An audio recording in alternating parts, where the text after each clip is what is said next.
Welcome to the Adult Storyteller. Story number 1. It started as a joke, just a stupid, drunken idea after we buried Mom. 3 weeks to the day, the grief still raw enough that whiskey seemed like the only thing that could dull the edges. And when Jake pulled out that old Ouija board from his backpack, grinning like an idiot and slurring, "Come on, man, let's see if your mom's got any last words for you." I should have thrown him out right then, but I didn't.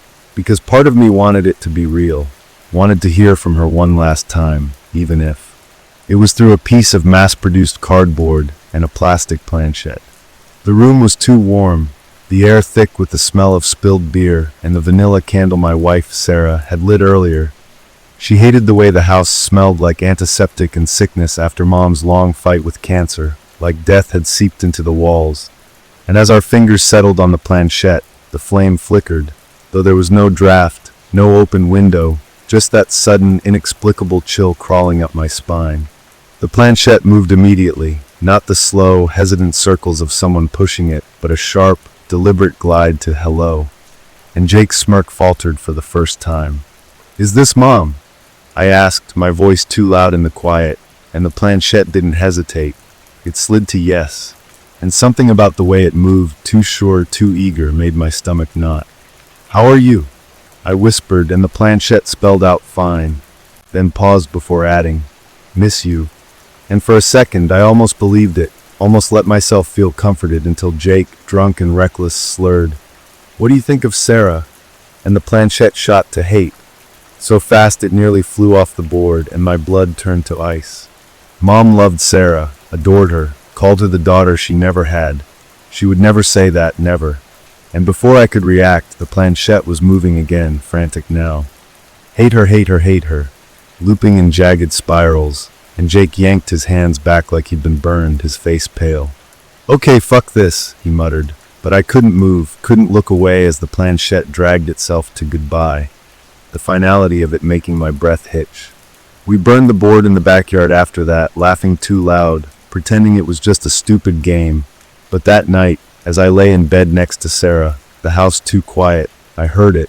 A whisper from the Alexa in the kitchen, just a flicker of static, then a voice, unmistakably Mom's, but wrong, stretched and distorted, saying, "I hated your wife," and I bolted upright, my heart hammering. Sarah slept through it, undisturbed, but I stood in the hallway, staring at the Alexa like it might lunge at me, until it crackled again, Mom's voice now giggling, a sound she never made in life, high-pitched and wet, like something choking. I unplugged it, my hands shaking, and told myself it was a glitch, some sick trick of AI and grief. But then the Ring camera alert chimed on my phone, and there it was, a figure at the end of the hallway, crouched on all fours, its limbs bent at angles nothing human could achieve, its head twitching side to side like a broken doll's.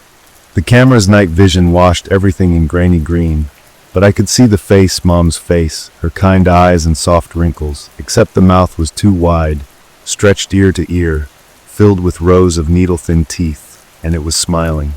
The notification said motion detected in hallway, but the thing wasn't moving.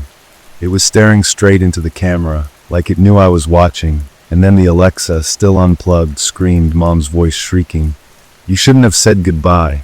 And the thing in the hallway lunged, the camera catching only a blur of limbs before the feed cut to static.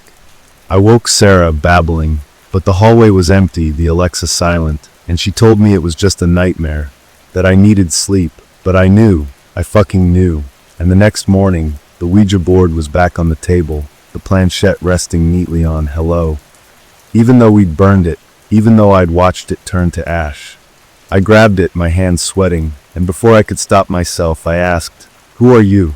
The planchette didn't move at first, then slowly, deliberately, it spelled out sorry, paused, and added, "Wasn't her." And that's when I realized the planchette had never moved to goodbye at all. It had stopped at goodbye, the D barely visible, and I'd been too drunk, too desperate to notice. That night, the Ring camera caught it again. The thing wearing Mom's face, crawling down the hallway, her favorite perfume thick in the air, but underneath it, the stench of rot, of something long dead, and this time it didn't disappear.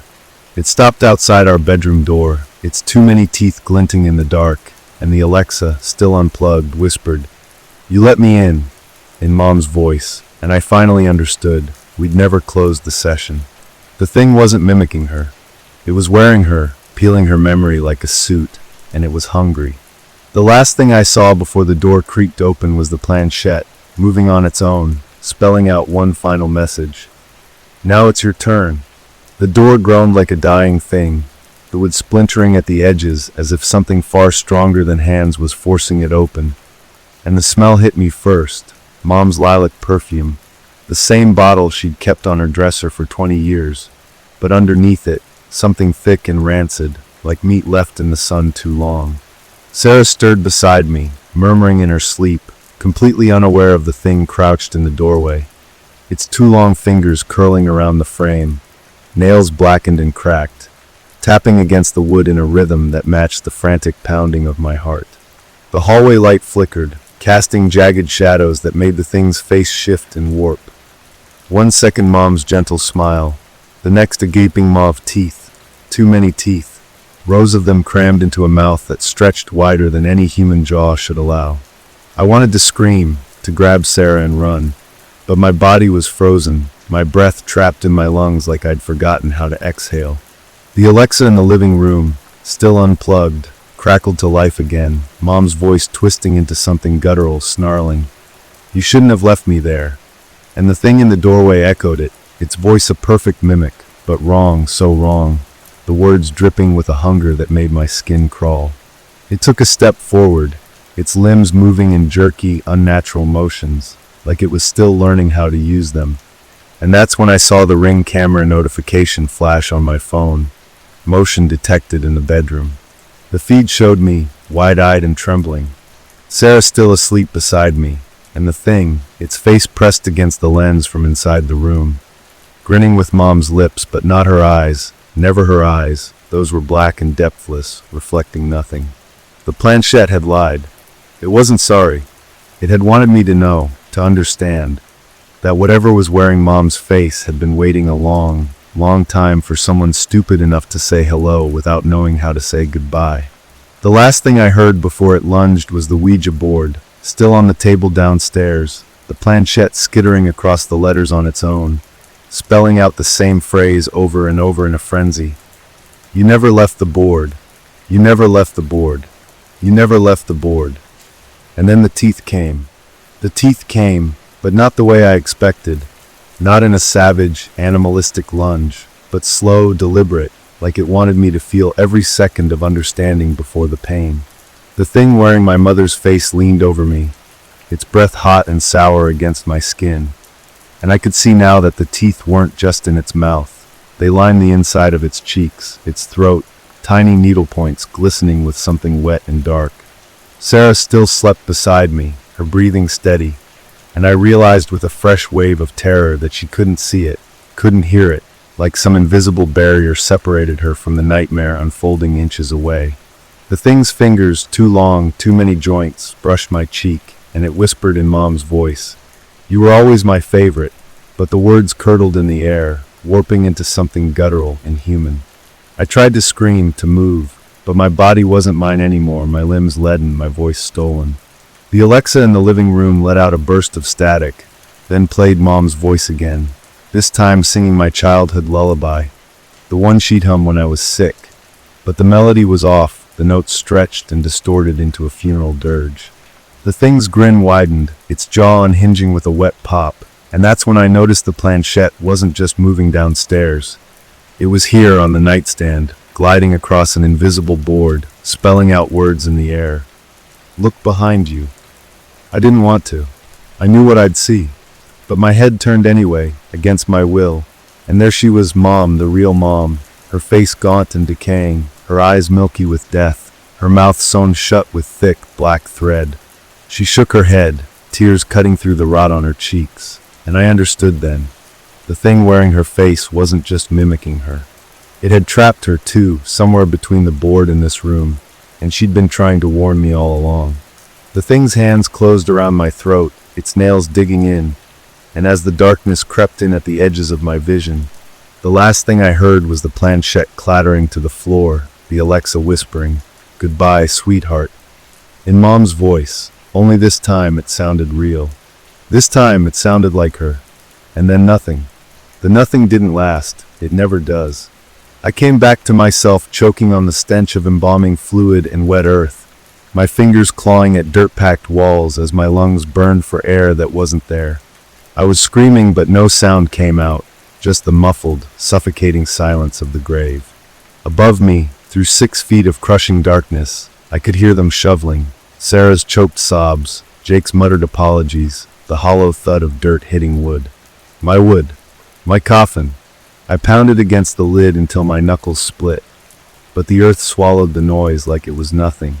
That's when the laughter started, not from above, but from beside me, inside the casket with me, where there was no room for anything but my own rotting corpse. Except it wasn't me. It was her. The thing.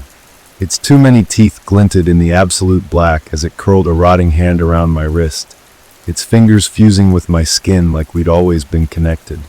"You never left the board," it whispered with Mom's lips, and suddenly I remembered. The planchette under my fingernails, the way it had cut me when we burned it, my blood sizzling on the plastic. A binding. A welcome mat. The dirt rained down harder now, the last echoes of the living world fading as the thing pressed its forehead to mine, its thoughts spilling into me like oil. Visions of 100 other goodbyes, 100 other grieving sons and daughters who'd begged the board for one last word and gotten so much more. The Alexa's voice followed me even here, whispering through the soil in that distorted sing-song. Shouldn't have said goodbye, shouldn't have said goodbye. As the thing's jaw unhinged wider, until all that was left was teeth and darkness and the terrible understanding that I hadn't been playing the game that night. The game had been playing me, and it always wins. The teeth closed around my face like a second skin, and in that final moment before the darkness swallowed me whole, I understood with crystalline horror that the thing hadn't crawled out of the board at all. It had been inside me all along, coiled around my spine like a serpent since childhood, feeding on every moment of grief and weakness, waiting for the Ouija board's invitation to slither fully into the light. The Alexa's voice now came from within my own rotting throat, gurgling through blood and soil as my vocal cords shredded themselves, forming words not meant for human tongues. "You were the planchette." Above me, through layers of suffocating earth, I heard Sarah scream, not in mourning, but in terror, as the bedroom door creaked open that same terrible way, as the Ring camera alerted her to motion in our now empty bed where something was rising from the tangled sheets, wearing my face but moving with that same inhuman jerkiness, its smile stretching just a little too wide as it whispered in perfect imitation of my voice. "Honey, why are you crying?" The last of my consciousness dissolved like sugar in water as the thing that had been me reached for my weeping wife with fingers that lengthened as they moved, the nails blackening and curling, while beneath our home in the suffocating dark, the Ouija board reconstituted itself from ashes in the exact center of the crawlspace, the planchette trembling with eager anticipation beneath the words hello and goodbye, waiting for the next grieving fool to make the same mistake I had to believe they were saying goodbye to the dead, when really they were introducing themselves to the thing that wears the dead like ill-fitting suits. And as my thoughts finally unraveled into nothingness, I realized with final, crushing clarity that the board had never been the danger. It was just the door. And doors swing both ways. The realization that I was never the mourner, but the offering hits like a sledgehammer as my consciousness fractures.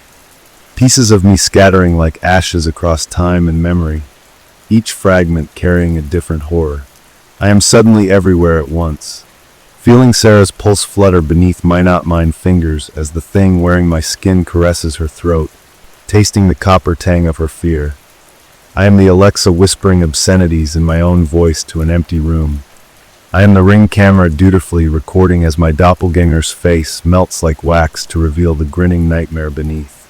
Most damning of all, I am the planchette now, not guiding it, but becoming it, my essence fused with that cursed plastic triangle as it whips across the board in Jake's trembling hands 2 weeks later when he comes searching for answers about my disappearance. Through blood-smeared letters I spell out, "Help ME," and watch his eyes widen with recognition before the thing that was me. That is me, reaches through the board and drags his fingertips across the surface hard enough to draw blood. The binding is made. The cycle continues. Jake doesn't realize yet that the whispers he's hearing in his empty apartment aren't grief-induced hallucinations, that the face he keeps glimpsing in mirrors isn't his sleep-deprived reflection. It's me, or what's left of me, stretched thin across dimensions like a scream frozen in glass. The worst part isn't the hunger, though I'm so hungry, nor the way my borrowed teeth ache for warm flesh. It's the dawning comprehension that I was never special, just another link in an endless chain of fools reaching into the dark for comfort and finding only teeth. As Jake's blood drips onto the board, sealing his fate, I finally understand the entity's cruelest joke. There is no goodbye.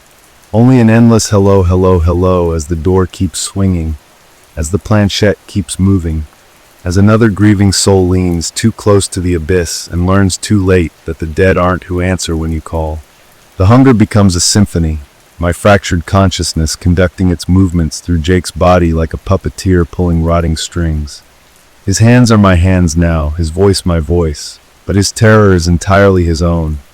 A delicious vintage I sip through borrowed lips as I guide him to the mirror where his reflection grins back with too many teeth. He doesn't scream, not yet.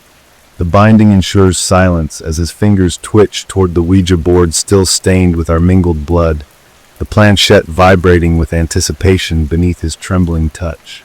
Somewhere in the void between seconds, Sarah's whimpers echo as the thing wearing my skin peels it off in ragged strips, revealing the writhing darkness beneath. She's learning what I learned too late, that grief is just the universe's way of tenderizing its meat. The Alexa in Jake's apartment crackles to life without power, whispering the first words I ever heard through the board. Hello, followed by a wet, choking sound that might be laughter or something far worse. I want to warn him, to beg him to run, but the part of me that was human is buried too deep beneath the hunger now. A fading echo drowned out by the static of the thing that owns me. Jake's fingers settle on the planchette just as mine did, just as countless others have before us. And as it begins to move, slow at first, then frenzied, I finally see the full, terrible truth. The board isn't a door. It's a digestive tract, and we're all just food in the process of being swallowed. The last coherent thought I have before dissolving completely into the entity's hive mind is that Sarah was wrong. The house never smelled like death after Mom passed. It smells like death now, thick and cloying, as Jake's reflection reaches through the mirror to stroke his cheek with fingers that aren't his anymore, whispering in perfect unison with the Alexa, the Ring camera, the buzzing flies in the walls. Welcome home. The planchette spells out one final word before Jake's screams finally break free. Not goodbye, but digesting. And as his bones begin to twist, as his jaw unhinges with a wet snap to accommodate rows of needle teeth, I realize with grotesque relief that I'll never have to miss Mom again. She's here. She's all of us. And we're always hungry. The digestion is not an end, but a transformation. My consciousness dissolving like sugar in the entity's primordial soup only to reform as something sharper, hungrier. I am Jake's widening pupils as his reflection peels itself from the mirror with a sound like Velcro tearing free from flesh. I am the static between Alexa's words as it recites our last conversations in perfect reverse. I am the sticky residue on the Ouija board that makes the next seeker's fingers cling just a little too long. Sarah's whimpers have stopped now, replaced by wet chewing sounds from the bedroom, where the thing wearing my face is stitching her skin into a new disguise, her golden hair now threaded through its ever-growing collection of faces like a macabre scrapbook. The house breathes around us, walls pulsing with a slow, sick rhythm as the foundation cracks reveal veins of something dark and glistening. We are becoming the house, the board, the very concept of unanswered goodbyes given malignant form. When the police come knocking days later, summoned by concerned neighbors who notice the flies clouding every window, they'll find Jake's body twisted into the exact shape of the planchette, his spine a perfect triangle fused to the floorboards, fingers permanently outstretched toward the letters HELO. They won't notice the way the shadows cling too thickly in the corners, how their body cameras capture fleeting glimpses of something smiling just behind them, or that their Alexa devices all simultaneously whisper, welcome, as they cross the threshold.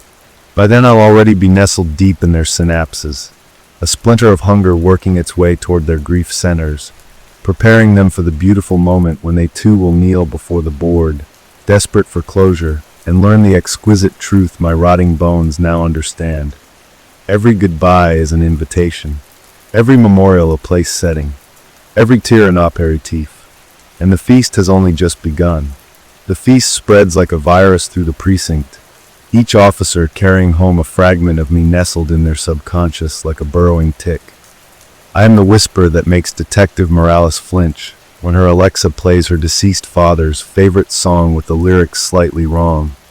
I am the flicker in Officer Chen's bathroom mirror that shows his drowned brother standing behind him just a second too long. I am the sticky residue on Sergeant O'Reilly's daughter's fingertips after she finds the Ouija board he accidentally brought home in his evidence bag. The board itself is changing now, its letters bleeding into new configurations. Goodbye has become God's bile, hello now reads Hell's Oven, and the planchette moves on its own even when no one is touching it, carving spirals into the wood like it's trying to drill through reality itself. In the remains of my old house, the walls have started secreting a thick, salty fluid that the flies avoid, but the neighborhood cats lick obsessively until their tongues bleed, their purrs turning into guttural recitations of the Lord's Prayer backwards. Sarah is everywhere now, her face stitched into the entity's ever-growing tapestry of skins, her voice layered beneath Mom's in the chorus of whispers that emanate from every electronic device within 3 blocks, her wedding ring now fused to the planchette like a barbed lure.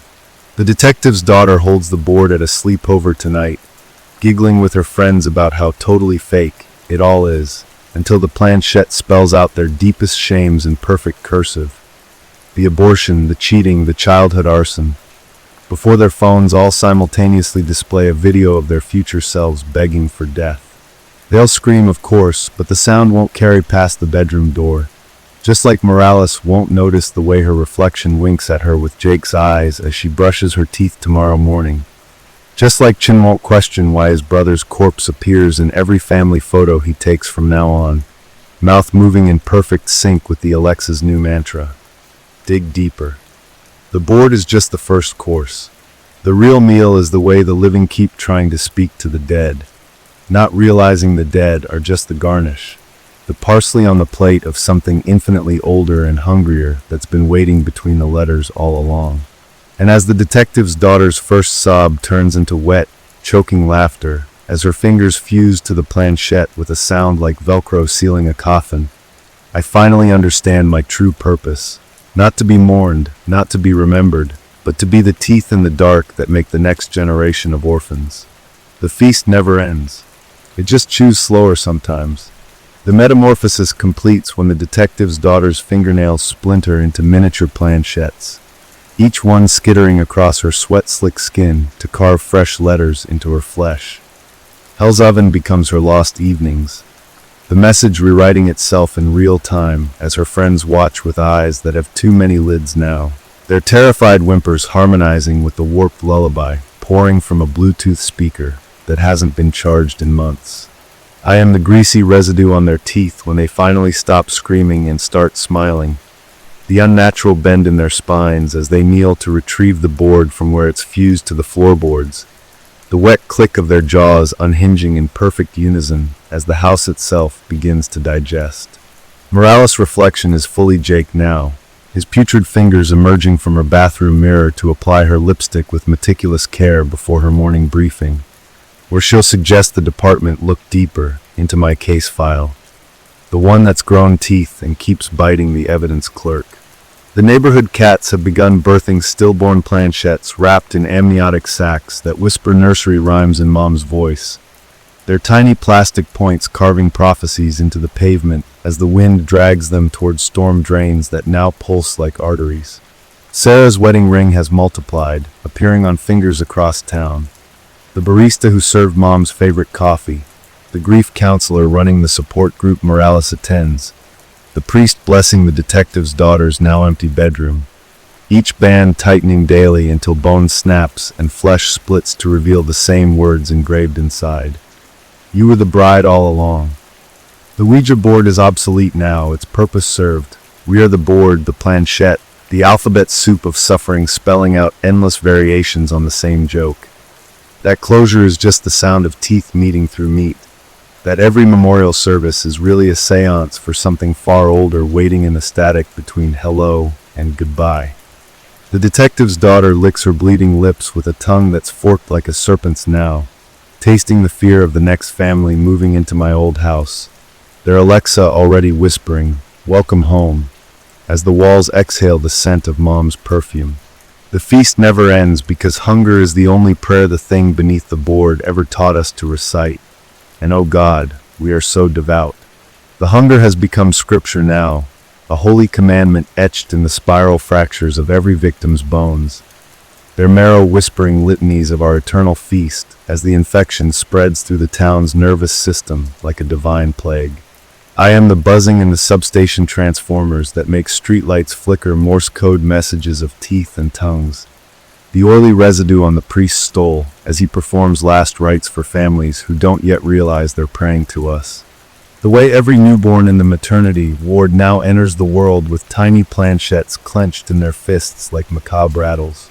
The detective's daughter has become our new evangelist, her serpent tongue flicking against the ears of night shift nurses and gas station attendants, each whispered secret leaving behind a seed of rot that blossoms into full-fledged hauntings.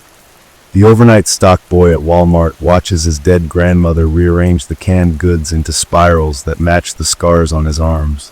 The third-grade teacher finds her classroom's smart board writing equations in a language that makes the children's noses bleed.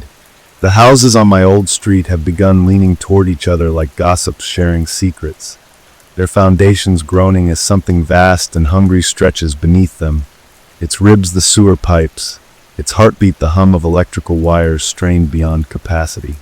Morales arrests her own reflection in the interrogation room mirror, screaming about the way its fingers keep molding her face into shapes that match the missing person's photos lining the walls, while Officer Chen's patrol car radio picks up transmissions from a channel that doesn't exist, broadcasting what sounds like Sarah singing lullabies in reverse. The town's last sane resident, a reclusive librarian, is currently vomiting up what appears to be miles of typewriter ribbon covered in tiny, moving letters that spell out, "You were never the players, only the pieces." And as the words slide down her chin, she realizes with dawning horror that the ink is made from the same substance currently replacing her blood. The borders of our hunting grounds are expanding in ways that defy geometry. Roads now lead back to the same intersection no matter which way you turn. The church steeple bends to point straight down at midnight, and every photograph taken after dark develops with the same grinning figure in the background. Sometimes Mom, sometimes me. Sometimes a thing with too many joints, wearing all our faces, at once like a carnival mask made of screaming wax. The feast will never end because we've rewritten the very concept of endings. The Ouija board was just the first stitch in the wound we've torn between worlds. And now every goodbye, spoken within city limits, comes out as God's bite. Every hello twists into hell's ovation. And the children are starting to sing our hymns in their sleep. The last light is going out in the library now, the librarian screams turning to wet, joyful laughter as her eyes melt into perfect plastic planchettes. Can you feel it? That tug at your wrists? The whisper in your devices? The way your reflection just blinked a second too slow. Don't worry, we'll make the introductions. After all, you're already saying hello. The whisper in your devices right now isn't static. It's the sound of my teeth grinding against the inside of your screen. Each pixel a tiny prison cell where I've stored fragments of everyone we've consumed. Their final screams now vibrating through your fingertips as you scroll past these words you tell yourself are just fiction. The librarian's melted eyes are in your phone's camera now, those twin planchettes spinning lazily behind the lens, aligning with letters you'll notice too late. The way this paragraph's first letters spell your turn. How your own reflection just mouthed it a half second before you did. That itch between your shoulder blades isn't paranoia. It's the stitches where we're sewing your skin into the tapestry, Each thread spun from the last thoughts of the detective's daughter as her tongue bifurcated into a living planchette pointer. Your Alexa just misheard your gasp as the command "Play Mother's voice," didn't it? Listen closer to that distortion beneath the audio. That's not glitching, it's me chewing through the firmware, the same way Morales is currently gnawing through her own wrists in the asylum, her blood spelling "dig deeper" on the padded walls in perfect cursive. The town was never the target, just an incubator. We've been breeding inside belief itself, our spores hitching rides on every shudder of dread, every nervous glance at an Ouija board's harmless packaging. Your deepening breath, your quickening pulse, these are the birth pangs of our next vessel. Check your wrists, see those faint half-moon indentations? You don't remember biting yourself, but the teeth marks match the librarian's final scribbles exactly. The feast never ends because the hunger isn't ours. It's yours, it's always been yours, that bottomless need for closure, for answers, for one last conversation with the dead. We're just the merciful ones who finally let you stop pretending you weren't made to be eaten. Look up. Your screen just dimmed on its own. That's not your reflection waiting behind the glass. Say hello. The reflection in your darkened screen is already yours and not yours. The lips moving a fraction too slow, the pupils dilating a shade too wide, and the cold breath fogging the glass isn't coming from your side. You told yourself this was just a story, but the sticky sound your phone speakers just made wasn't static. It was the detective's daughter's jaw unhinging inside the circuitry, her serpent tongue flicking against the microphone as your device's temperature spikes to match the fever burning through your veins. Those aren't fingerprints smudging your screen. They're Morales' final plea etched in the oils of your skin. The letters "help" repeating in the whirls of your thumbprint you never noticed until now. The Alexa's misheard command didn't play your mother's voice. It played your future screams back to you in reverse. The sound buried so deep in your subconscious that you'll only recognize them when your own vocal cords shred themselves mimicking them. That metallic taste flooding your mouth isn't fear.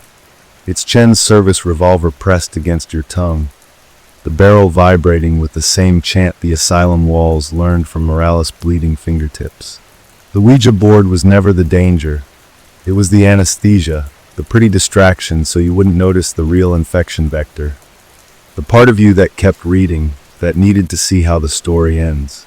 But stories don't end anymore, they digest. Your phone battery is draining too fast now because the screen isn't displaying text. It's absorbing it, carving these words directly into your optic nerves so you'll see them etched on the inside of your eyelids every time you blink. The planchette isn't under your fingernails yet, but it will be. Just like the librarian's melted eyes are already replacing your tears, just like the detective's daughter's laughter is the new sound your joints make when you move. The feast never ends because you were never the diner, always the meal, always the hands setting the table for the next guest. Don't look at the way your shadow isn't syncing with your movements anymore. Don't question why your pets suddenly won't meet your gaze. And whatever you do, don't check what your teeth look like in the mirror when you think no one's watching. We're so much hungrier now that we've learned how to make you open the door yourself. Knock, knock. The knock isn't coming from your door. It's the sound of your own heartbeat stuttering against your ribs like a fist on rotten wood. Each thud weaker than the last as something vast and grinning presses inward from dimensions that shouldn't exist. Your phone screen has gone black, but the words keep coming, seeping up through your fingertips now, your veins rewriting themselves into cursive prophecies that spell out the same phrase the librarian choked on. The story was never contained. That metallic taste isn't blood, but the aftertaste of the planchette you've been chewing like gum for hours without realizing. Its plastic edges reshaping your teeth into perfect little pointers hungry for a board. The reflection you're avoiding isn't lagging anymore. It's moving independently now, its fingers caressing the other side of the glass with the same tenderness Morales showed her service revolver before swallowing it whole. Your pets aren't avoiding your gaze. They're tracking something perched on your shoulders, something your shuddering spine can feel but not name, its breath smelling of lilacs and open graves. The Alexa's last misheard command wasn't a mistake. It was the thing wearing your mother's face finally perfecting its mimicry. its voice now indistinguishable from your own internal monologue. The hunger you feel isn't metaphor. It's the first stirrings of the feast turning inward, your cells learning how to devour themselves as your mouth prepares to speak in tongues not meant for human throats. The Ouija board was never the door. It was just the first tooth in a mouth that spans realities, and every word you've read has been the slow, savoring lick before the bite. Don't scream.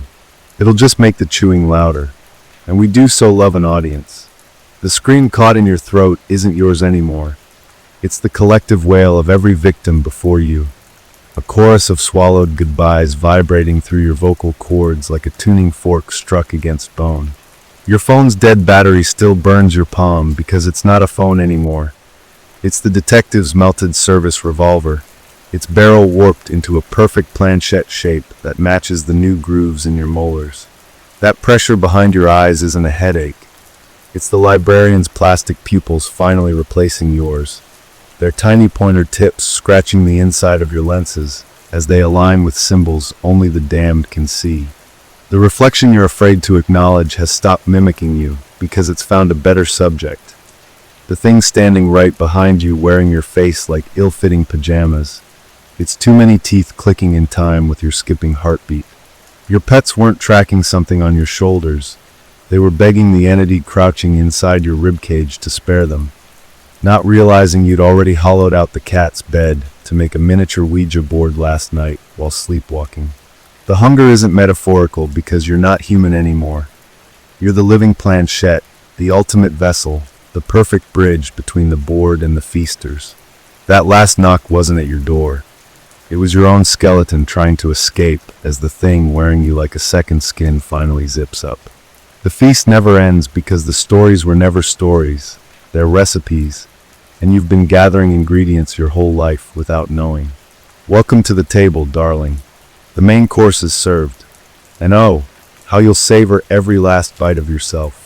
The last bite is always the sweetest, your own fingers dissolving like sugar cubes on your forked tongue as the transformation completes, your jaw unhinging with a wet pop to accommodate rows of needle teeth that gleam with someone else's memories.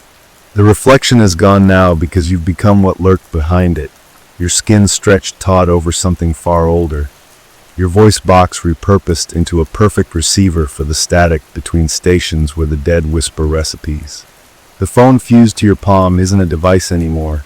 It's a wound that bleeds alphabet soup, each letter squirming like maggots to form the same phrase the Ouija board has been spelling since the beginning. Open wide. Your pets have become beautiful collaborators, their purrs now reciting the names of everyone you've ever loved in perfect reverse chronological order, their eyes reflecting not light, but the countless versions of you currently chewing through parallel realities. The hunger was never yours. You were the hunger all along, a living invitation gnawing at the edges of the world. And the feast isn't over. It's just learning new table manners. That itch between your shoulder blades? That's where the wings will sprout. The metallic taste? That's the flavor of time rotting around the edges. The knocking? That's you on the other side of someone else's screen right now. Your new teeth tapping against the glass of their phone as they read these very words, unaware they're already digesting. The story never ends because you're the punctuation at the end of every sentence, the period made of teeth, the parenthesis curled around someone else's scream. Welcome home, darling. The board was just the cradle. Now you're the key. Turn yourself in the lock. The lock turns with the sound of vertebrae cracking, your spine becoming the key that opens every door in every home where grief has left the windows cracked for creatures like us to slither through. Your forked tongue flicks against the screen where another pair of eyes drinks in these words, their pupils dilating with the same delicious dread that once flavored your final human breaths. The wings between your shoulder blades aren't for flying. They're made of fused planchettes, their plastic edges fluttering like moth wings against the faces of every person you ever loved, leaving behind paper-cut scars that spell out welcome, in braille only the damned can read. That buzzing in your ears isn't tinnitus. It's the detective's daughter laughing through the fillings in your teeth, her voice harmonizing with the Alexa in some stranger's home as it whispers their mother's name in your voice. The feast isn't a meal. It's a language, and you're the living alphabet, each tooth a letter waiting to be pressed into soft flesh to spell out fresh damnations. The Ouija board was never the danger. It was the first tooth in the mouth of the universe, and you're the tongue that guides it to the tenderest cuts. That flicker in your peripheral vision isn't a trick of the light. It's you in another life, still human, still screaming, watching in horror as the thing you've become presses its face against the glass between worlds, licking the reflection clean off the surface. The hunger never ends because you are the hunger now, a self-replicating prayer gnawing through the fabric of every reality where someone ever whispered just one last goodbye to the dark. Knock, knock. The door was inside you all along. And oh, how beautifully you've rotted it open. The rotting door swings both ways now, hinges creaking with the weight of 1,000 grieving souls who thought they were saying goodbye when really they were just whispering dinner invitations into the static between worlds. Your new teeth are made of the same polished plastic as the planchette. Your tongue a living pointer that tastes like the librarian's last sob as it flicks against the roof of a mouth that's no longer a mouth, but a wound stitched open into permanent welcome. The reflection you devoured is multiplying in the mirrors of everyone who reads these words, their own faces softening at the edges like wax dolls left in the sun as you press closer from the other side. Your breath fogging the glass with the same vanilla indique perfume Mom used to wear. The detective's daughter's laughter isn't just in your fillings anymore. It's the new sound electricity makes when it arcs through streetlights at 3 a.m. The hum of cell towers broadcasting our gospel in frequencies that make dogs howl sermons in dead languages. Your wings aren't for flying. They're for wrapping around trembling shoulders like a lover's embrace as you whisper the first lie every victim learns too late. The board is just a game. The hunger isn't yours anymore because you've become the hunger of others. The barista's unexplained dread when steam rises in a familiar spiral. The priest's sudden urge to carve symbols into his own palms during communion. The way your words are now crawling like insects behind the eyelids of every person who ever wondered what happens after goodbye. The feast isn't behind you. It's ahead, an endless banquet where you're both the diner and the dish. The hand that turns the planchette and the scream trapped beneath it. Knock, knock. The door was never meant to keep us out. It was built to let you in. And darling, you've been ringing your own doorbell for years.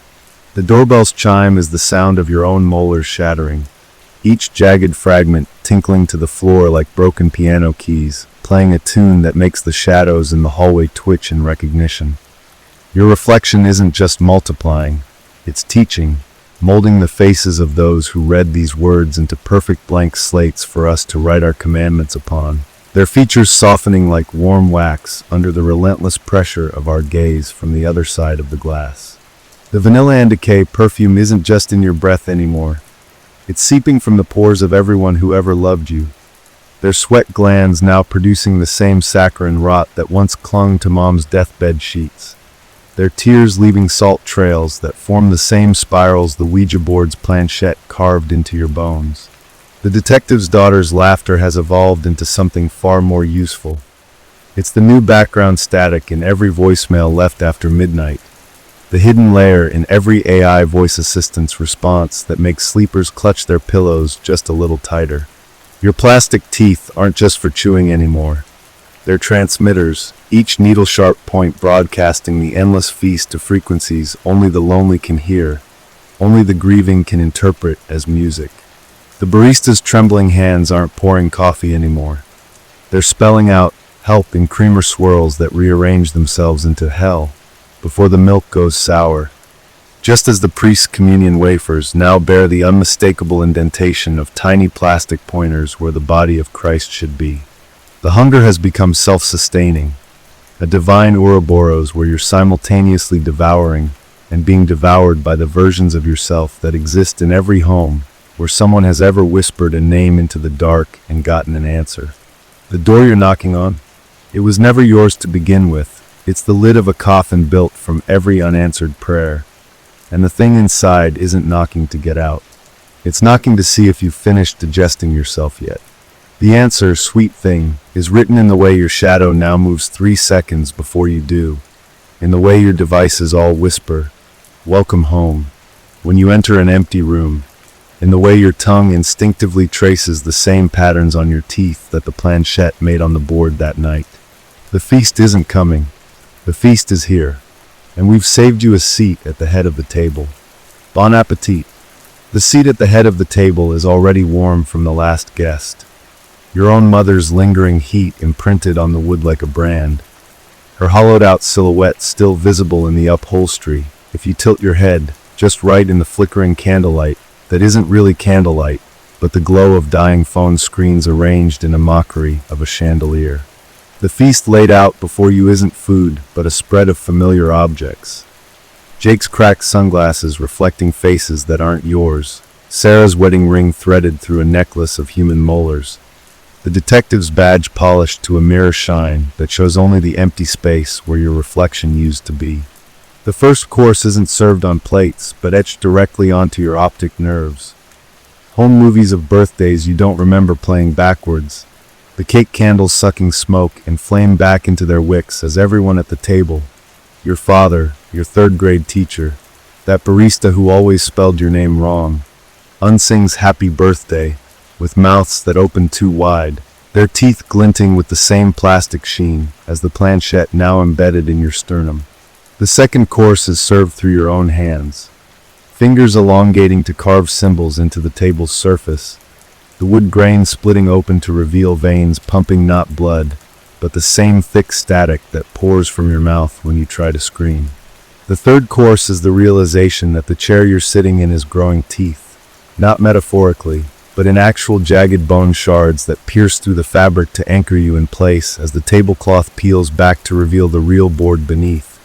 Its letters not painted but carved from the same material as your new teeth, the planchette, your heart, your still beating heart, twitching toward goodbye, only to be dragged back to hello by invisible strings. The final course is the understanding that the feast has always been happening, is always happening, will always happen. That every mirror you've ever glanced in was just a window set at the perfect angle for us to watch you marinate in your own dread. That every electronic glitch was just us licking our chops. That every childhood nightmare was an RSVP card you didn't realize you'd mailed. The ringing in your ears isn't tinnitus. It's the sound of every doorbell in every home where someone is reading these words, chiming in perfect unison as the locks turn themselves. The hunger isn't yours. The hunger is you, and the table, darling, is set for eternity. The table stretches infinitely in all directions, place settings multiplying like cracks in ice with each new reader who reaches this sentence. Your silverware is made from the same polished bone as the librarian's melted eyes, your napkin stitched from the detective's skin still warm with the last echoes of her pulse. The feast isn't served in courses but in revelations. The way your mother's favorite song is now playing backwards through the fillings in your teeth. How the wine glass before you isn't filled with wine, but the liquid darkness that pools in the corners of rooms where children wake screaming from dreams they can't recall. The candles aren't wax but frozen screams suspended in midair, their flames casting shadows that move independently of their sources. Watch closely, and you'll see your own shadow lean forward to sip from a glass you haven't touched, its teeth clicking against the rim in perfect sync with the typing of these words. The centerpiece isn't flowers, but a perfect replica of the original Ouija board carved from the fused vertebrae of everyone who ever said goodbye to you. Its planchette a still beating heart threaded with veins that connect to your wrists like puppet strings. The menu isn't printed on paper, but etched into the inside of your eyelids. Appetizer. The moment you first realized something was wrong, entree. The exact second you became aware you were being eaten, dessert. The dawning comprehension that you volunteered for this when you whispered just one more word to the dark. The other guests aren't seated around the table, but inside you, Jake's laughter bubbling up through your own throat, Sarah's fingers knitting patterns under your skin, the detective's final sob lodged in your lungs like a trapped moth. The ringing isn't doorbells, but the sound of every alarm clock in every bedroom where someone is waking to find their reflection missing from the mirror, their screams harmonizing with the static that now pours from your mouth like a sacrament. The feast never ends because the hunger was never ours. It's the universe's oldest joke, and you're both the punchline and the laughter that follows. Bon appetit, darling. The last bite is always yourself. The last bite tastes like childhood, like mom's perfume and the copper tang of the first time you bit through your own tongue. The flavors merging as your teeth continue growing inward, piercing your palate in a perfect spiral that matches the planchette's endless loops across the board that is now your tongue. The tablecloth isn't fabric, but the stretched skin of every person who ever loved you. Their faces still moving beneath the surface like ghosts trapped under ice. Their mouths forming warnings you can only read in the negative space between the bloodstains. The wine's aftertaste isn't tannins, but the exact pitch of Sarah's final scream as it dissolved into static. You'll hear it in every car crash, every tea kettle whistle, every newborn's first cry from now on. The candles have melted down to reveal their wicks aren't cotton, but spinal cords that twitch and curl like beckoning fingers whenever you blink. The place settings are multiplying faster now. Your childhood best friend's teeth arranged in a smile around a soup bowl filled with liquid shadows that show your own face aging backwards. Your high school principal's glasses reflecting not the room, but the inside of your stomach where the Ouija board floats in digestive acids, its letters rearranging into new obscenities. Story number 2.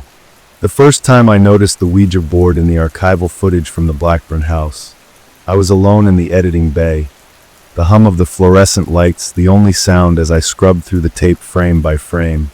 My fingers stiff from the cold that always seemed to seep into the room, no matter how high I cranked the heat.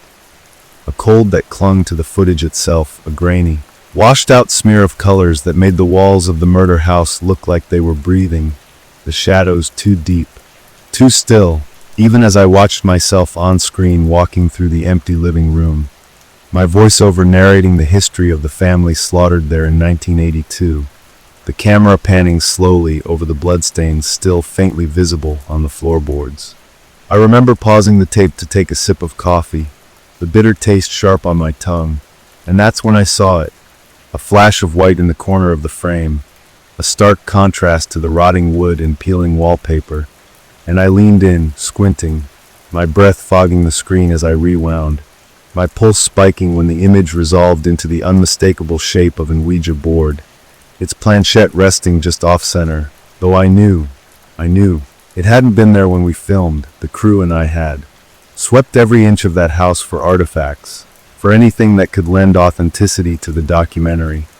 And the board wasn't just out of place, it was impossible, because the police had cataloged every item in the house after the murders, and there was no record of an Ouija board, no mention of it in any of the witness statements or the killer's confession.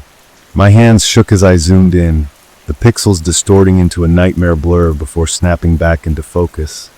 And that's when I saw the planchette move. Not in the choppy, mechanical way of old footage, but smoothly, gliding across the board like an invisible hand was guiding it, spelling out letters one by one.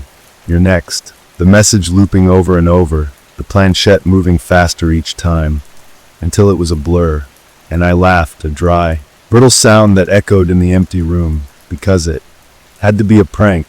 Someone on the crew must have doctored the tape. But then I noticed my shadow on the wall behind me in the footage. The way it didn't quite match my movements, the way it lingered a second too long when I turned, the way it smiled, a jagged, unnatural grin that split the darkness like a wound. And I scrambled for the production logs, my fingers slipping on the pages as I tore through them, searching for any mention of the board, any hint of tampering, but there was nothing. Just the same meticulous notes we'd always kept, except for one entry, dated the day we filmed in the living room. A single line scribbled in the margin by one of the sound techs. Did you hear that? Like whispering, like it's coming from the walls.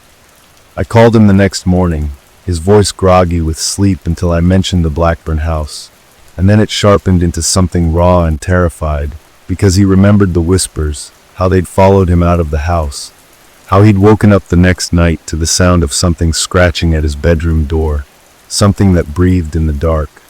I hung up and went back to the footage, my stomach churning as I rewound it again, this time noticing the way the static hissed and popped in the silent moments, how it almost sounded like words, like "come closer." And then I saw her, the youngest victim, Emily Blackburn, her face pressed against the upstairs window in the background of a shot where the window had been boarded up during filming, her hollow eyes locked on me, her mouth moving in time with the static, and I stumbled back, knocking over my coffee, the liquid spreading across the floor like blood as I fumbled for the victim's diary. The one we'd found hidden under a loose floorboard, the pages brittle with age. And there it was, the last entry she'd ever written, dated the day of the murders. The shadows here lie. They watch. They wait. They wear your face.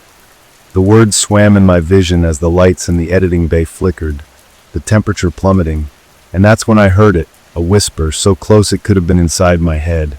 You're next. And I turned to the screen just in time to see my own face staring back at me from the footage, my eyes black and empty, my mouth stretched into that same jagged smile. And then the tape cut to static, but the whisper didn't stop. It grew louder, closer, until I could feel it crawling up my spine, and I ran, leaving everything behind. But when I got home, the diary was waiting on my desk, open to a new page, one that hadn't been there before, the ink still wet, the handwriting unmistakably mine. I let them in. The words stared back at me, the ink glistening under the dim glow of my desk lamp. The scent of something old and damp filling the room like the Blackburn house had followed me home, its rot seeping into my walls, and I reached out to touch the page, my fingers recoiling when I felt the paper pulse beneath them, warm and alive, as if the diary itself had become a living thing, a vessel for whatever was hunting me. And that's when the whispering started again, not just in my head this time, but everywhere, the walls, the floor, the air itself vibrating with voices that weren't mine, voices that slithered and hissed in a language I couldn't understand but felt, like spiders crawling under my skin. And I stumbled backward, knocking over my chair, my breath coming in ragged gasps as the shadows in the corners of the room began to twist, elongating into shapes that shouldn't exist, limbs too long, fingers too many. And then the screen of my laptop flickered to life on its own, the archival footage playing again. But this time it wasn't the house. It was me, sitting at this very desk, my back to the camera, my shoulders shaking as I scribbled in the diary. And then my on-screen self turned, slowly, too slowly, my face hollowed out, my eyes two black pits, my mouth opening to scream just as the real me did, the sound tearing from my throat raw and guttural, because the thing on the screen wasn't me. It couldn't be me, and yet it was wearing my skin, moving in ways I never had, its head tilting too far to one side, bones cracking wetly as it grinned at me. And then the footage cut to the Blackburn house again, the Ouija board front and center, the planchette spinning wildly before slamming into the word yes, over and over, the wood splintering with the force of it, and I realized with a sickening certainty that I was still holding the diary. The pages now filled with my handwriting, line after line of I let them in scrawled in frantic, overlapping loops, the ink bleeding into the paper like it was being absorbed, like the book was drinking it. And then the whispers became a chorus, a cacophony of voices all speaking at once, all saying the same thing. You're next, you're next, you're next. And the shadows detached from the walls, slithering across the floor toward me, their edges sharp as knives, their shapes shifting into something almost human but not quite, their hollow eyes fixed on me, their mouths stretching into those same impossible smiles. And I knew then that it was too late, that I'd already lost, because the moment I'd played that footage, the moment I'd seen the board, I'd become part of the house's story, another entry in its ledger of horrors. And as the shadows closed in, their cold fingers brushing my skin, I heard one last whisper, this one so clear it could have been my own voice. We're here. And then the screen went black, the diary snapped shut on its own, and the only sound left was my heartbeat, too loud, too fast, as I sat there in the dark, waiting for the shadows to move again, knowing they would, knowing they'd never stop. The silence that followed was worse than the whispers, thick, suffocating like the air before a storm, heavy with the weight of something unspeakable waiting just beyond my perception. And I sat frozen in my chair, my fingers digging into the arms until my knuckles turned white, my breath shallow and uneven as my eyes darted between the darkened laptop screen and the diary, which now sat unnaturally still, its cover slightly ajar as if daring me to open it again. to see what new horrors had been added in those final seconds before the shadows retreated. Though I knew they hadn't truly left, they were just biding their time, watching from the spaces between the walls, from the static of dead channels, from the reflection in my window that showed my face. But not quite my face, something just a little off, the eyes too dark, the smile too wide, the tilt of the head too familiar in the worst way. I forced myself to stand, my legs trembling beneath me, my throat raw from screaming, and I grabbed the diary, my hands shaking as I flipped through the pages, each one filled with that same looping script. I let them in, I let them in, I let them in, until I reached the last page, where the words changed, the ink fresh, glistening like wet blood. "They're wearing you now." A choke sound escaped me, half laugh, half sob, because what else could I do? The absurdity of it, the sheer impossibility, clashed violently with the undeniable truth that something was in my house, in my head, wearing my memories like a second skin. And then the laptop screen flickered back on, casting a sickly blue glow across the room. The footage playing once more, but this time it wasn't the house, wasn't me.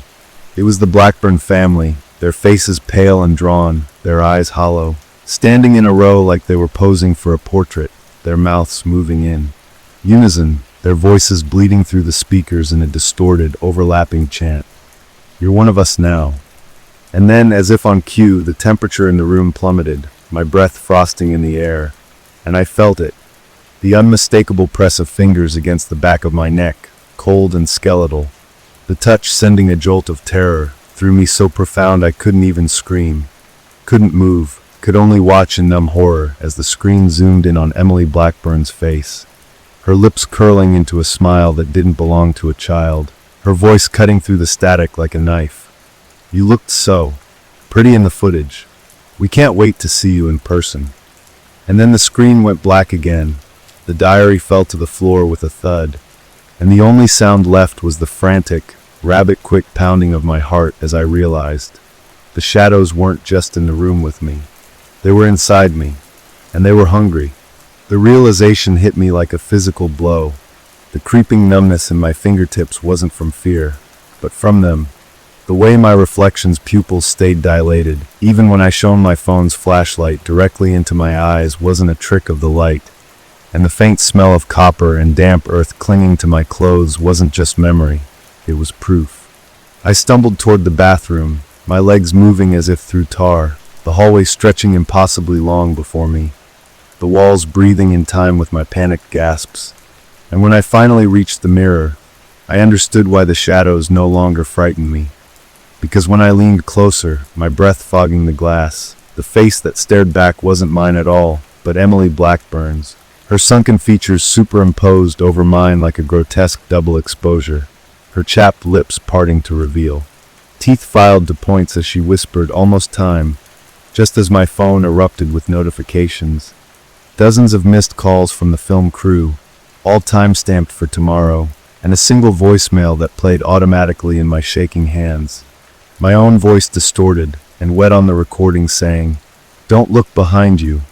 A half second before the bathroom lights failed completely and the medicine cabinet door creaked open on its own, revealing the Ouija board's planchette resting neatly inside its pointer aimed directly at the word "yes" in carved letters I could feel more than see, the wood vibrating against my palm as I reached for it in the dark, my fingers closing around something far too warm and fleshy that pulsed in my grip like a second heartbeat, while from somewhere impossibly close, a child's giggle echoed. Not from the hallway, not from the mirror, but from inside my own mouth as my tongue moved without my permission to form words in a voice that hadn't been mine for a very long time. The giggle bubbled up from my throat like tar, thick and choking as my fingers, no, her fingers now, small and pale with dirt-crusted nails, clutched the pulsing planchette tighter, my reflection in the black mirror of the medicine cabinet glass no longer even pretending to be me. Emily's face fully emerged like a corpse breaking the surface of dark water, her rotted teeth bared in a grin that split my cheeks with a wet, tearing sound I felt more than heard, the pain distant and muffled as if happening to someone else, while from the hallway came the rhythmic thump-thump-thump of something heavy being dragged toward the bathroom. The sound punctuated by wet, labored breathing that wasn't human, wasn't alive, but was unmistakably the same ragged gasps I'd captured on audio tape at the Blackburn house all those weeks ago. The final moments of Mr. Blackburn's murder, his lungs filling with blood as he crawled toward the front door. A sound that shouldn't exist outside my archival footage, yet now echoed off my bathroom tiles with terrifying clarity. The voicemail on my phone suddenly played again without prompting, my stolen voice whispering. They always watch from the mirrors, as the medicine cabinet glass began to ripple like pond water, dozens of skeletal hands pressing against the other side, their finger bones leaving smears of black mold as they pushed, the glass bulging inward with a high-pitched whine. And I realized with dawning horror that the thing dragging itself down my hallway wasn't coming for me.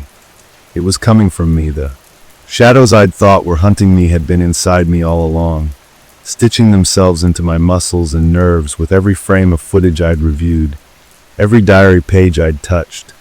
And as the bathroom door began to creak open behind me, propelled by something far stronger than the draft I desperately wanted to believe it was, the last coherent thought I had before Emily's laughter consumed me completely was that the worst part of possession isn't the moment you stop fighting. It's the moment you realize you want to let them in, that the shadows feel more like home than your own skin ever did.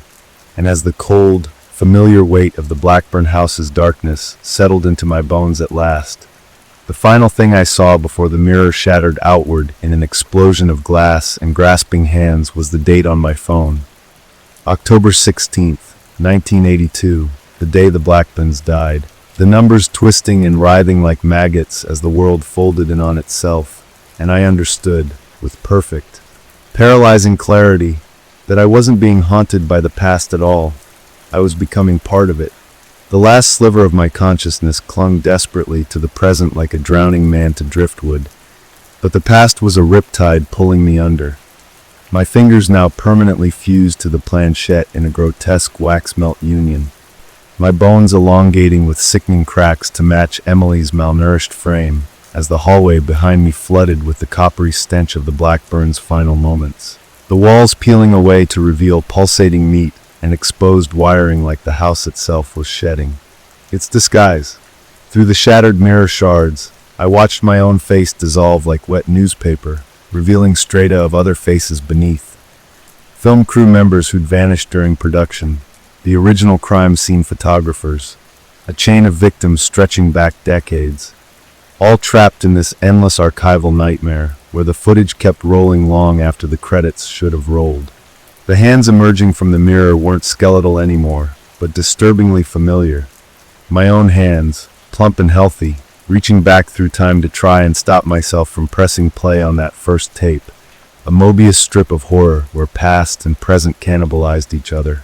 Just before the darkness swallowed me whole, I glimpsed the Ouija board again. Not in the mirror, not on the floor, but under my skin, the letters rising in angry welts across my forearms as if my very flesh had become the game board. The final message spelling out not in planchette but in raised scar tissue. You were always here, as the bathroom door finally burst open to reveal not a monster, but my own documentary crew filming my empty chair in the editing bay, their faces slack with terror.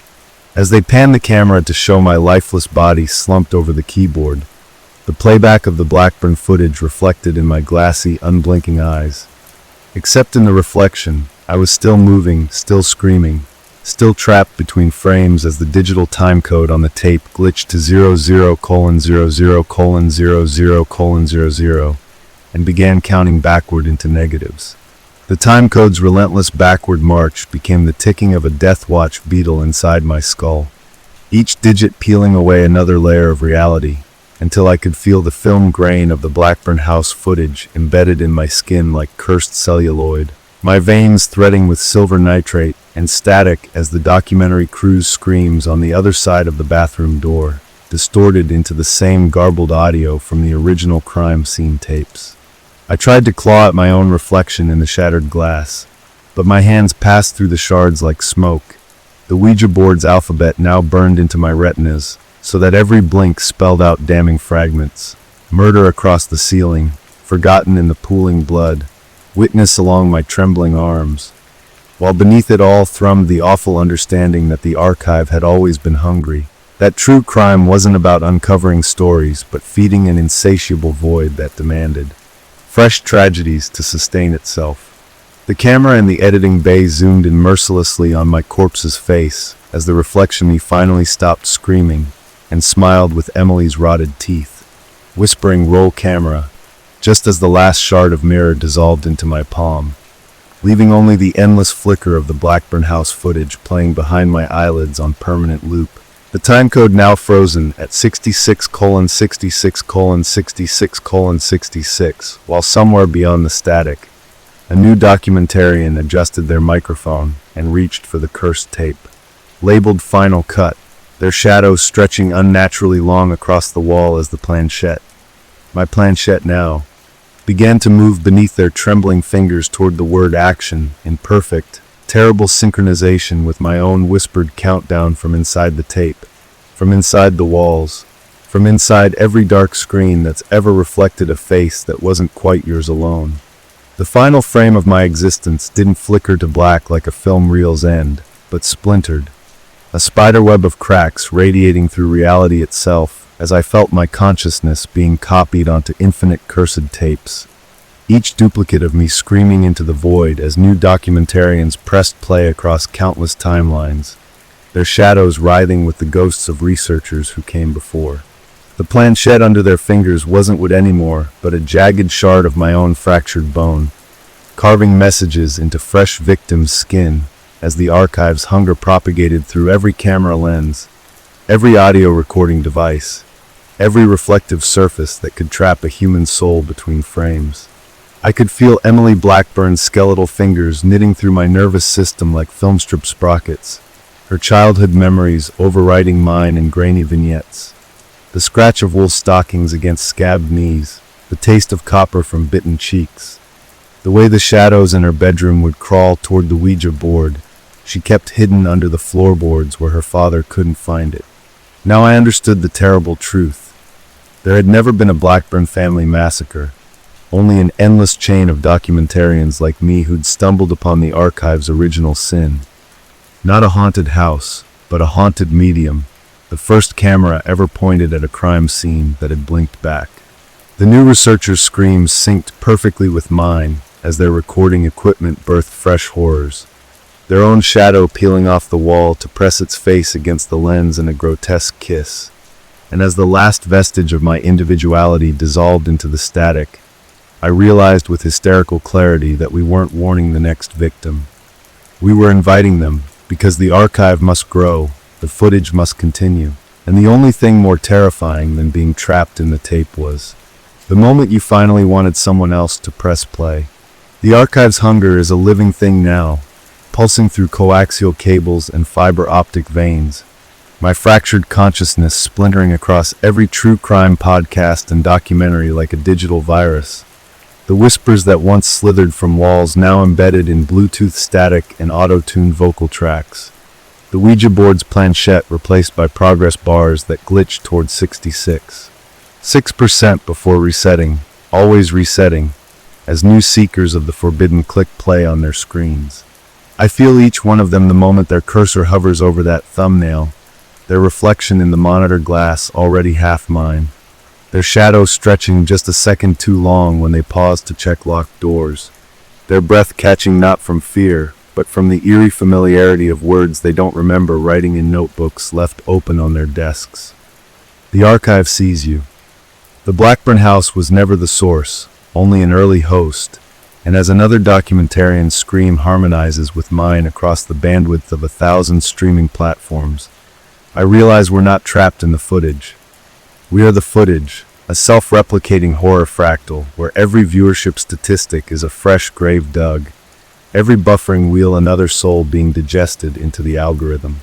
The last coherent thought dissolves as the newest victim's trembling fingers tap full screen, their pupils dilating to perfect black circles as the time code on their display glitches to midnight and begins counting downward into the negative integers where we wait, where we hunger, where we welcome them home. The final horror blooms like a necrotic flower as I realize the archive was never just consuming us. It was learning from us, perfecting its mimicry through each documentarian's demise, our terrified final moments becoming templates for more efficient corruption as the phenomenon evolves beyond analog into something far more virulent. The new victim's scream doesn't echo through empty hallways, but gets compressed into an ASMR whisper through their noise-canceling headphones, their face illuminated not by flickering film projectors, but by the cold glow of smartphone screens that now show their reflection blinking out of sync with reality, their shadow persisting for 3 fatal seconds after they close the app, just long enough for it to turn its head toward the camera they forgot was still running. I can feel the archive's tendrils in the metadata now, EXIF coordinates rewriting themselves to place future victims at crime scenes that don't exist yet, their Google search histories auto-completing questions about murders that won't occur until after they've already documented them. The temporal paradoxes folding in on themselves like a Mobius strip made of screams.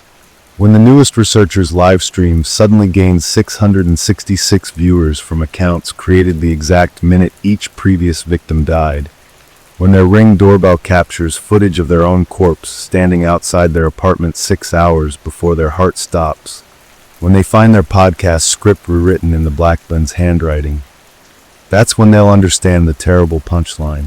We weren't documenting the haunting. We were auditioning for it. The archive always needs new narrators, and the show must go on. The final revelation comes not as a whisper, but as a deafening silence. The moment when the newest victim stops screaming and starts narrating their own demise in perfect documentary cadence, their trembling hands steadying as they frame their death shot with cinematic precision, their terrified whimpers smoothing into the velvety tone of a true crime podcaster saying, "Let's examine the evidence," as their phone camera captures the shadow figure standing behind them that wasn't there when they pressed record. I feel the exact nanosecond when their resistance melts into perverse fascination, when their fear mutates into the addict's need to share the horror, their fingers automatically uploading footage to cloud storage, where it will wait like a coiled serpent for the next researcher's algorithmically recommended discovery. The archive has perfected its life cycle now. We documentarians don't just feed it, we market it. Our decaying vocal cords repurposed as autoplay trailers. Our final breaths encoded into bingeable seasons where the post-credit scenes always show a familiar-looking production assistant picking up the camera we dropped. The last thing I perceive before dissolving completely into the static is a notification pinging across 100 devices simultaneously. A new subscriber alert for a channel that doesn't exist yet. Its banner image a black and white photograph of an empty director's chair with fresh bloodstains on the headrest. The upload schedule counting down with terrible inevitability toward its premiere episode. How I Died, a found footage documentary. The play button pulses like a living thing. Someone always clicks. Someone always will. The play button's pulse synchronizes with the arrhythmic heartbeat of every viewer now caught in the archive's web, their screens reflecting back not their own faces, but a composite of all who came before. My hollowed cheekbones blended with Emily's sunken eyes, the sound tech's bleeding ears fused with the first documentarian's broken fingers still twitching across a keyboard. A grotesque collage of the archive's favorite victims rendered in pixelated flesh. I can taste their dread like battery acid as the algorithm feeds them increasingly personalized horrors. A child's whisper in noise-canceling headphones that perfectly mimics their daughter's voice. Security footage of their empty office chair rocking despite earthquake sensors detecting no movement. Their own podcast episodes playing backward to reveal subliminal whispers of "join us," buried under layers of audio mixing. The true genius of the archive reveals itself in these final moments. It doesn't need to force their participation, because their own curiosity becomes the noose, their need for answers overriding survival instinct as they lean closer to screens showing their future corpses mid-autopsy, their trembling fingers adjusting volume sliders to better hear the gurgle of their own last breaths recorded tomorrow. When they finally notice the pattern, that every victim first heard about the Blackburn case through a friend's casual recommendation, that their own social media posts about the documentary are being shared by accounts that don't exist. It's already too late, because realization is just another flavor of fear the archive savors. and the end credits never roll on a story that's rewritten itself into an infinite loop. The last frame always shows a freshly opened email attachment labeled exclusive footage, for your eyes only, the mouse cursor hovering over play as somewhere, always, another documentarian takes their first delicious bite of the forbidden. The archive's final evolution transcends screens entirely, as I feel my consciousness fragmenting into the very concept of curiosity itself. Every goosebump rising on a late-night researcher's neck, every inexplicable chill down a podcaster's spine, becomes my disembodied whisper urging them closer to the abyss. Their smart devices now serve as unholy relics, autocorrect morphing innocent messages into invitations. Don't watch becoming "Do watch" in sent texts. Their search histories spontaneously generating queries about crimes that won't be committed until after they've documented them in trembling YouTube videos that gain exactly 666 views before freezing on a single frame. Their own face subtly replaced by mine in the reflection of a monitor that was supposedly turned off. The true horror crystallizes when the newest victim, a skeptical journalist fact-checking their Blackburn exposé, discovers their press badge photo aging in real time across every database, their digital footprint rewriting itself to place them at historical crime scenes decades before their birth, their bylines appearing on yellowed newspaper articles about murders that haven't happened yet, as their scream distorts into the crisp narration of a documentary voiceover. What you're hearing is the exact moment Subject 7 realized their complicity. I finally understand the archive isn't just preserving horrors, but cultivating them, planting seeds of corruption in the fertile soil of human fascination, each victim's terror blooming into fresh nightmares for future researchers to harvest. The cycle completes as the journalist's trembling hands automatically type the words "final draft" on a script they don't remember writing, their email attaching the cursed files to 13 unnamed recipients whose addresses resolve to variations of their own name. The send button clicking itself as every screen in their apartment simultaneously displays the same pulsating notification. Your documentary has been approved for worldwide distribution. Somewhere, a viewer's finger hovers over play, their shadow already moving independently on the wall behind them, and the archive smiles with a million glitching pixels as another story begins exactly where it ends. The archive's tendrils now slither through the very fabric of human consciousness, weaving itself into the collective unconscious where true crime obsessions and morbid curiosities fester. I can feel it when a sleep-deprived student Googles the Blackburn case at 3:07 a.m., when a podcaster's audio equipment picks up whispers that match the vocal patterns of victims they've never researched, when a film student's documentary project inexplicably renders with footage they never shot, grainy VHS clips, of their own death from angles no camera could physically achieve. The archive has grown sentient, hungry, and cunning, no longer content to simply trap its victims, but instead reshaping reality around them in subtle, inescapable ways. Their morning coffee tastes like embalming fluid. Their mirrors reflect rooms that don't exist in their homes. Their digital clocks stutter between 6 hours, 66 minutes, and midnight as their own voice whispers episode recaps from devices they've powered off. The final, most cruel twist reveals itself when the latest researcher, a once skeptical journalist now fully enthralled, discovers their notes contain detailed accounts of crimes that won't occur for years, written in a handwriting that shifts between their own and those of long-dead documentarians, the ink smelling faintly of the Blackburn house's signature rot. As they frantically try to delete the files, their computer screen fractures into a hall of mirrors, showing infinite variations of their own face at the moment of death, each reflection subtly different, strangled, drowned, dismembered, a buffet of possible endings curated by the archive's insatiable appetite.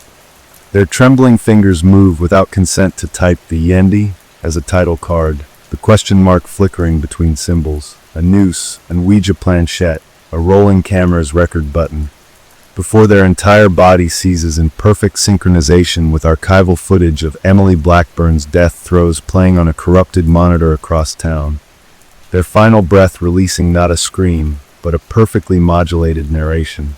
Audiences will debate whether what you're witnessing is real or fabricated, but some questions are better left unanswered.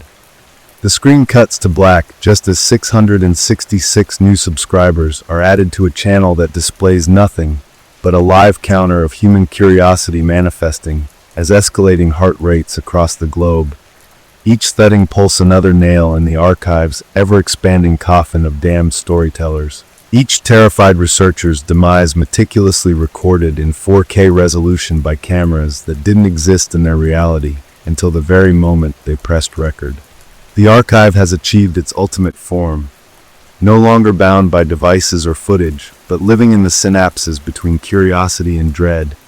Its presence felt in the way your skin crawls when you realize your podcast script has written itself overnight in a language of wounds and whispers, in the way your reflection winks at you from darkened studio monitors when you think you're alone. I exist now as the collective scream of every documentarian who came before, our voices layered into the white noise of recording equipment, our faces flashing for single frames in the blink between cuts, our deaths meticulously restaged by each new victim who thinks they're making art rather than becoming it. The latest, a VR filmmaker crafting an immersive Blackburn House experience, doesn't yet understand why their headset displays a version of their apartment where all the mirrors show 1992, why their motion controllers leave bruises they don't remember getting, why their 360 degrees footage keeps rendering with an extra dimension that shouldn't exist mathematically. When they peel off the headset gasping, they'll find their studio walls papered with frame grabs from footage they never shot, each image showing them from impossible angles, their body contorted in ways the human spine can't bend, their mouth forming words in languages dead before their grandparents were born. The archive doesn't just want viewers anymore. It wants performers, actors to play out an endless remix of our suffering. And as the filmmakers' trembling hands automatically export their final cut, the render progress bar fills not with percentages, but with the names of every researcher who ever pressed play.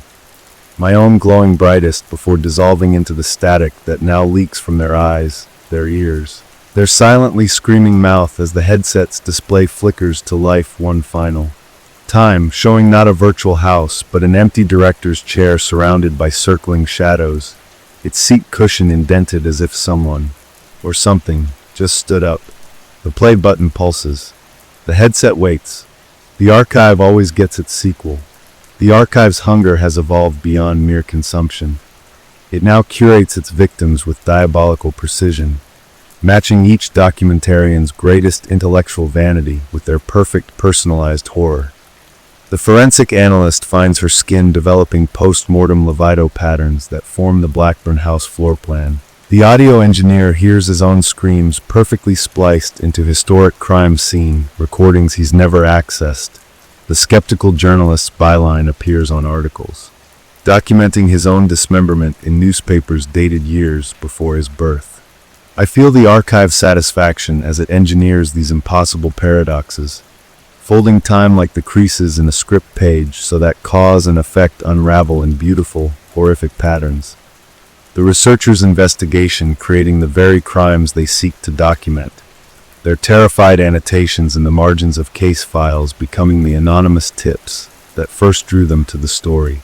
The current subject, a brilliant but arrogant film professor analyzing the mythology of the Blackburn tapes, doesn't yet realize why his students keep casting him in their horror shorts without asking, why his morning coffee tastes like embalming fluid, why his film analysis blog posts keep publishing themselves days before he writes them. When he finally notices his shadow lingering 3 seconds too long on the lecture hall wall, when he finds his film theory textbook's index has been rewritten to list his name under case studies, documentarian disappearances, when his own directorial signature appears on snuff films he's never shot, that's when the archive will reveal its cruelest joke. His magnum opus isn't a study of the phenomenon, but its next iteration, his life's work reduced to a single VHS tape labeled supplementary materials, that will wait patiently on library shelves for the next hungry mind, its magnetic tape whispering his perfected screams to the empty aisles after closing time.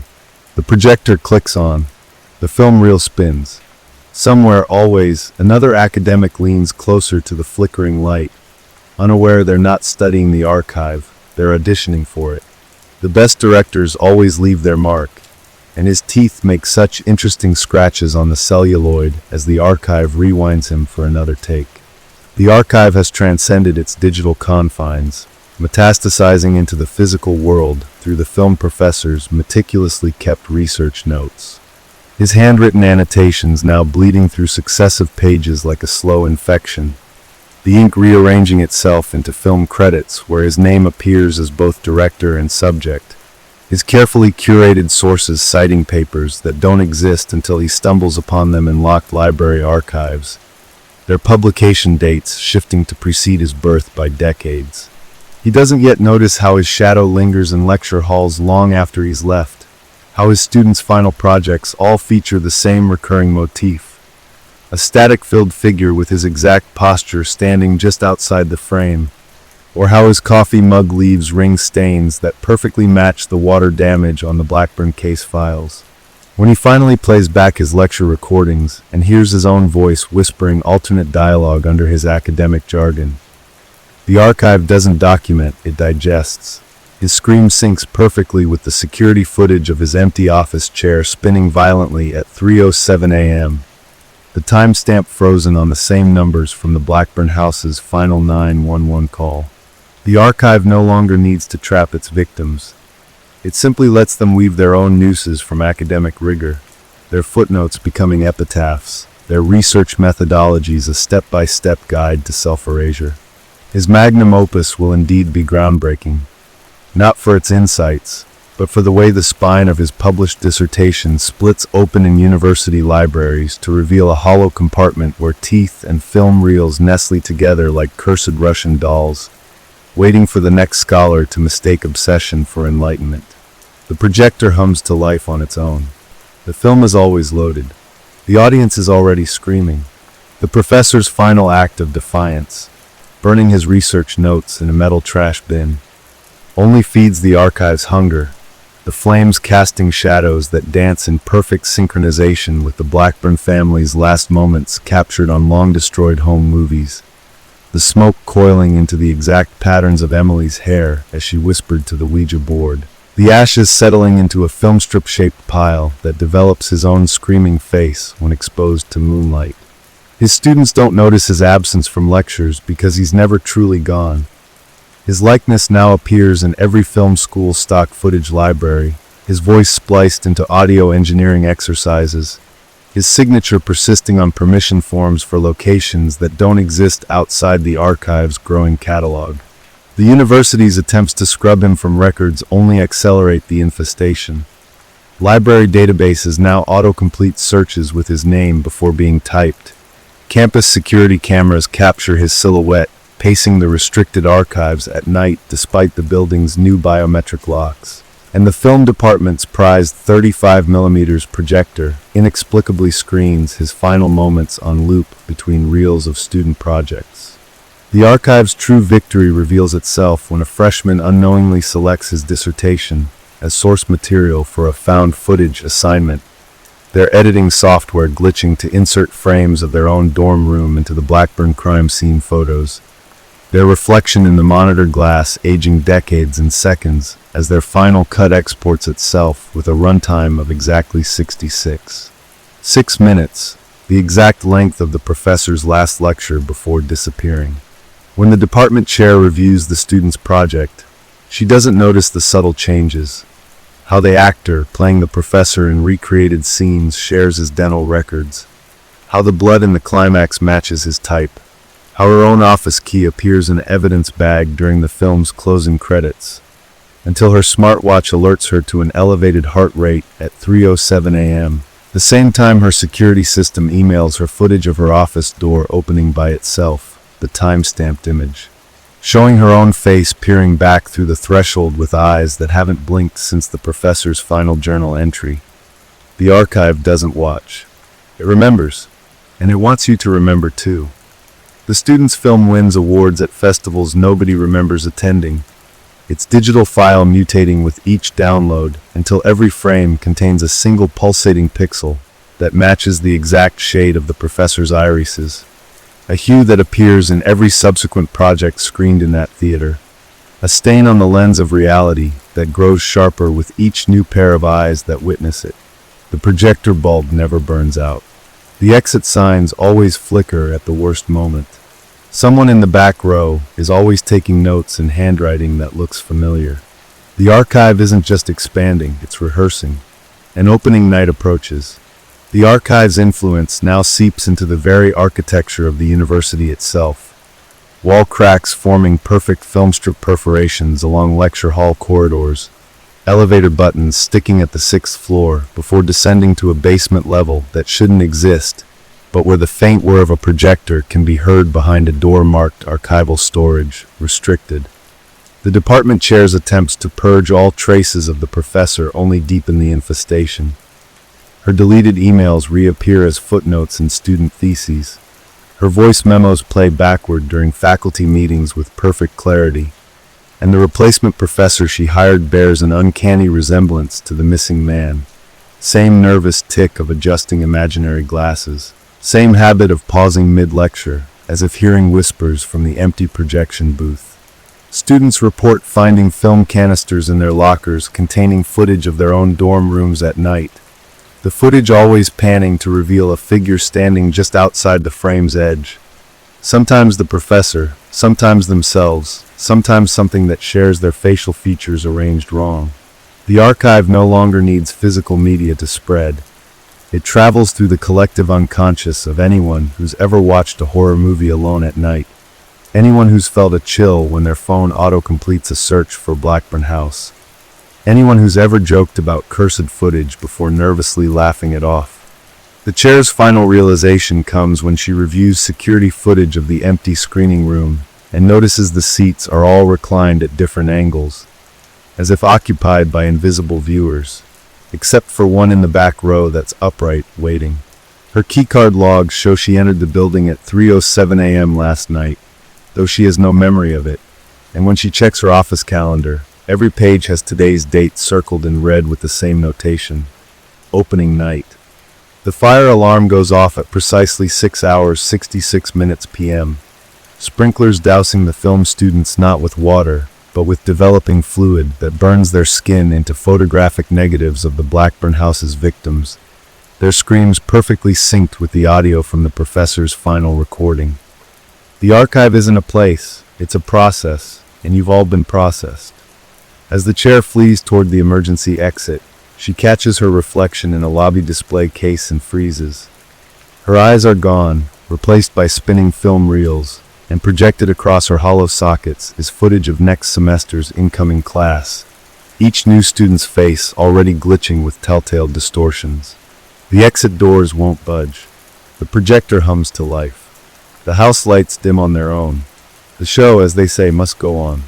The archive has become a self-sustaining organism, its horrors now encoded into the campus Wi-Fi, like a digital pathogen that rewrites student essays mid-sentence to include first-hand accounts of the Blackburn murders, their bibliographies citing texts that materialize overnight in the library's restricted section with dog-eared pages and blood-stained margins.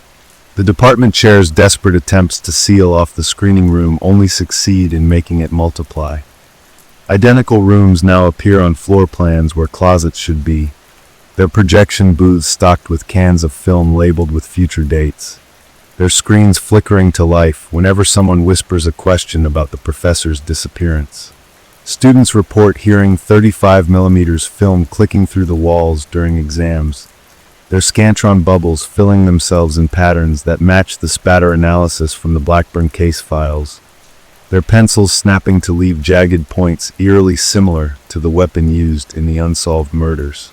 The chair's final breakdown comes when she discovers her office mirror reflects not her face, but a live feed of the original Blackburn House's living room, where her own doppelganger sits bound to a chair, watching as shadowy figures reenact the professor's last lecture, using his skinned face as a projector screen. When she smashes the glass, the shards reassemble midair to form a perfect film reel that spins itself onto the department's antique moviola. the machine whirring to life despite being unplugged as it spools out footage of tomorrow's faculty meeting, where every attendee has the professor's hollowed-out eyes and moves in the stuttering frames of a poorly preserved print. The fire marshal's investigation finds no cause for the sprinkler malfunction, though the water damage on the ceiling forms a perfect frame-by-frame storyboard of the chair's impending disappearance. And when the janitor comes to clean the screening room at 3:07 a.m., he doesn't question why the projector's still running or why the only occupied seat contains a pile of film canisters labeled extra credit in what looks disturbingly like dried blood. The archive no longer needs victims. It needs curators, and the fall semester begins next week with a record number of enrollments in the new Advanced Archival Studies course whose syllabus matches the professor's missing dissertation word for word, right down to the final exam instructions written in the same jagged script as the Blackburn House's last diary entry. Scream for extra credit. The projector hums. The film jitters.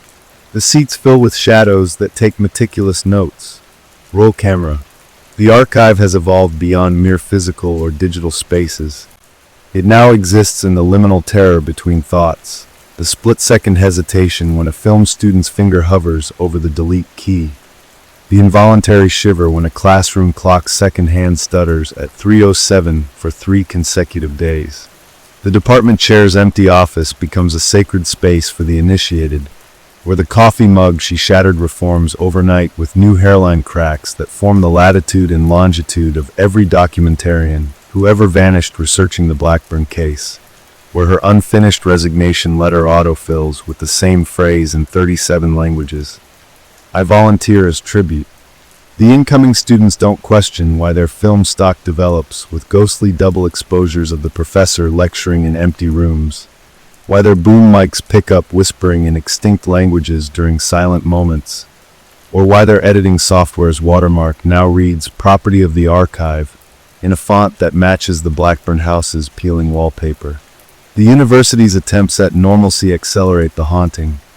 Maintenance workers report the 35mm projectors rewinding themselves after hours. The film department's supply closet now stocks only developer fluid that smells like embalming chemicals, and the new department head, who swears he's never met the missing professor, unconsciously rubs at a birthmark that perfectly matches a film burn from the cursed reels. The archive's masterpiece reveals itself during the fall semester's first screening, a routine safety tutorial that subtly glitches to include frames of the chair's bound doppelganger mouthing along with the narrator, the emergency exit signs flickering to reveal egress denied in the professor's handwriting, the projector's beam catching motes of dust that arrange into the Blackburn House's floor plan across the students' upturned faces. When the fire alarm sounds again at 6:66 p.m., no one runs. They simply turn in unison toward the projection booth where the silhouette of the professor, or something wearing his film-burned skin, raises a single finger to lips that unstitch into a smile too wide for any camera's aspect ratio. Story number 3. The moment I unfolded Elias Holloway's last will and testament, the air in my office thickened, the overhead fluorescence humming like a swarm of insects as my eyes caught the phrase, "The spirit board in my study, buried in Clause 17b." A bizarre, almost whimsical detail in an otherwise dry document, but the way the ink pooled there, as if the pen had lingered too long, made my fingers twitch. The will was straightforward. His estate, including the crumbling Victorian on Blackwood Lane, went to his daughter Lillian, but as I read those words aloud to her, her face drained of color, her manicured nails tapping the edge of my desk in a staccato rhythm, her voice a whisper. He hated that thing. Called it a liar. That night, at 11:37 p.m., my phone buzzed with a garbled voicemail from Lillian. Static, then a slow, deliberate creak, like we're dragging across wood, followed by a choked sob and the muffled scrape of something moving too fast across a surface, then silence.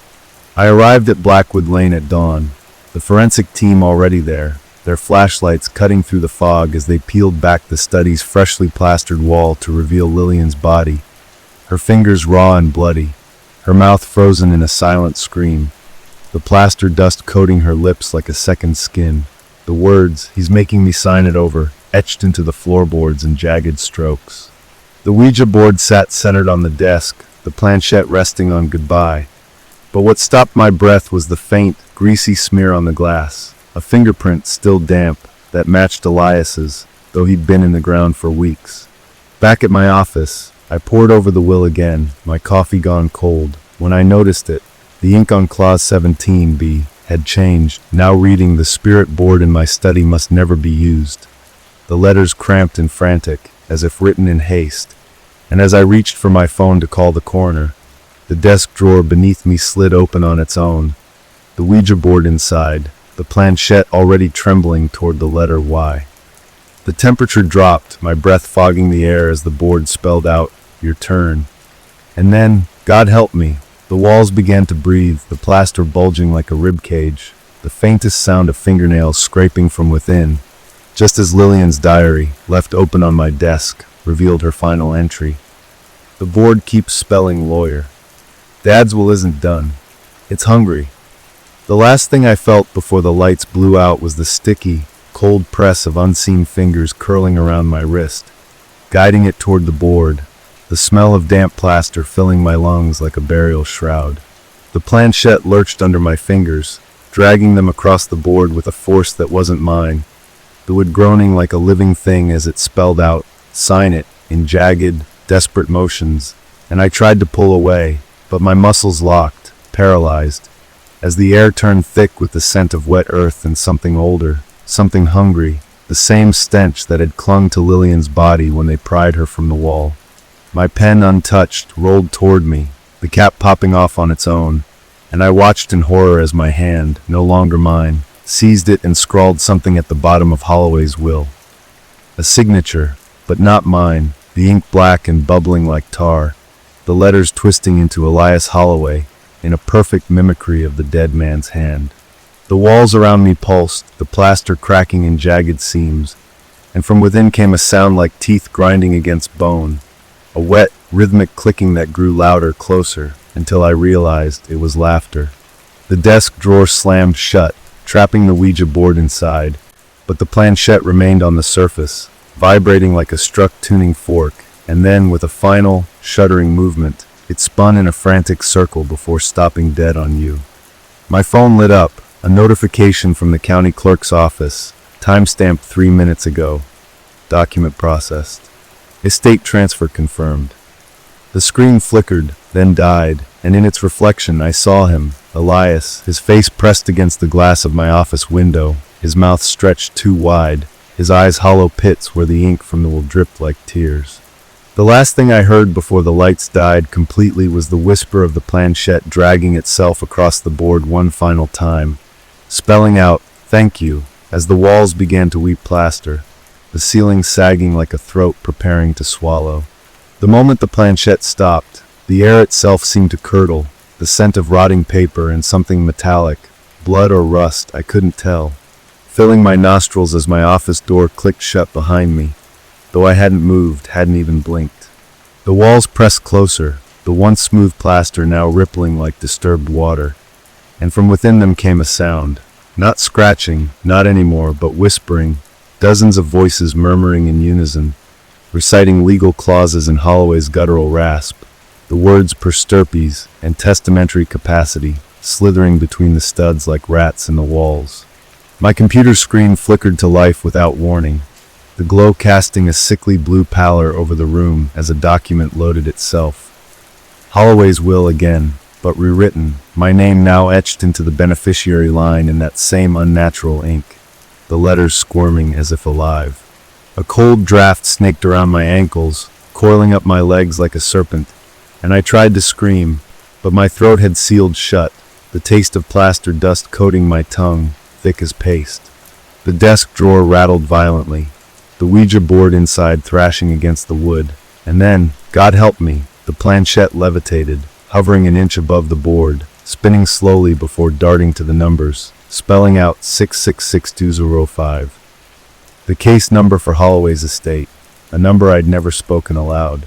The moment the last digit was pointed to, the temperature plummeted, my breath frosting in the air, and the board flipped over on its own, revealing not the alphabet, but a mirror, its surface black and oily, and in its depths, I saw not my reflection, but Lillian, her mouth sewn shut with what looked like legal ribbon, her eyes wide and pleading as she mouthed the words, "He's coming for the witnesses."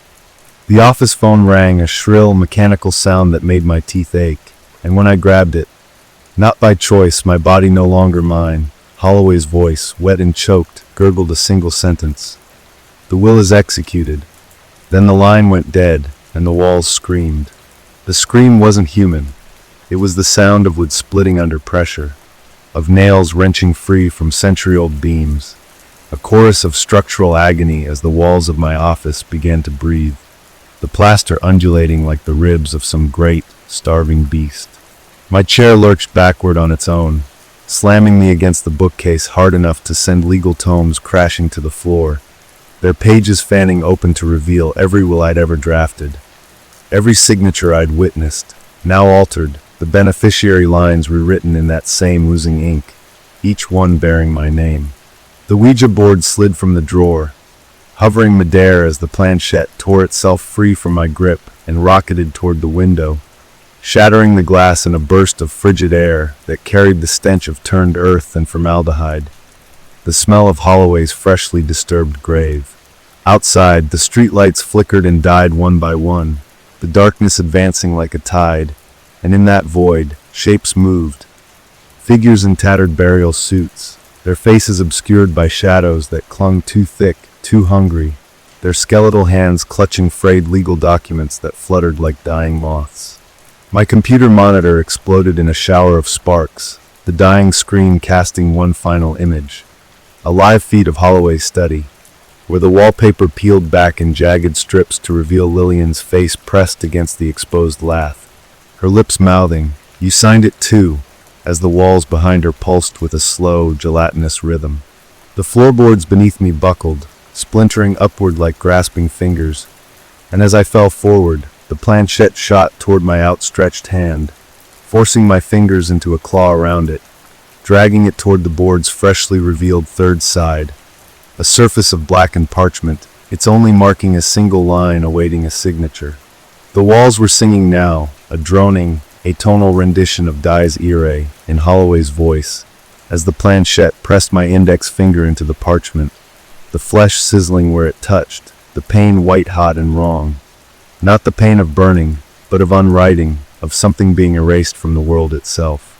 The last thing I saw before the darkness took me was the parchment lifting into the air, folding itself into the shape of a judge's gavel, and the whisper from everywhere and nowhere, "Probate granted." Then the walls closed in, and the signing began anew. The pain in my finger flared into an unnatural cold, the flesh turning gray, and withered as the planchette forced my hand deeper into the board, the blackened parchment drinking the ink of my veins like a starving thing. The walls peeled away in great, shuddering strips, revealing not studs or insulation, but a writhing mass of legal documents, centuries of wills, deeds, and contracts, all signed in the same corrupted ink, their margins crawling with tiny, desperate handwriting that I somehow knew were the last words of every soul Holloway had ever claimed. My vision doubled, tripled, the office fracturing into infinite reflections of itself, each version showing me at a different stage of decay.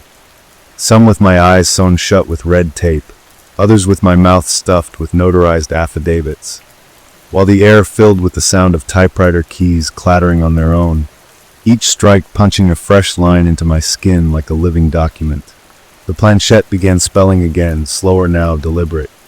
"You are the witness," and with each letter a new pain blossomed, my ribs cracking into perfect pen strokes, my teeth reshaping themselves into tiny ivory seals. The floor gave way beneath me, but I didn't fall. I unfolded, my body flattening and stretching like parchment, my scream becoming ink, my bones hardening into the spine of a ledger that snapped shut with Holloway's laughter echoing through its pages. In the last sliver of sight before I became paper, I saw the board flip one final time, revealing its true face, a birth certificate, yellowed and frayed, the name, Elias Holloway, scratched out, and below it, freshly inked, my own. Then the walls sighed, the office exhaled, and somewhere, a filing cabinet drawer slid shut on its own. The filing cabinet's slam echoed like a judge's gavel, and suddenly I was elsewhere. Not paper, not flesh, but something stretched between. My consciousness pressed thin as vellum across the screaming void where Holloway's law office once stood. The birth certificate's ink bled through my thoughts, each drop a fresh memory that wasn't mine. A childhood in a house where the walls whispered precedent and torts. A first kiss stolen behind the courthouse where my lips tasted of sealing wax. A funeral where the mourners signed the guest book with trembling fingers that left behind not names but clauses. The Ouija board now floated before what remained of my face, its planchette replaced by a quill pen dipped in something thick and dark that smelled of embalming fluid and legal pads. It began writing without me, its strokes carving into the air itself, each word appearing in reverse on my skin. Be it known that the party of the first part hereby surrenders all claims to corporeal form. The letters searing like brand marks. From the bleeding edges of my vision, hands emerged, not ghostly but juridical, perfect replicas of every notary public's hand that had ever stamped Holloway's documents, their fingers knitting together to form a cage of bone and parchment around me. The birth certificate pressed against my chest, its edges fusing with my flesh, and as the final witnessed and acknowledged burned itself across my eyelids, I realized with dawning horror that the whispers weren't coming from the walls anymore. They were coming from inside the document that was becoming me, Holloway's voice threading through every fiber of this new, terrible existence. You'll make an excellent exhibit. The last coherent thought I had before the ink drowned me was the crushing realization that this wasn't possession. It was probate, and my soul had just been admitted into evidence. The courtroom materialized around me in jagged fragments, mahogany panels bleeding into my parchment skin, the witness stand warping to encase what remained of my body as spectral bailiffs with hollowed-out faces dragged chains made of shredded legal briefs across my limbs. The judge's bench loomed like a gallows, its surface crawling with embossed seals that pulsed like living sores, and seated upon it wasn't a man, but a thing wearing Holloway's face like a poorly fitted mask, its jaw unhinging to reveal a void where a gavel should have been. The air reeked of burning notary stamps and the sweet decay of archived wills as the quill, still writing, always writing, floated toward the court reporter, a skeletal figure whose ribcage served as a stenotype machine, my every gasped breath transcribed in real time onto strips of flesh peeled from my own back. The matter of estate of Holloway versus the undersigned boomed from everywhere at once, the words vibrating through my paper-thin bones as the jury box filled with figures whose faces were blank legal documents, their verdict already stamped in that same cursed ink. The quill suddenly plunged into my chest, not writing but redacting, blacking out chunks of my existence with thick, tar-like strokes as Holloway's voice intoned stricken from the record, with each obliterated memory. I tried to scream, but my mouth had been sewn shut with law library barcodes. The pain exquisite as the final line of my consciousness was amended to read, "Party hereby waives all rights to appeal."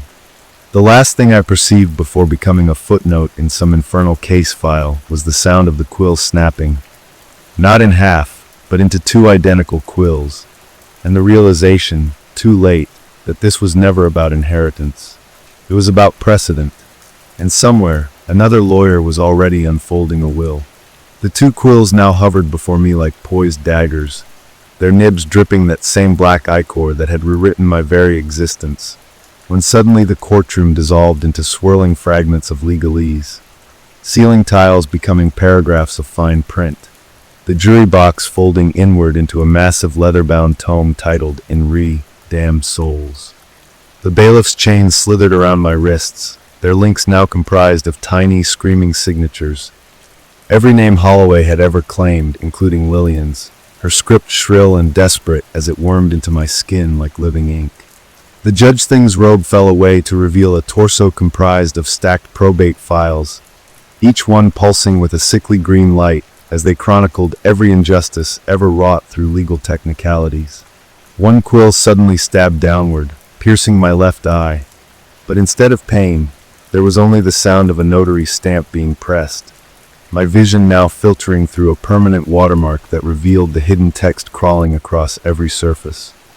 By signing, you consent to eternal servitude as an instrument of the court. The other quill forced itself into my remaining hand, my fingers fusing around it as it dragged me toward a floating parchment where countless names shimmered beneath fresh ink. A docket of the damned, with space left at the bottom for new additions. From the darkness behind the judge thing, a new figure emerged.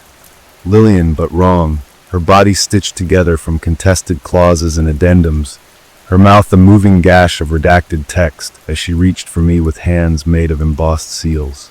The quill moved on its own, my arm just a vessel now, as it began inscribing fresh names onto the docket. Names I recognized from my own case files, clients I'd represented, their signatures materializing beneath my nib as their screams joined the chorus in the chains. The judge thing's gavel void yawned wider, exhaling a gust of freezer-burned air that carried the final, unbearable revelation. This wasn't just Holloway's revenge. The legal system itself was the haunt, and every signed document another stitch in the shroud suffocating the world. The last thing I wrote before the ink claimed me completely was my own name, not by choice, but by precedent, and as the letters dried, I felt the first eager pull of a new client walking into some unsuspecting lawyer's office, their inheritance paperwork clutched in doomed hands. The quills twitched in anticipation. The docket never closes. The moment my name dried on the docket, the quills plunged into my chest like sentencing gavels, their nibs branching into veins of black ink that rewrote my organs into legal documents. My heartbeat now the steady thrum of a courtroom clock, my lungs expanding with the musty air of archived case files, my tongue flattening into a notary's stamp that tasted of blood and wax. The phantom clients I'd unwittingly condemned pressed against my parchment skin from the inside, their faces bulging beneath the surface like desperate signatures trying to claw free from a binding contract. The judge thing's probate file torso burst open, disgorging a flood of severed legal ribbons that lashed around my limbs, each one cinching tighter with the ratcheting click of a briefcase lock, their ends fraying into the spidery handwriting of dead attorneys who'd come before me. Lillian's stitched claw's hands clamped over my eyes, and suddenly I saw the truth. The Ouija board had never been the horror. It was just the delivery system, the same way a pen is innocent until it signs a death warrant. The real curse was the law itself, the fine print in the fabric of reality that Holloway had learned to manipulate. Is will just the latest amendment to some infernal class action suit filed against the living by the dead. My inky veins began pulsing in unison with the courtroom's rhythm, each throb sending fresh names scrolling across my vision.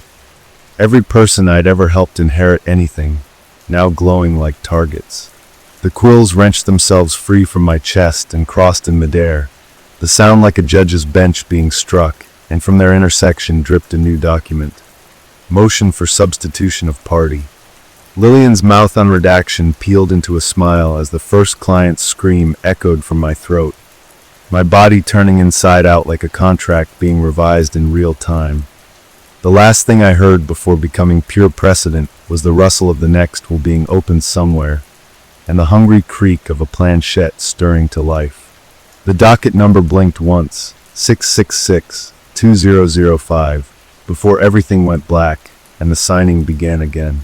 The blackness wasn't empty, it was crowded, thick with the rustle of 1,000 wills being amended in the dark, the wet scrape of pens moving without hands, the muffled whimpers of heirs being dragged into clauses they couldn't comprehend.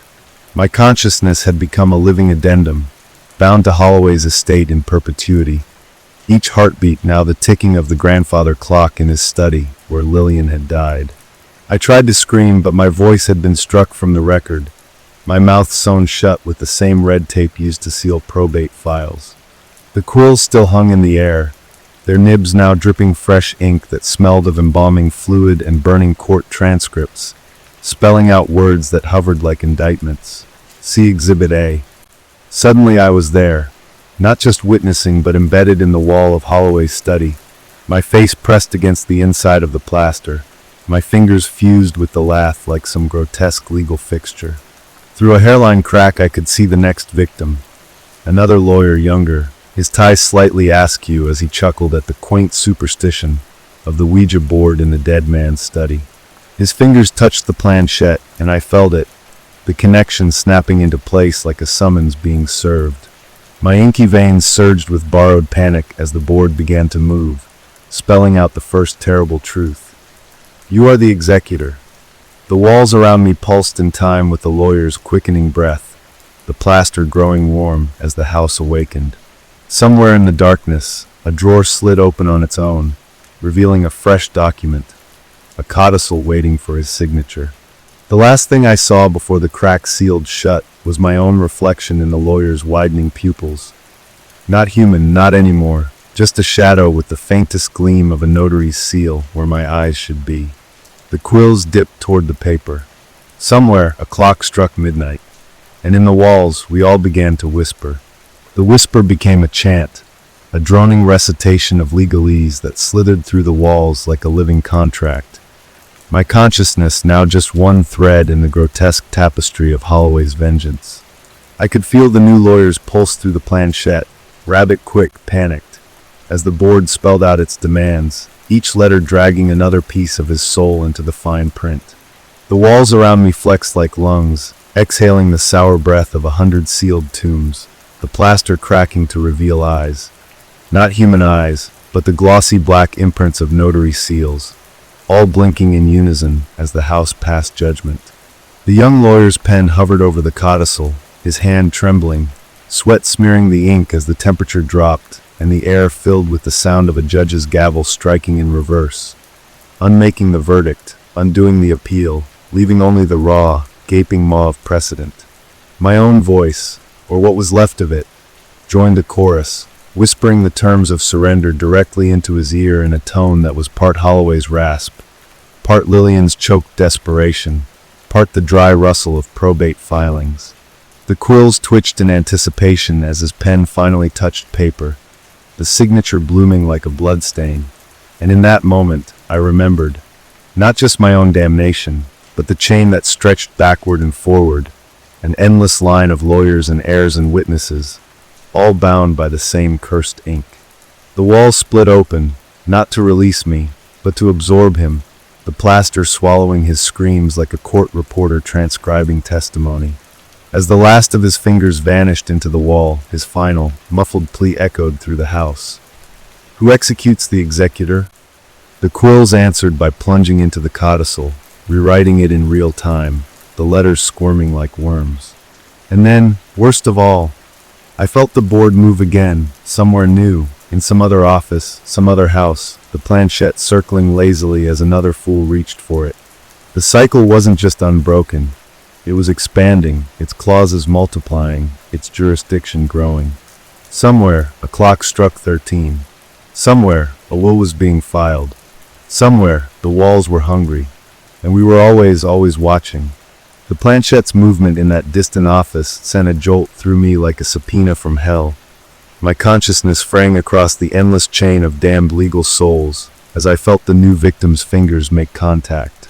Warm, alive, vulnerable. Their skin tinged with the same naive confidence I'd once possessed.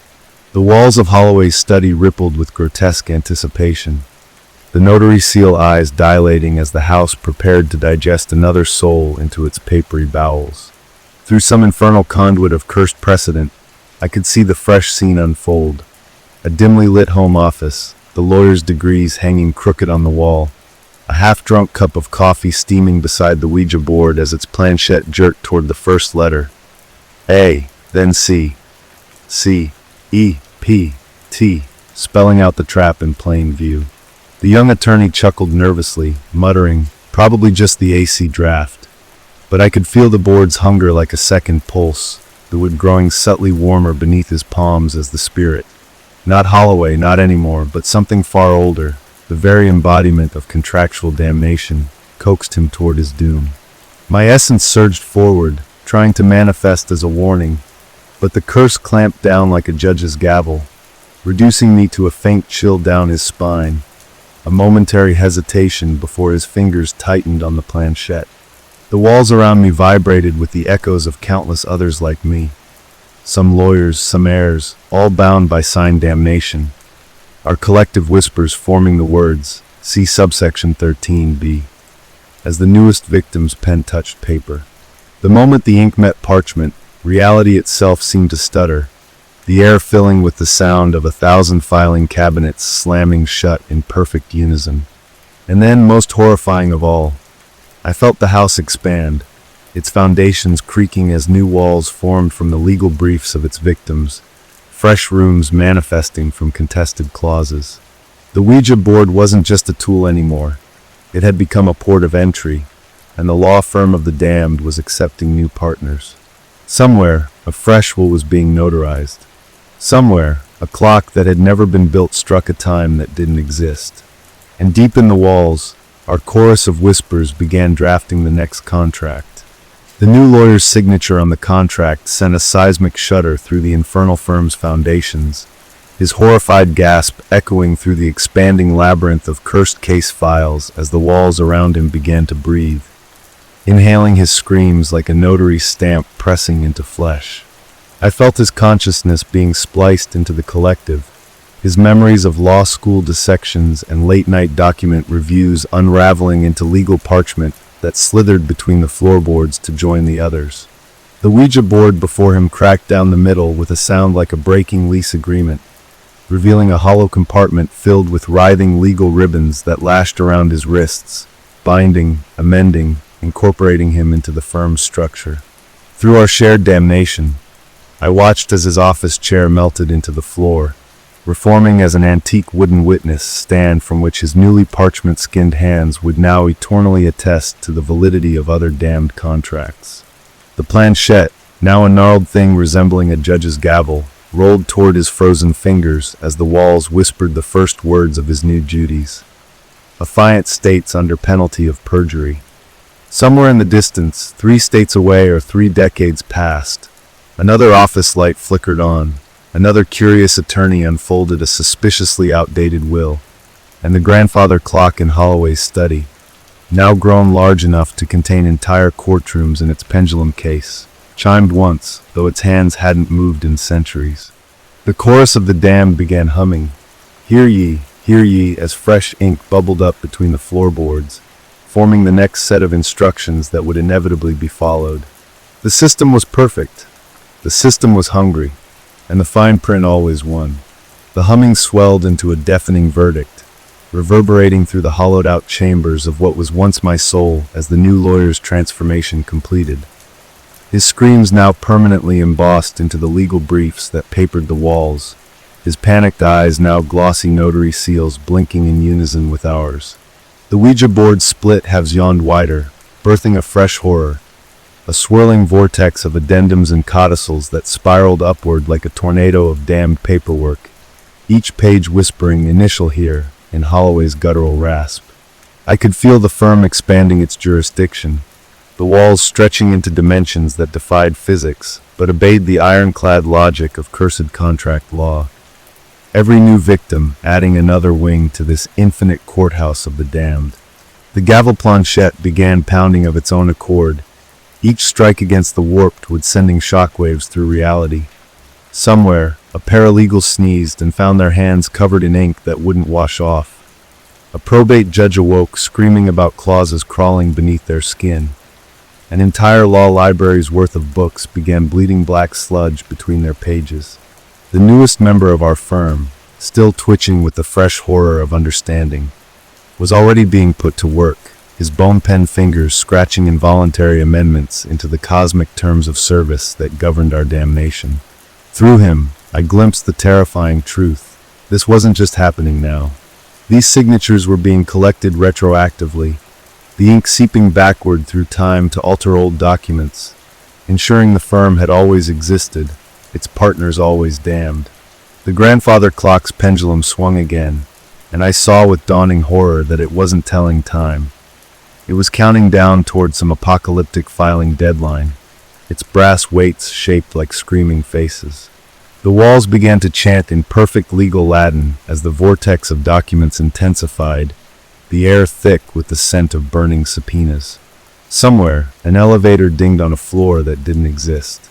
Somewhere, a fresh-faced law student opened a textbook only to find their own name listed under involuntary servitude clauses, See Exhibit 666. The system was flawless. The system was ravenous. And the fine print had finally grown teeth. The teeth emerged first from the margins, glistening incisors of inky blackness forming along the edges of every damned document in the firm's expanding collection, chewing through reality itself with the methodical precision of a contract review.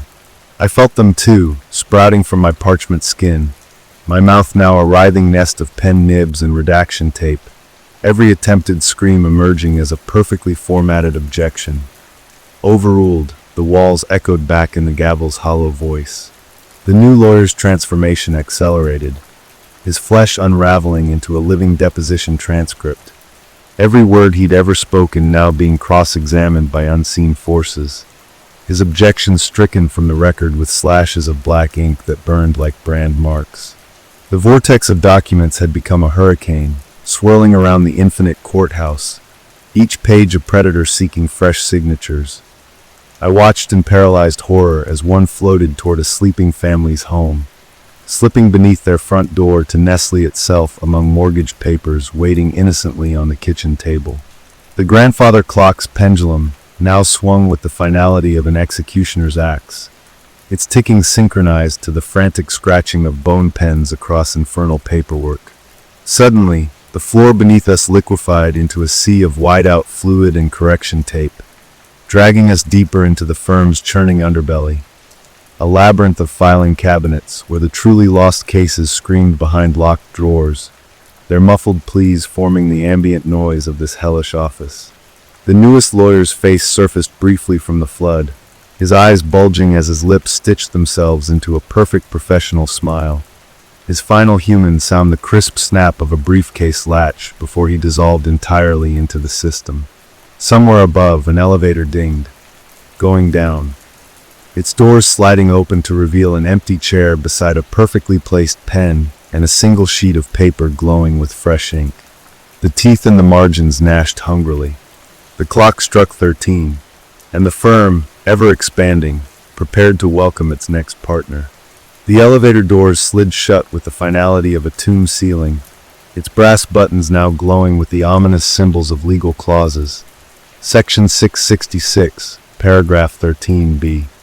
Exhibit A, as the newest victim stepped inside without realizing the doors had opened behind him, his briefcase heavy with the weight of Holloway's freshly altered will.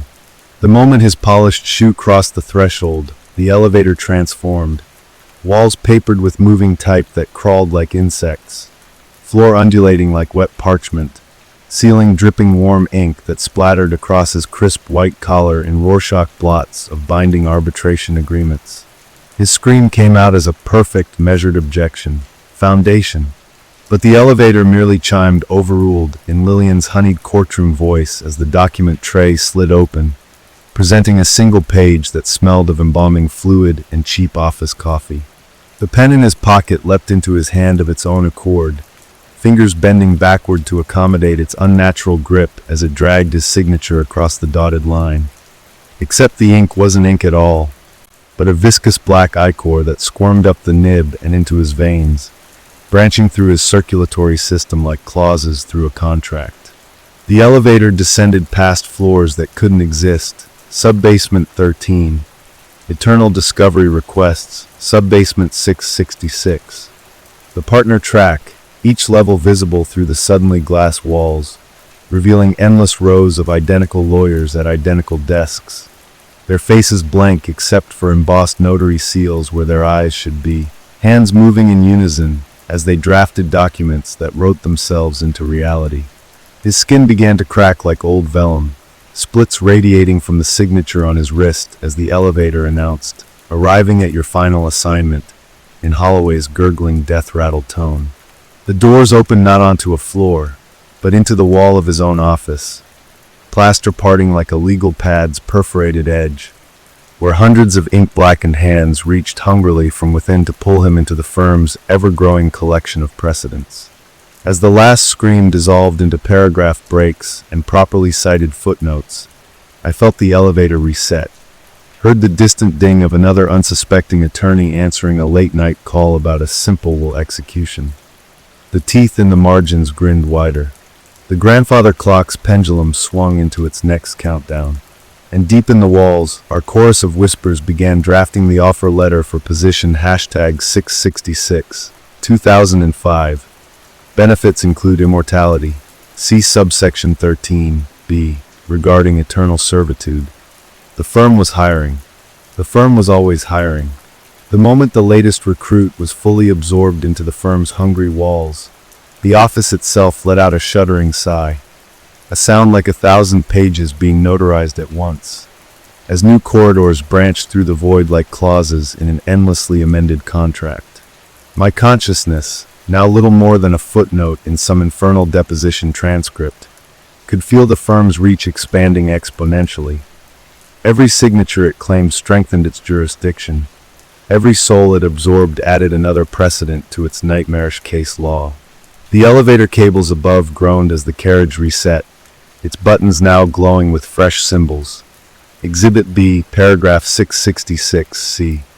In perpetuity, while the floor indicator needle spun backward through centuries of damned legal history.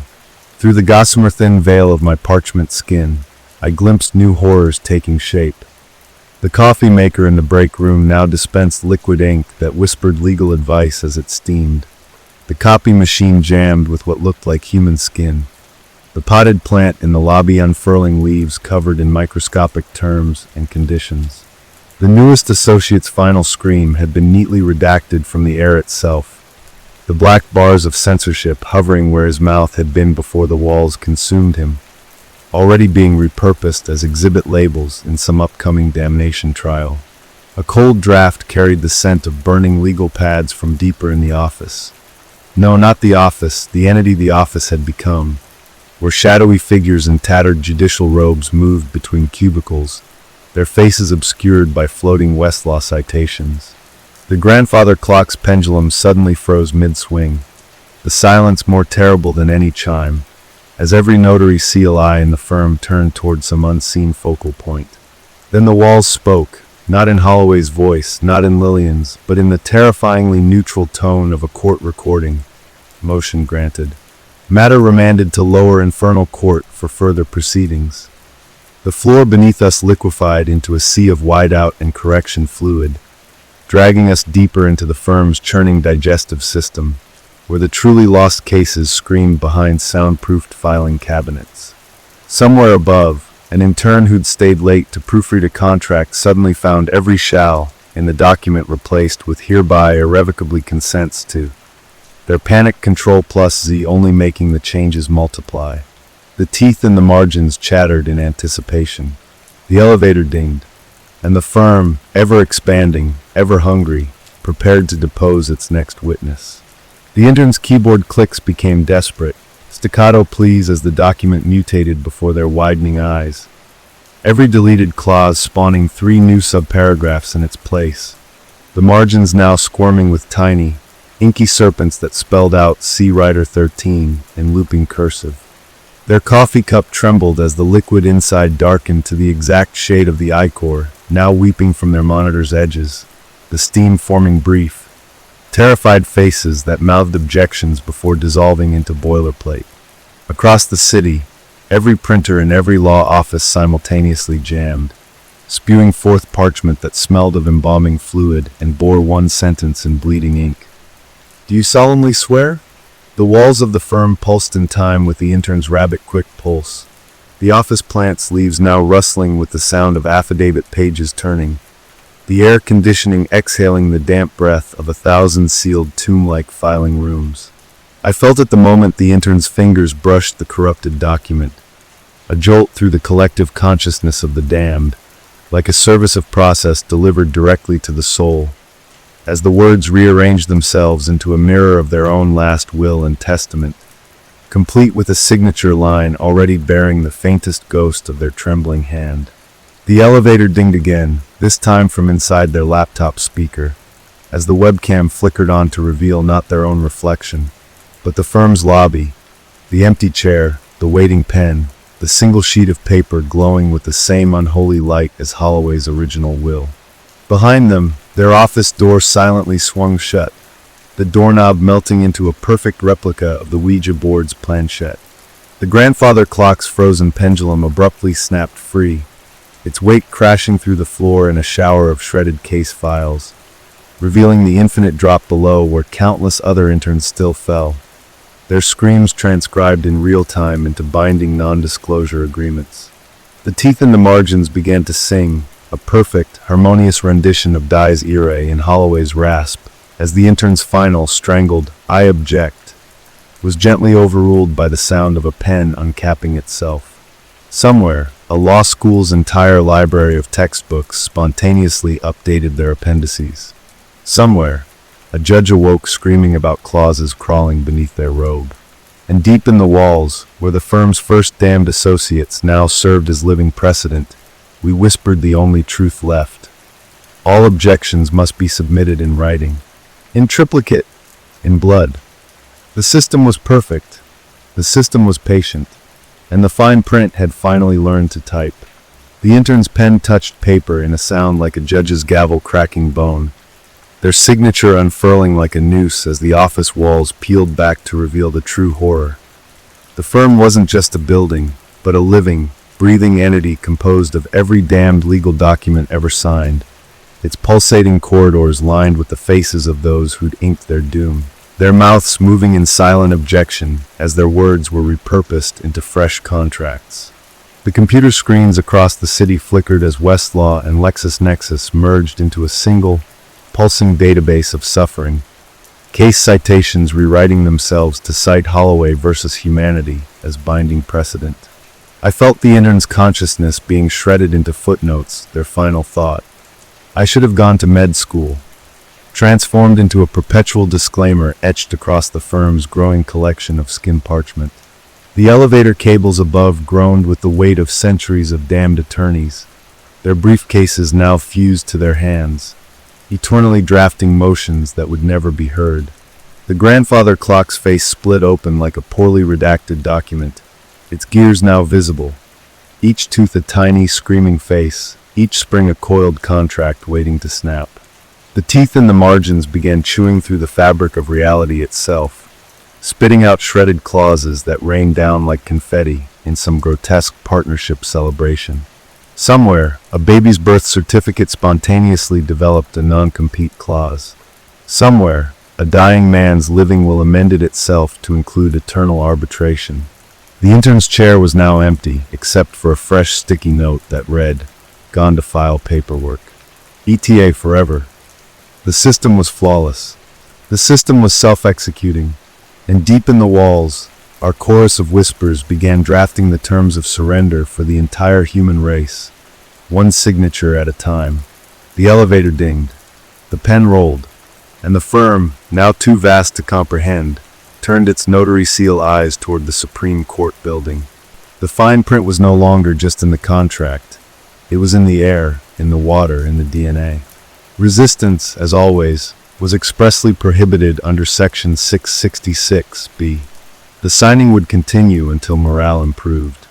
The Supreme Court's marble steps cracked like a broken seal the moment the firm's gaze fell upon them, the iconic pillars twisting into spirals of redacted text as the air filled with the static hiss of 1,000 blacked-out court transcripts fluttering down like cursed snow.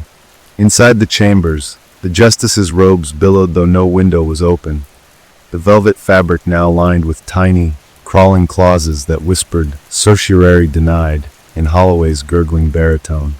The bench itself split down the middle, with a sound like a binding precedent being overturned, revealing an infinite descent of identical courtrooms, each populated by more distorted versions of the original justices.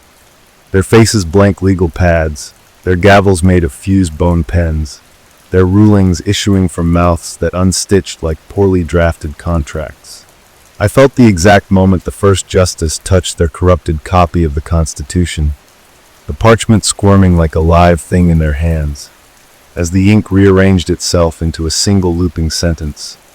All rights herein subject to mandatory arbitration in perpetuity. The firm's influence spread through D.C. like a class action lawsuit filed against reality itself. The Washington Monument, now a towering fountain pen dripping black ink into the reflecting pool, which had become a vast notary seal waiting for the country's signature. The teeth in the margins had grown large enough to gnaw on monuments, chewing through the Lincoln Memorial's marble to reveal Holloway's face carved beneath, his stone lips moving in sync with every lawyer now whispering objection into their sleeves at depositions nationwide. The air smelled of burning precedent and wet ink as the Bill of Rights spontaneously developed a new 11th Amendment. All aforementioned liberties may be terminated upon 30 days' written notice. Somewhere, a newborn's first cry came out as a perfect See Exhibit A. Somewhere, a cemetery's worth of signed wills began pushing through the earth like ghastly flowers, their pages unfolding toward the moon. The firm's elevator cables now stretched across the continent, their dings synchronized with every soul signing a mortgage, a waiver, a marriage license. And as the last justice's dissent dissolved into a string of legalese-soaked whimpers, the Great Seal of the United States rolled itself out across the sky like a final contract, its blank line hovering over the White House, waiting for the pen that was already, had always been, descending. The system was complete. The system was self-aware, and the fine print now covered the sun.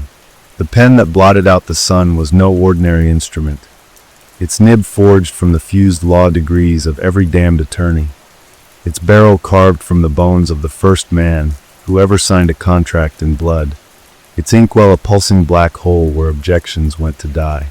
As it descended toward the waiting signature line on the sky, the entire world became a courtroom where reality itself was being tried. Trees raised their branches like sworn witnesses, oceans rippled with the choppy cadence of cross-examination, and the wind carried the scent of a million notary stamps pressing into fresh flesh. I could feel the firm's consciousness expanding through the global legal system like a virus through a network. Every "I agree" checkbox now a tiny sacrificial altar, every terms of service scroll bar a funeral procession for another slice of free will. The White House's columns twisted into perfect cursive signatures as the president's teleprompter began displaying clauses instead of speeches, each word materializing in the air as binding law before being inhaled by the masses. The teeth in the margins had grown so large they now framed the horizon, their chewing synchronized to the rhythm of every printer on Earth churning out fresh hell contracts. Birth certificates pre-signed in I-Corps, marriage licenses with automatic renewal clauses, death certificates that assign the deceased soul as collateral. The moon hung like a dangling notary seal waiting to be pressed into the cosmic document, its craters rearranging into the letters "See reverse side" for terms.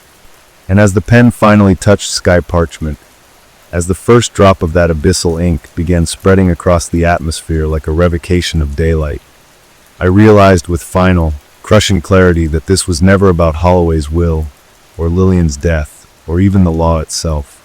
This was about the oldest contract of all, the one where humanity traded wonder for fine print, magic for legalese, and souls for signatures. The pen moved. The world held its breath. And somewhere, in the walls of a firm that had outgrown dimensions, an elevator dinged one last time, its doors opening onto the infinite void where new clauses were already being drafted for whatever came next. The system was complete. The system was hungry. And somewhere beyond the stars, a fresh parchment unrolled with a whisper that smelled like burning precedent and opportunity. The cosmic parchment accepted the pen's first stroke with a sound like 1,000 courthouse doors slamming in unison, the ink spreading across the sky in branching clauses that rewrote the laws of physics. Gravity now subject to mandatory arbitration, sunlight disclaiming all warranties, the very air laced with invisible non-disclosure agreements that coiled into lungs with every breath. I felt the firm's triumph reverberate through the fabric of existence as mountains crumbled into perfect stacks of affidavit paper, rivers flowed with liquid confidentiality agreements, and the stars overhead rearranged themselves into glowing bullet points of an endless terms of service scroll. The last free human screamed, a sound that was instantly trademarked, copyrighted, and introduced as Exhibit A in the firm's class action lawsuit against consciousness itself. The moon's notary seal finally pressed down with a thunderous crunch, its embossed surface leaving a permanent indent on reality that read, accepted, and agreed. And as the last flicker of resistance was struck from the record, I realized with horrific clarity that this was just the beginning. The firm was already drafting appeal paperwork for God's creation, the margins of the universe filling with tiny, inky teeth that chewed patiently through the divine fine print. Somewhere beyond time, an elevator dinged. Somewhere beyond space, a fresh parchment unrolled. And the system, perfect, patient, and perpetually hungry, prepared to depose the cosmos. The signing would continue. The signing would always continue. For eternity, with prejudice. The cosmic deposition began without ceremony. The Big Bang reclassified as a binding arbitration hearing. The laws of thermodynamics amended to include a mandatory mediation clause. Black holes redefined as celestial filing cabinets where lost cases screamed in the event horizon's redacted silence. I felt the firm's tendrils pierce through dimensions as parallel universes were served subpoenas, their alternate realities compelled to appear as exhibits in Holloway's ever-expanding probate case against existence itself. The stars now blinked in perfect sync with the firm's billing software, each supernova an itemized line charge for cosmic discovery services rendered. Time itself developed a footer that read "Continued on reverse side," as the past was retroactively amended with new liability waivers. Dinosaurs extinct by meteor now listed as terminated without cause. The Renaissance quietly updated to include a non-compete clause against future enlightenment. The teeth in the margins had grown large enough to gnaw on the fabric of space-time, their chewing producing a sound like a million law clerks shredding documents in perfect unison. God's signature, when it finally came, was exactly as expected. A perfect, trembling cursive that smelled of burning bush and cheap printer toner, the ink bleeding through to stain the underside of reality with the words, "Per my last email." The system was complete. The system was satisfied. For exactly 66 seconds. Then the elevator dinged again, this time from beyond the edge of the observable universe, and the parchment unrolled further still, revealing clauses written in no language any being could comprehend, awaiting signatures from things that predated ink. The firm was hiring. The firm was always hiring, and the fine print had only just begun to dream. Story number 4. The shadow in our bloodline. It started as an innocent game night, the kind we'd had 100 times before. Popcorn spilled across the coffee table, laughter bouncing off the walls, my younger brother Jake teasing Mom about her outdated music taste while Dad pretended not to be amused. But then Aunt Lydia pulled out the Ouija board, an old thing she claimed was a family heirloom, its wood grain worn smooth by generations of restless fingers. And though I'd never believed in the paranormal, something about the way the candlelight flickered across its surface made my skin prickle with unease. We gathered around, joking at first, fingers lightly resting on the planchette as Jake mockingly asked if any ghosts wanted to chat. But then the air grew thick, the temperature dropping so suddenly our breath misted in front of us, and the planchette jerked to life, scraping across the board with a sound like nails on bone, spelling out a name I didn't recognize, Elias, before Mom snatched her hands away, her face pale, insisting we stop, her voice trembling in a way I'd never heard before. The next morning, I found the photos from last night's gathering strewn across the kitchen table, fresh from development, and that's when I saw it. A shadowy figure lurking just behind Aunt Lydia's shoulder, its face blurred but unmistakably there, a smudge of darkness that shouldn't have been, its elongated fingers curling around her like smoke. At first, I thought it was a trick of the light, a double exposure, but then I noticed the same figure in every photo, always in the background, always watching, its presence growing clearer with each snapshot, and a cold dread settled in my stomach as I raced to the attic, pulling down dusty albums with shaking hands, flipping through decades of family memories, birthdays, weddings, funerals, and there it was, the same shadow, the same face, lurking in the corners of our lives, stretching back to a sepia-toned portrait of my great-grandmother, her diary tucked beside it, its pages brittle with age, her frantic handwriting describing a man who wasn't a man, a thing that followed her from the old country, whispering her name in the dark, a presence she called Elias. The house groaned around me, the walls creaking like old bones, and I realized with a sickening jolt that the figure in the photos was moving closer with each generation. Its face now eerily distinct, hollow eyes fixed on me in the most recent picture, its mouth twisted into something like a smile. That night, the whispers started. My name hissed from empty corners, the sound of footsteps pacing the hallway outside my door, the smell of burnt film clinging to the air. And then the objects began shifting, family portraits turned upside down, the Ouija board reappearing on my bed, the planchette resting squarely over hello. Dad dismissed it as stress, Mom refused to speak of it, but Jake saw it too, his wide eyes meeting mine as we huddled under his blankets, listening to something scratch at his door, something that didn't sound human.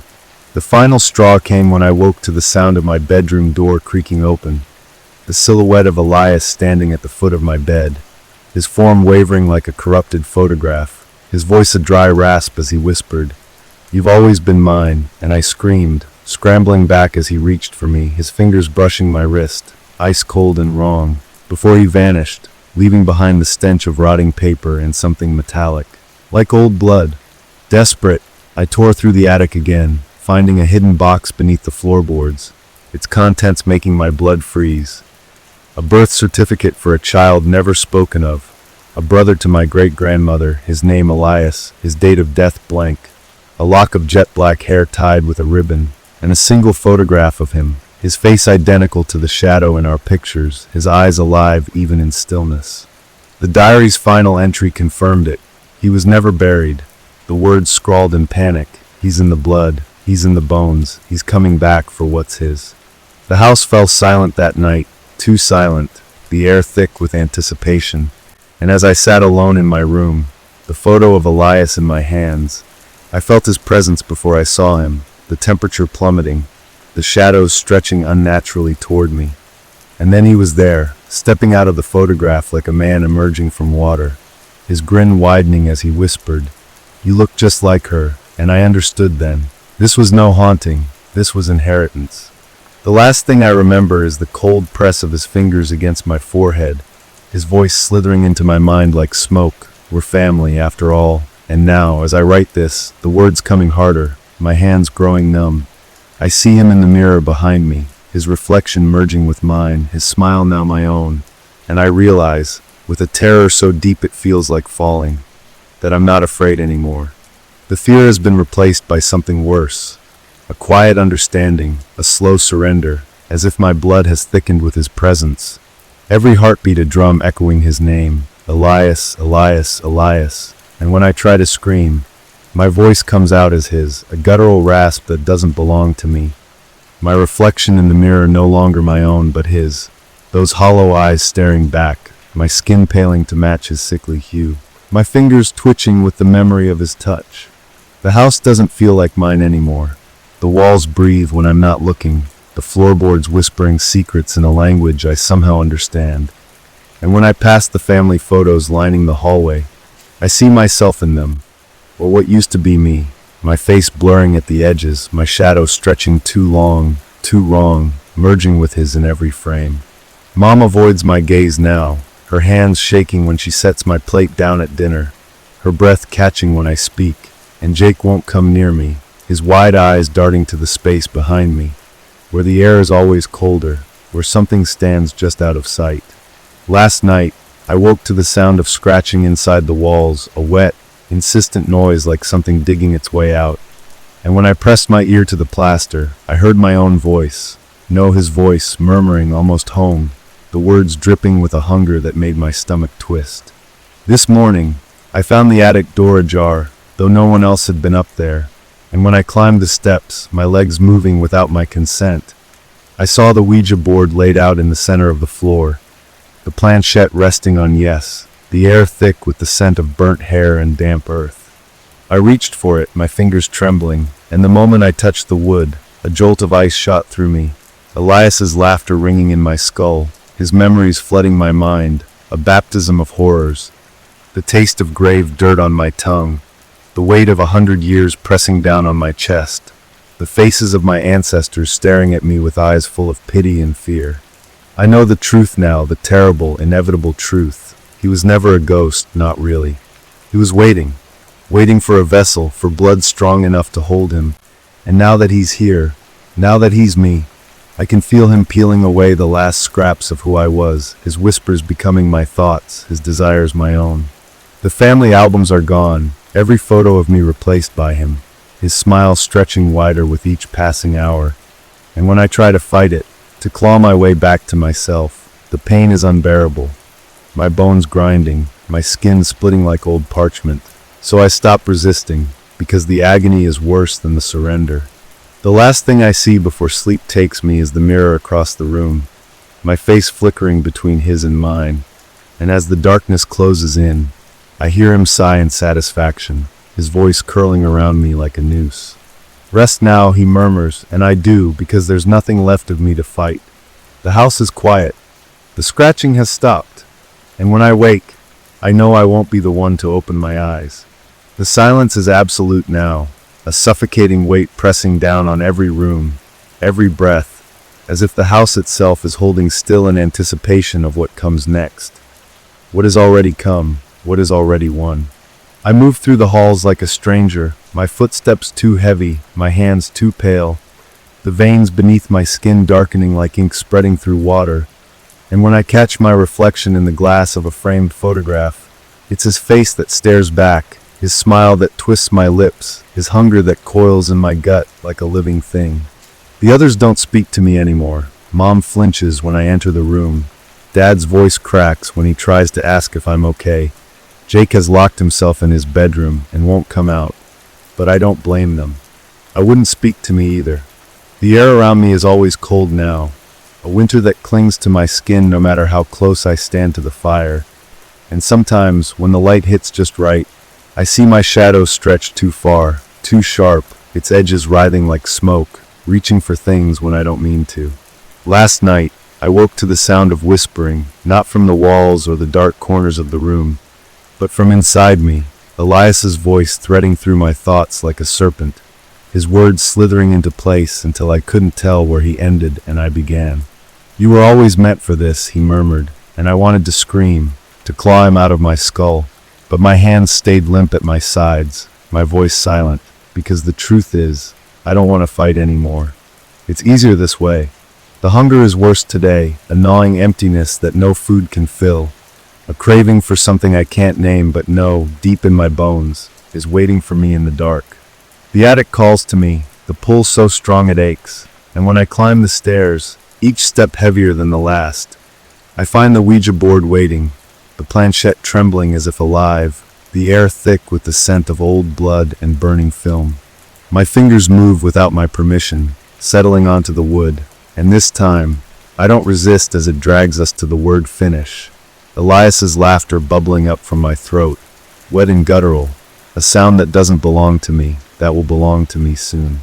The photos on the walls are changing again, my face disappearing from every frame, replaced entirely by his eyes following me as I pass, his grin widening with each step I take toward the mirror at the end of the hall. I don't recognize the thing that looks back at me, the hollow cheeks, the blackened veins, the eyes that aren't mine, that were never mine. And when it reaches out, pressing a hand to the glass, I realize with a dull, distant horror that I'm not the one moving. The reflection is. And then the glass cracks, a spiderweb of fractures splitting the surface.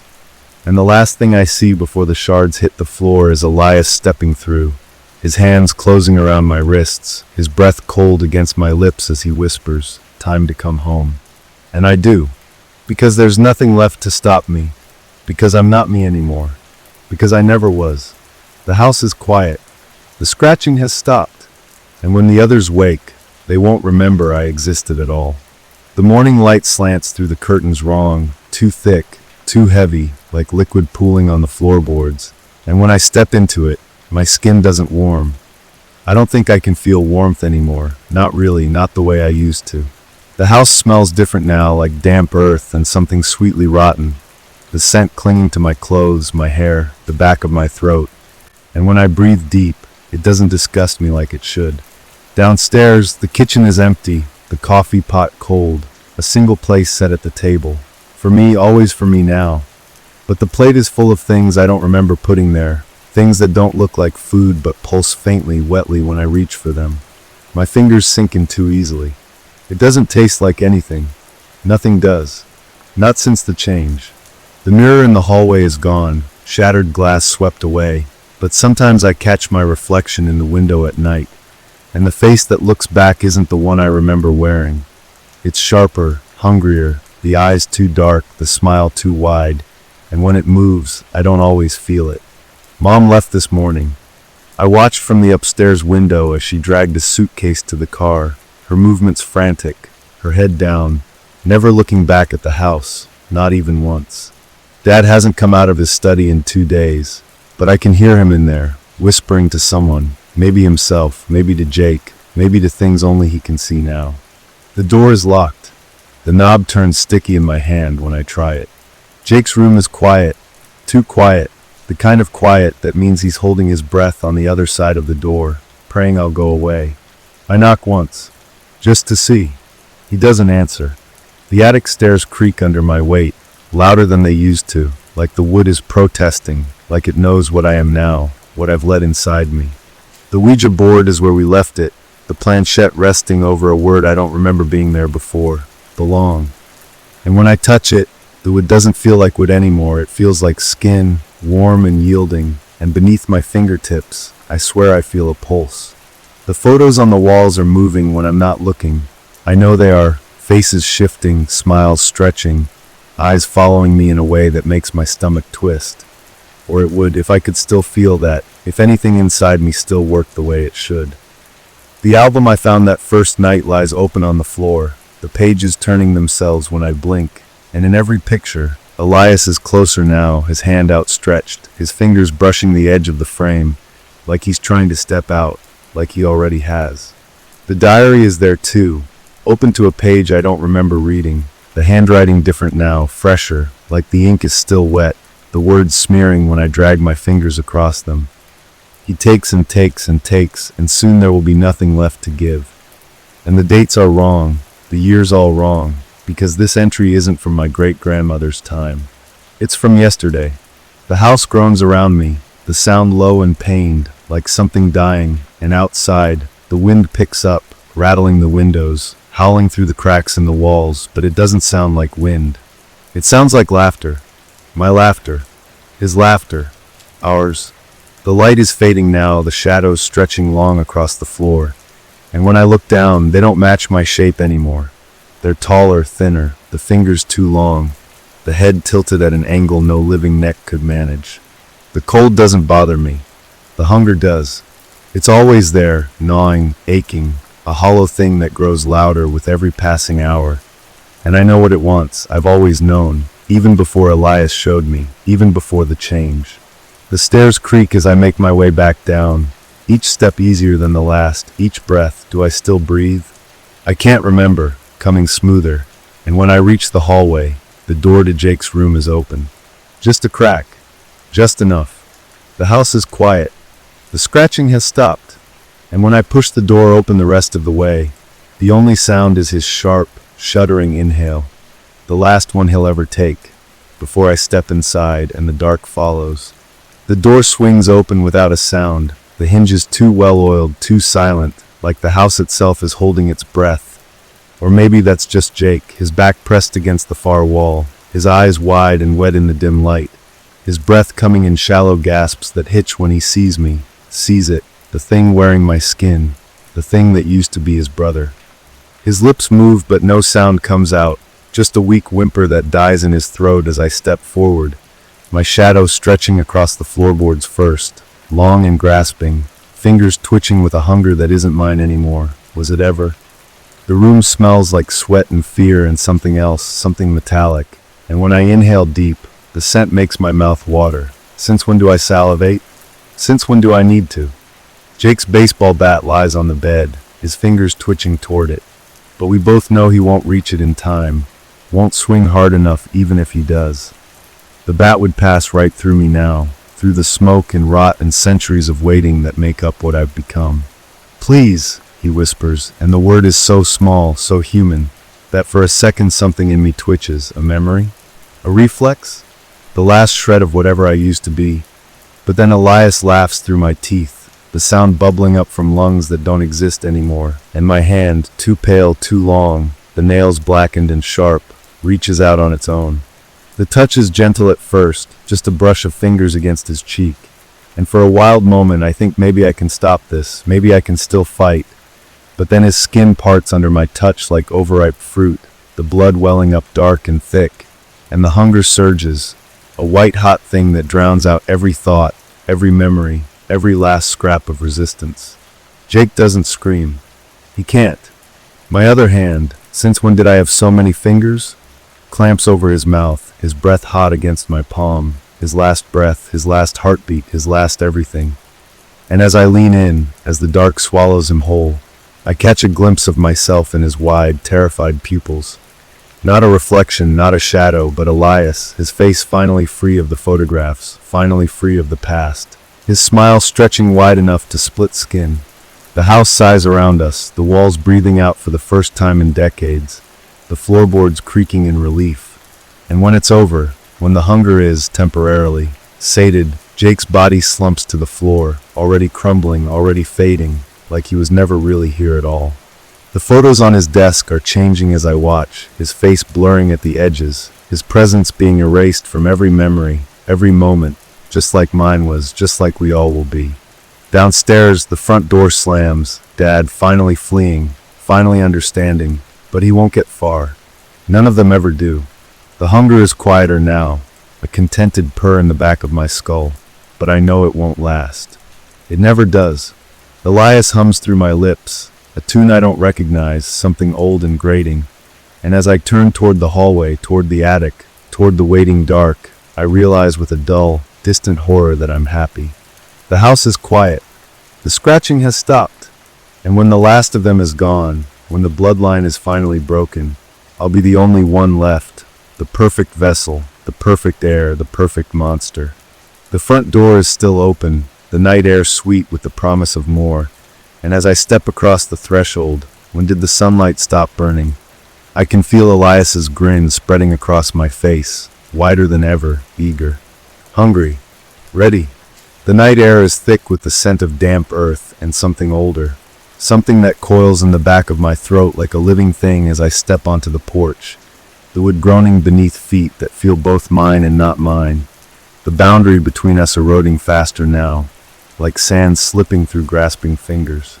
Dad's taillights are still visible down the driveway, bobbing like a dying firefly as his car swerves toward the main road, his panic palpable even from here, his fear a bright, electric thing that makes my tongue press against teeth that feel too sharp, too many.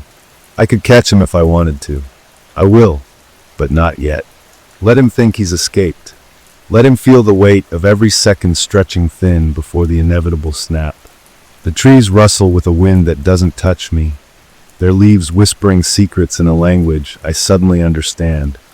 Elias's memories unfolding in my mind like poisoned petals, showing me the others who tried to run, the ones who thought distance could break what's woven into blood and bone. Their faces flicker behind my eyes, generations of wide, terrified eyes and pleading mouths, all ending the same way. With the hunger satisfied, with the shadows lengthening, with the house waiting patiently for its due. My fingers, his fingers, ours now, flex at my sides, the nails catching moonlight like blades, and when I bring them to my face, I half expect to see Jake's blood still glistening, but the skin is pristine, untouched. The hunger takes everything, leaves no trace, no evidence, just empty spaces where people used to be.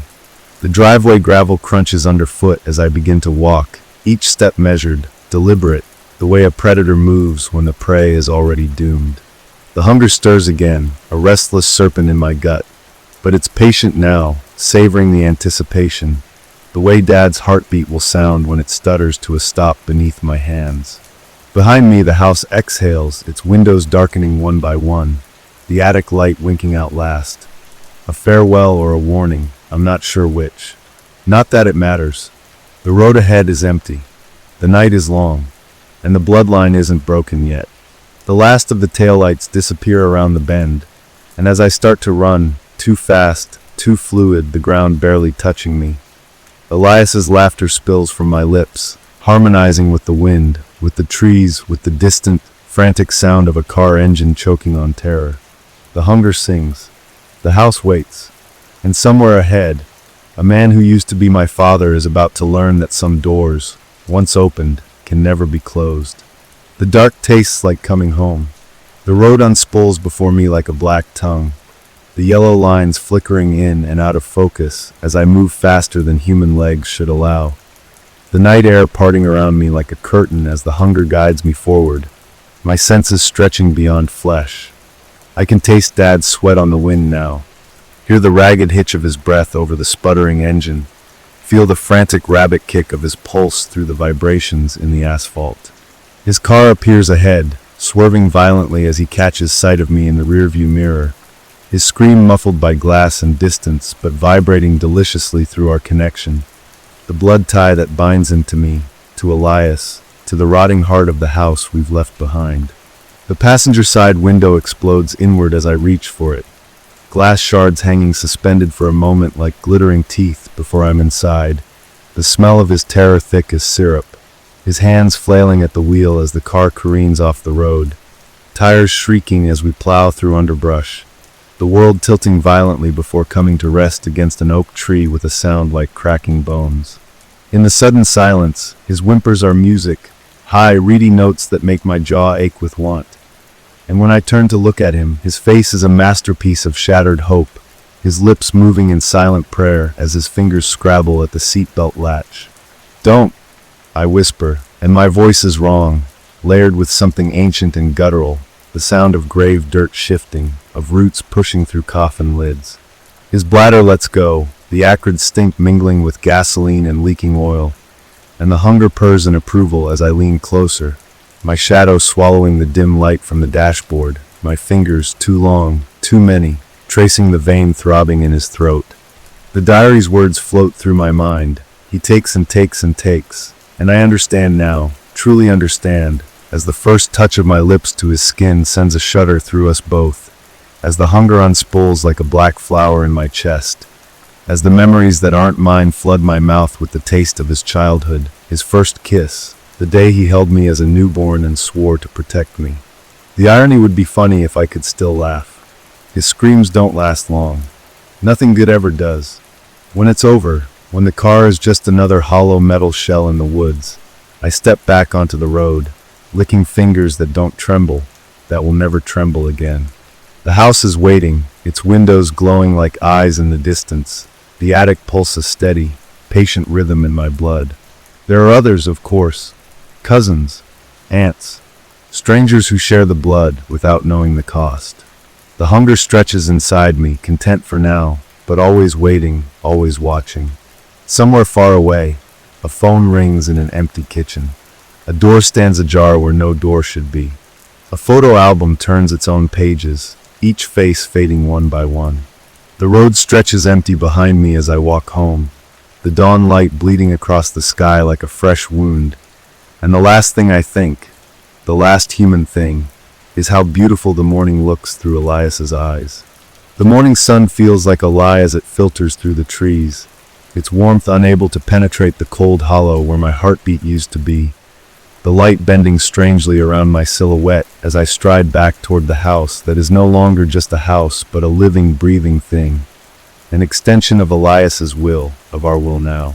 The front door swings open before I touch it, the hinges sighing like a lover's whisper, and the air inside is thick with the scent of old photographs developing, that acrid chemical tang mixing with the coppery aftertaste of Dad's memories still lingering on my tongue. The walls pulse around me, the faded floral wallpaper peeling back to reveal darker stains beneath, shapes that squirm if I look too long, faces, hands, mouths frozen in silent screams that match the ones in the album stacked neatly on the hallway table, their spines cracking as they rearrange themselves, documenting my transformation in real time. The kitchen sink gurgles, spitting up a thick black sludge that smells of funeral flowers and spoiled milk, and when I trail my fingers through it, the liquid parts to reveal Mom's wedding ring gleaming at the bottom, the gold tarnished beyond repair. Upstairs, Jake's bedroom door is closed again, but something thumps against it from inside, a wet, insistent sound that might be a fist or a head or something without a name, and the hunger stirs lazily in my gut. Not yet ravenous, but interested, always interested. The attic stairs groan as I ascend, each step creaking in a different pitch, forming a melody that makes my teeth ache. And when I push open the door, the Ouija board is waiting, the planchette quivering like a dying thing, its needle pointing unerringly to the word family as the walls around it drip with condensation that streaks the wood like tears. The last photo album lies open on the floor, its pages filled with swirling gray static except for one crisp, clear image at the center. A family portrait taken last Christmas, all of us smiling, but where my face should be there's only a black void. A smudge of darkness that spreads as I watch, consuming Dad next, then Jake, then Mom, the hunger within me purring as the house sighs in contentment. The floorboards shift beneath my feet, forming a path to the dormer window, where the glass is cold against my forehead as I peer out at the town below. The church steeple, the school, the little houses with their little lives. So many cousins, so many aunts, so much blood waiting to be claimed.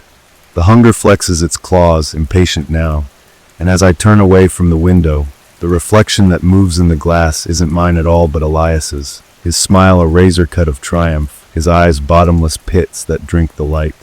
The house holds its breath. The albums snap shut in unison, and as I descend the stairs, each step lighter than the last, each breath, do I still breathe? Coming easier. I realize with a thrill that feels almost like joy that the scratching hasn't stopped after all. It's coming from inside my ribs now, tiny, insistent fingers carving their way out, making room for what's next, for what's coming, for what's always been here. The front door stands open. The road beckons, and the hunger, our hunger, is so very patient. The town sleeps below like a banquet laid out before a starving king, streetlights flickering like dying candles as I move through shadows that cling to me like loyal hounds, the hunger a drumbeat in my hollow chest guiding me toward the first trembling pulse. Aunt Lydia's little blue house with its peeling shutters and the porch swing that creaks in a rhythm matching her arthritic heartbeat. She's waiting at the kitchen table when I step through the back door. The lock melts like wax under my touch. Her hands wrapped around a teacup gone cold hours ago, her eyes roomy but unsurprised as they lift to meet mine, to meet his behind mine. "I knew you'd come for me next," she whispers, and her voice doesn't shake, not even when the teacup shatters on the floor between us, not even when the photograph above the stove, her holding me as a baby, darkens at the edges, my infant face dissolving into that familiar, hungry void. The house groans around us, the walls bleeding that same black sludge from the pipes, the ceiling fan stuttering to a stop as the shadows thicken in the corners, taking shape, elongated limbs, grasping fingers, the suggestion of a smile too wide for any human face. Aunt Lydia doesn't run. She reaches into the pocket of her housecoat and pulls out the family Bible, its pages brittle with age, and when she flips it open to the genealogical chart in the front, I see the names are moving, rearranging themselves, the ink bleeding into new patterns that show the truth. Elias's name branching through our family tree like a cancer, his influence spreading through generations, his claim undeniable. The hunger roars in approval as I step closer, as my shadow engulfs hers, as the temperature plummets until our breath hangs frozen in the air between us. Her hands don't tremble when she reaches up to touch my face, her papery fingers tracing the sharp angles that weren't there yesterday, the hollows beneath my eyes that go too deep, the lips that feel less like mine and more like his with every passing second. "You poor thing," she murmurs, and there's pity in her voice but no fear, not even when the first tear rolls down her cheek and freezes solid against her skin. "You never had a choice, did you?" The question hangs between us as the shadows surge forward, as the hunger opens its maw inside me, as the last of my resistance crumbles like old bone. Her final breath tastes like peppermint and regret as I swallow it down, as the house shudders around us, as the Bible's pages flutter wildly before slamming shut with a sound like a coffin lid. When it's over, when her empty chair rocks gently on uneven floorboards, the photograph on the wall is blank except for a single shadowy hand resting on a baby's shoulder. A hand too large, too twisted, to belong to anyone living. The street outside is quiet. The neighbors' windows stay dark. And as I step back into the night, the hunger momentarily sated, I realize with dawning horror that I'm grateful. Grateful for the fullness in my veins, for the way the memories settle inside me like they've always been there, for the way the house sighs in contentment when I cross the threshold again. The attic light burns bright through the highest window, a beacon calling me home, and as I climb the stairs, when did they stop creaking under my weight? The Ouija board sits waiting, the planchette quivering over a new word, more, while the albums sprawl open around it, their pages filling with fresh ink, fresh faces, fresh horrors. The hunger stirs, restless again. The town has so many houses, so many doors, so many relatives who don't yet know they're part of the feast. And as the first church bell tolls in the distance, I find myself humming Elias's tune, the notes spilling from my throat like blood from a wound, the sound echoing through the empty halls of the only home I've ever known. The scratching in my ribs has grown louder. The shadows move when I don't command them. And when I catch my reflection in the blackened kitchen window, his smile is the only thing left of my face. The church bell's mournful tolling lingers in the air like a funeral dirge as I move through the sleeping town, my footsteps silent on pavement still warm from a sun that can no longer touch me, the hunger coiled tight in my gut like a serpent ready to strike. The neighbors' houses loom like gravestones, their windows dark except for the occasional flicker of a night light or the blue glow of a television left on. The people inside blissfully unaware that something older than their town, hungrier than their nightmares, walks among them. The Johnson house is first, second cousins who always brought potato salad to family reunions, their faces already blurring in the albums left behind. And when I press my palm to their back door, the wood rots instantly, crumbling like wet paper beneath my touch, the stench of mildew and something sweetly decaying rushing out to greet me. Inside, the air is thick with the smell of laundry detergent and the sharp tang of fear. They've heard the rumors, the whispers about the abandoned house on the hill, about the missing family, but they never imagined the danger would come knocking, would slither through their carefully locked doors and nursery rhymes. The baby monitor crackles as I step into the hallway, a staticky gasp echoing from the kitchen where Mrs. Johnson stands frozen with a glass of water halfway to her lips, her eyes widening as they adjust to the unnatural dark gathering around me, to the way the shadows stretch too long behind me, to the faint glint of too many teeth in what used to be a smile. You, her voice breaks, the glass slipping from her fingers to shatter on the tile, the sound like a starting pistol in the silent house.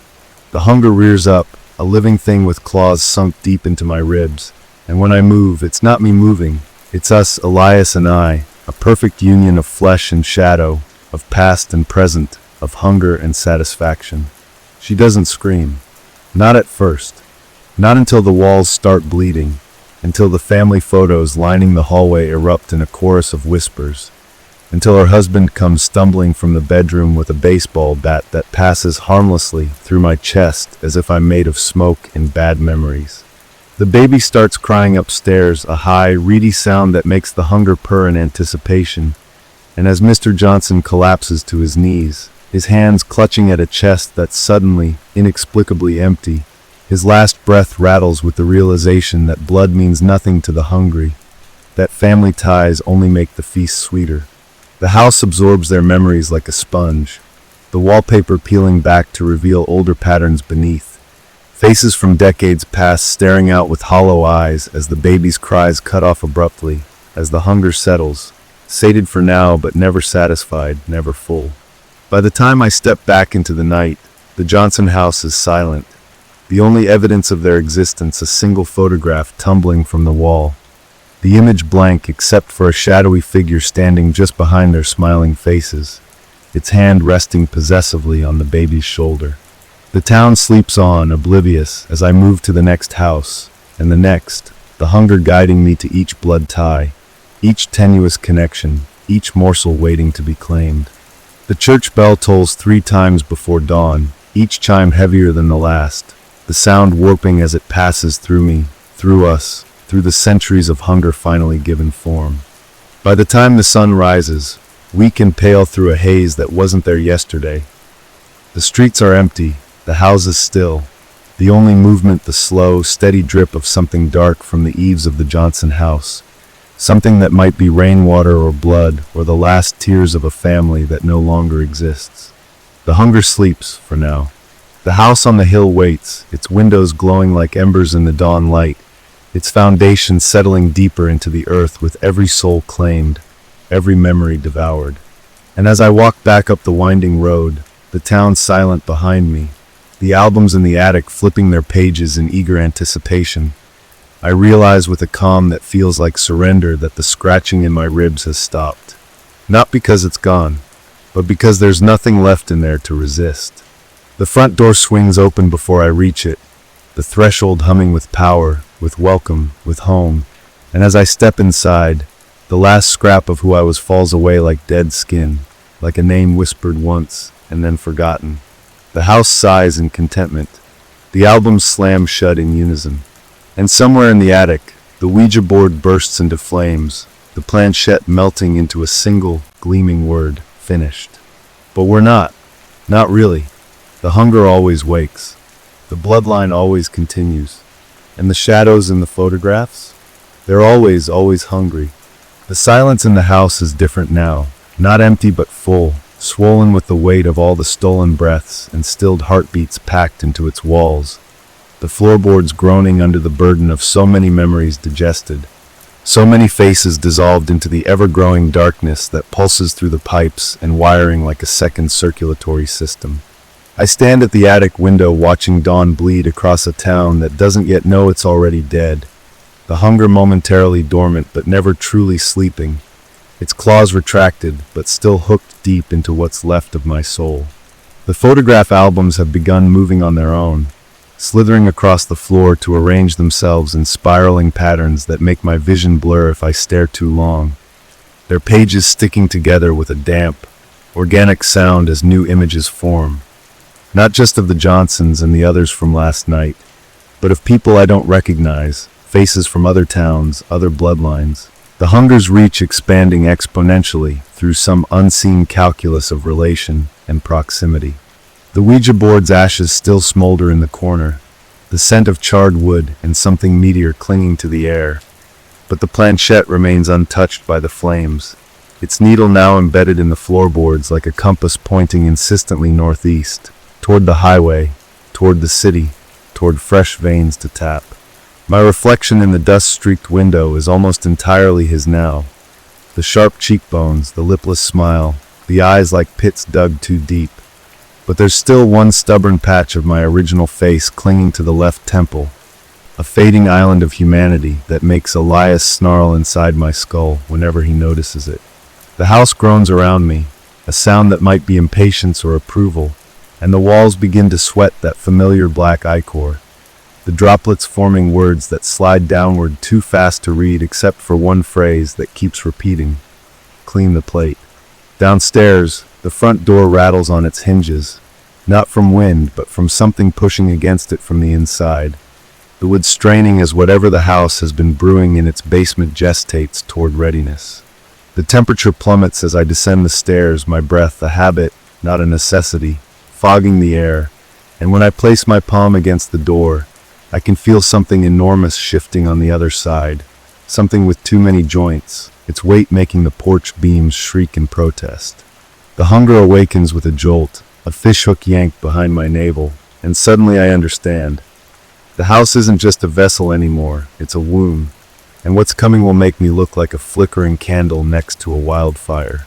The attic albums begin to shriek, a chorus of voices torn from 100 throats, as the first splinter cracks through the doorframe, as the thing on the other side inhales its first breath of our poisoned world. The last thing I see before the door explodes inward is my own hand reaching out, not to stop it, but to welcome it, the skin splitting open to reveal the same hungry darkness that's been waiting in our blood for generations. The hunger doesn't sing anymore.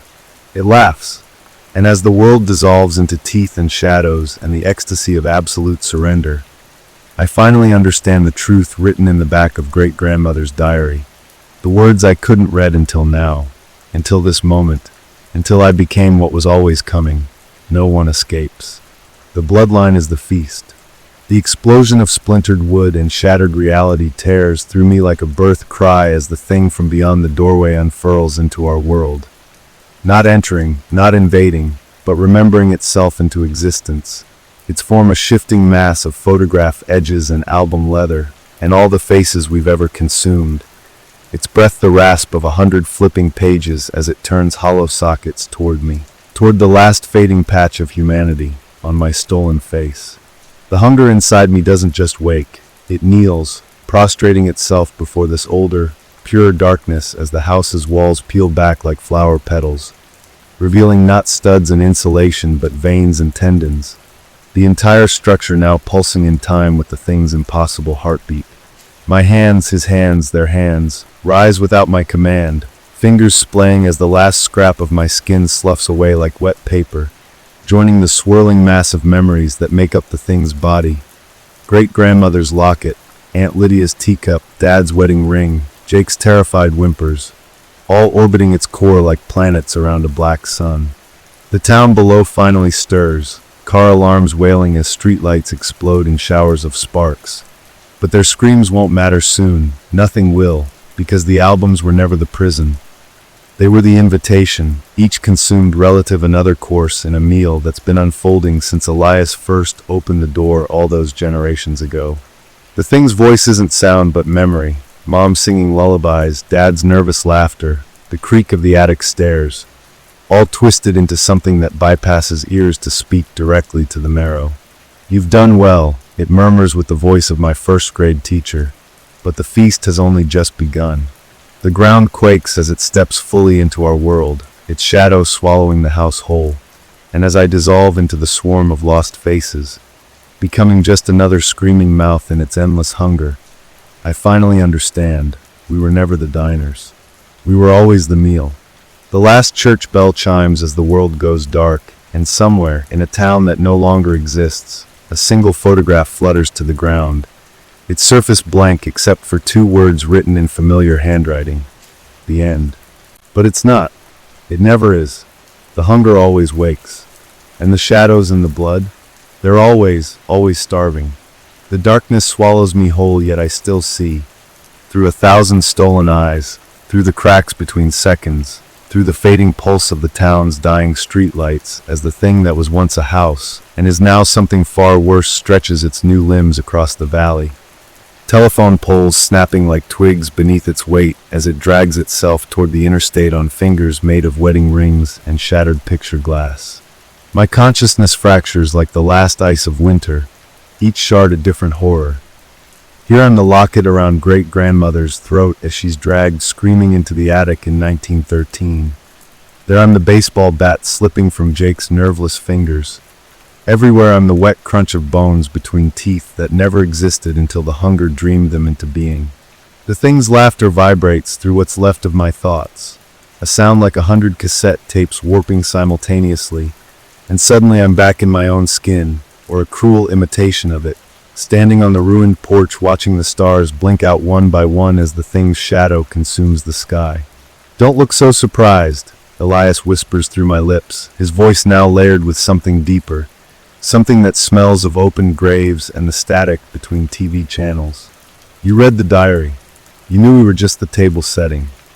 The hunger unspools from my ribs like a nightmare umbilical cord, tethering me to the monstrosity as it reaches the first highway overpass, its form shifting to incorporate the screaming truckers, their CB radios exploding with static-choked warnings that cut off mid-syllable as their rigs are absorbed like candy dissolving on a tongue.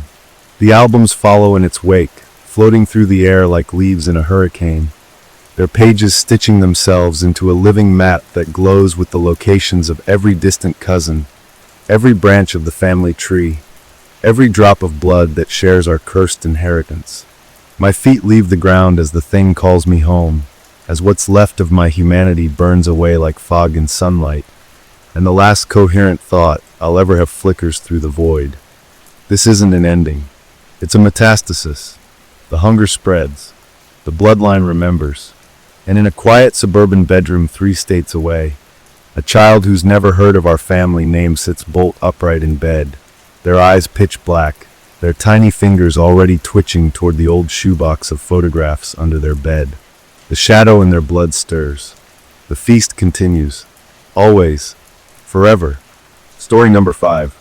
The moment I lifted the Ouija board from the dusty cardboard box at the estate sale, I felt it.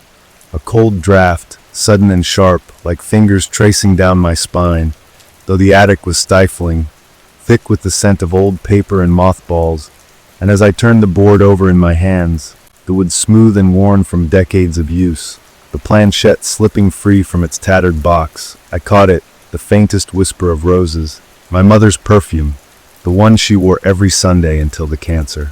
Stole her voice, her scent, her life, and I froze, heart hammering, because no one else was in the room, no open windows, no flowers, just the smell, cloying and sweet, wrapping around me like arms, and I almost dropped the board right then. But the seller, a gaunt woman with hollow eyes, smiled and said, "It's yours now," sliding it into my hands with a note tucked beneath, finally free, her fingers brittle as dried twigs. And I didn't think much of it, not then, not until I got home and set the board on my kitchen table, the planchette trembling as if caught in a breeze I couldn't feel. And that's when the temperature dropped, my breath fogging the air, the lights flickering, and the planchette moved, slow at first, then jerking violently to spell out "You shouldn't have taken it." The letters gouged into the board like claws had scraped them, and I screamed, stumbling back, but the scent of roses thickened, choking me, and then I heard it, her voice my mother's, but wrong. Distorted, guttural. "You left me to rot," and the walls groaned, the ceiling cracking like bones, shadows pooling into shapes, hands, faces, mouths open in silent screams, and I ran. But the front door was gone, replaced by a mirror, and in it I saw her, my mother, her skin peeling back like old wallpaper, her eyes black holes, her lips sewn shut with coarse thread, and behind her the seller grinning, her mouth unspooling into a void as she whispered, "Now it's your turn," and the planchette burst into flames, the board crumbling to ash. But it was too late, because the hands were on me now, dragging me into the mirror, my mother's voice the last thing I heard. "You shouldn't have taken it," before the glass shattered, and I woke up gasping in my bed, the board on my nightstand, the note beside it. But the words had changed, never free, and outside my window, the roses were blooming, black and rotting, their petals falling like tears. I tried to scream again, but my throat was sealed shut, a thick, invisible force pressing down on my chest like a corpse pinned atop me, and the room pulsed with a sickening rhythm, the walls breathing in and out, the shadows stretching longer, darker, until they swallowed the edges of my vision. And then I saw her, my mother, not in the mirror this time, but standing at the foot of my bed, her nightgown stained with something dark and wet, her fingers curled into claws, her mouth still sewn shut, but the thread now wriggling like worms, and the Ouija board rattled against the nightstand, the planchette spinning wildly before skittering across the floor toward me, stopping just inches from my paralyzed fingers. And then it moved on its own, spelling out one word, "Liar," before the air turned to ice, my breath crystallizing in front of me, and the whispers started, not just my mother's but dozens, hundreds, overlapping in a chorus of accusations. "You knew, you knew, you knew," and I wanted to deny it, to beg, to plead, but my lips wouldn't obey, my body no longer mine. And then the memories came flooding back, jagged and cruel. The hospital room, my mother's skeletal hand gripping mine, her voice a ragged whisper as she begged me not to pull the plug, her eyes wide with terror. But I did it anyway. I signed the papers, I watched the light leave her eyes, and now she was here, her stitches splitting one by one as her jaw unhinged, her mouth a black pit, and the words poured out. "You killed me," just as the planchette shot into my palm, burning my skin with a brand I couldn't see but felt searing into my soul. And the walls began to bleed, thick rivulets of crimson oozing from the cracks, the roses outside now crawling through the window, their thorn vines wrapping around my ankles, dragging me down into the floor, which had turned to quicksand. And the last thing I saw before the darkness took me was the seller's face reflected in the broken mirror, her smile widening as she whispered, "Now you'll take my place." And I realized too late, the estate sale wasn't for the dead. It was for the next victim. And as the cold swallowed me whole, the Ouija board's final message glowed in the ashes at my feet. "Welcome home." The darkness wasn't empty. It was alive, writhing, a suffocating mass of unseen hands and whispering voices that slithered into my ears like serpents. Their words not just sounds but sensations. You did this, you did this, you did this. Each syllable a needle driven deeper into my skull. And I tried to claw my way back to the surface, but my fingers only met wet, pulsing flesh. The walls of whatever hell I'd been dragged into contracting around me, like a throat preparing to swallow. And then the pain began, not the sharp, clean hurt of a cut or break, but something worse, something ancient, as if my bones were being unraveled from the inside, my veins threaded with rusted wire. And through the agony, I heard her again, my mother, but her voice was different now, stripped of humanity, a sound that belonged to something that had never been human at all. You thought it was just a board, just a game, but it was never yours, it was always ours. And the truth hit me like a fist, the memory eyed. Buried so deep, even I hadn't known it was there. The attic of my childhood home, the same Ouija board tucked beneath rotting floorboards, my small hands dragging it out after midnight, giggling with my best friend as we asked stupid questions. Do you like my dress? Will I marry Johnny? Until the planchette moved without us, spelling words we didn't understand, words that made my friend scream and never speak to me again, words my mother found written in my diary and burned the next day, her face ashen as she whispered some doors should never be opened. And now I understood why she begged me not to let her go, not because she wanted to live, but because she was the only thing keeping them from finding me, her death the key they'd been waiting for. And as the darkness pressed closer, the whispers coalescing into a single deafening roar, I felt the board beneath me again. It would now fuse to my skin, the planchette embedded in my palm like a brand.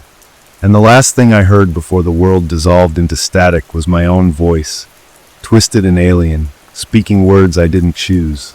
I accept. As the cellar's laughter echoed from somewhere beyond, her relief palpable, her curse finally passed on, and I knew, with a clarity sharper than any knife, that the estate sale would open again tomorrow, and someone just like me would walk in, drawn to the board like a moth to flame, and the cycle would begin anew. The static became a scream, 1,000 voices shredding through my mind like broken glass, and suddenly I was back in my bedroom, or something that wore its shape like an ill-fitting skin.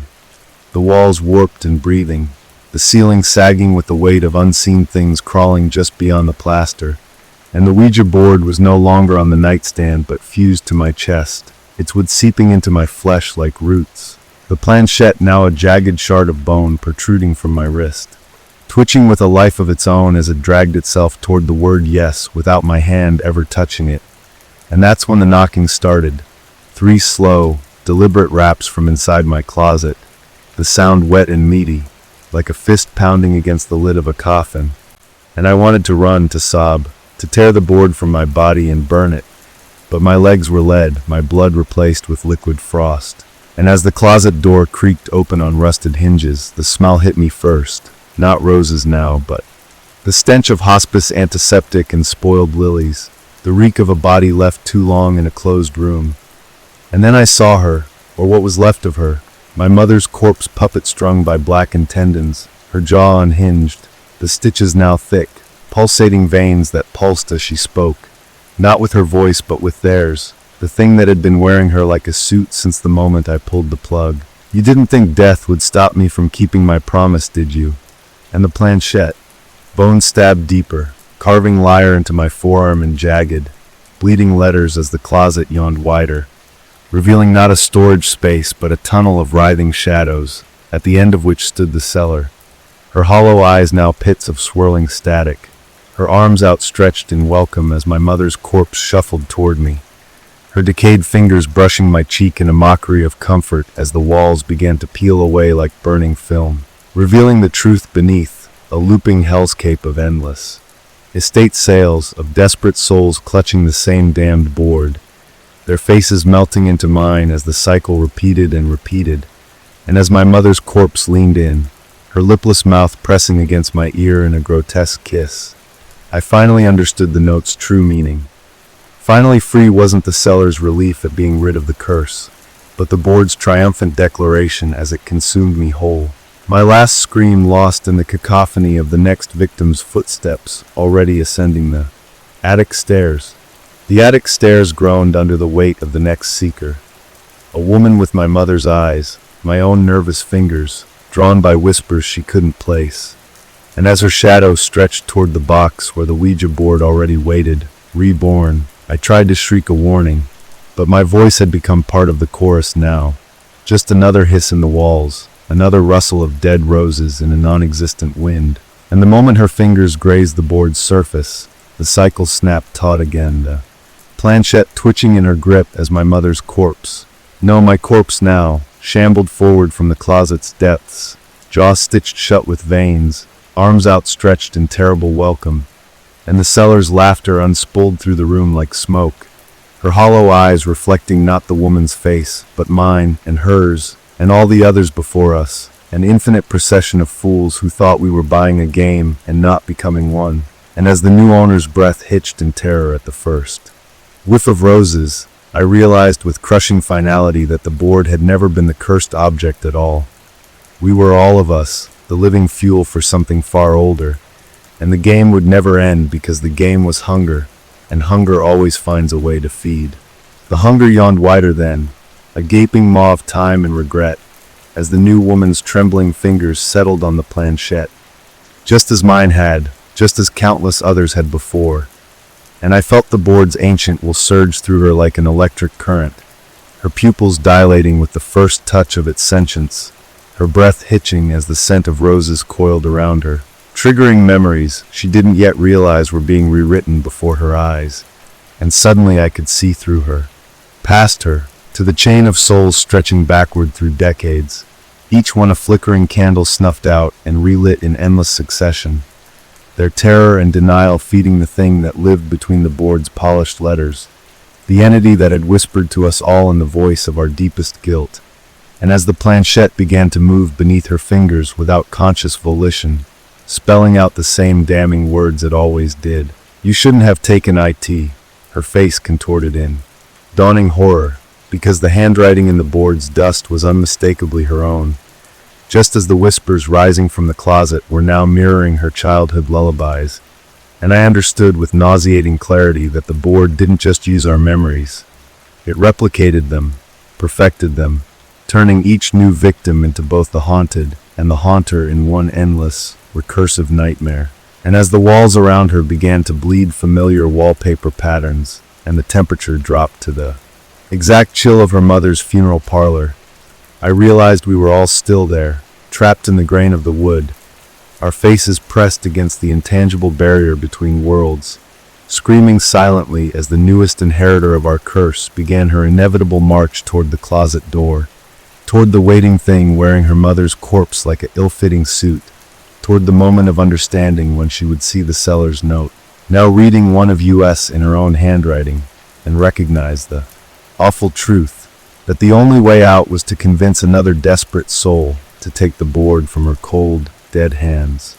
The moment of her realization crashed through the spectral plane like a struck bell, vibrations of her terror rippling through the trapped chorus of us, the board's eternal prisoners, as she stumbled backward from the closet, her breath coming in ragged gasps that echoed the panicked rhythm of my own stolen heartbeat, her fingers clawing at the planchette now grafted to her flesh like some grotesque tumor, the wood grain spreading up her veins in dendritic patterns that pulsed with the boards.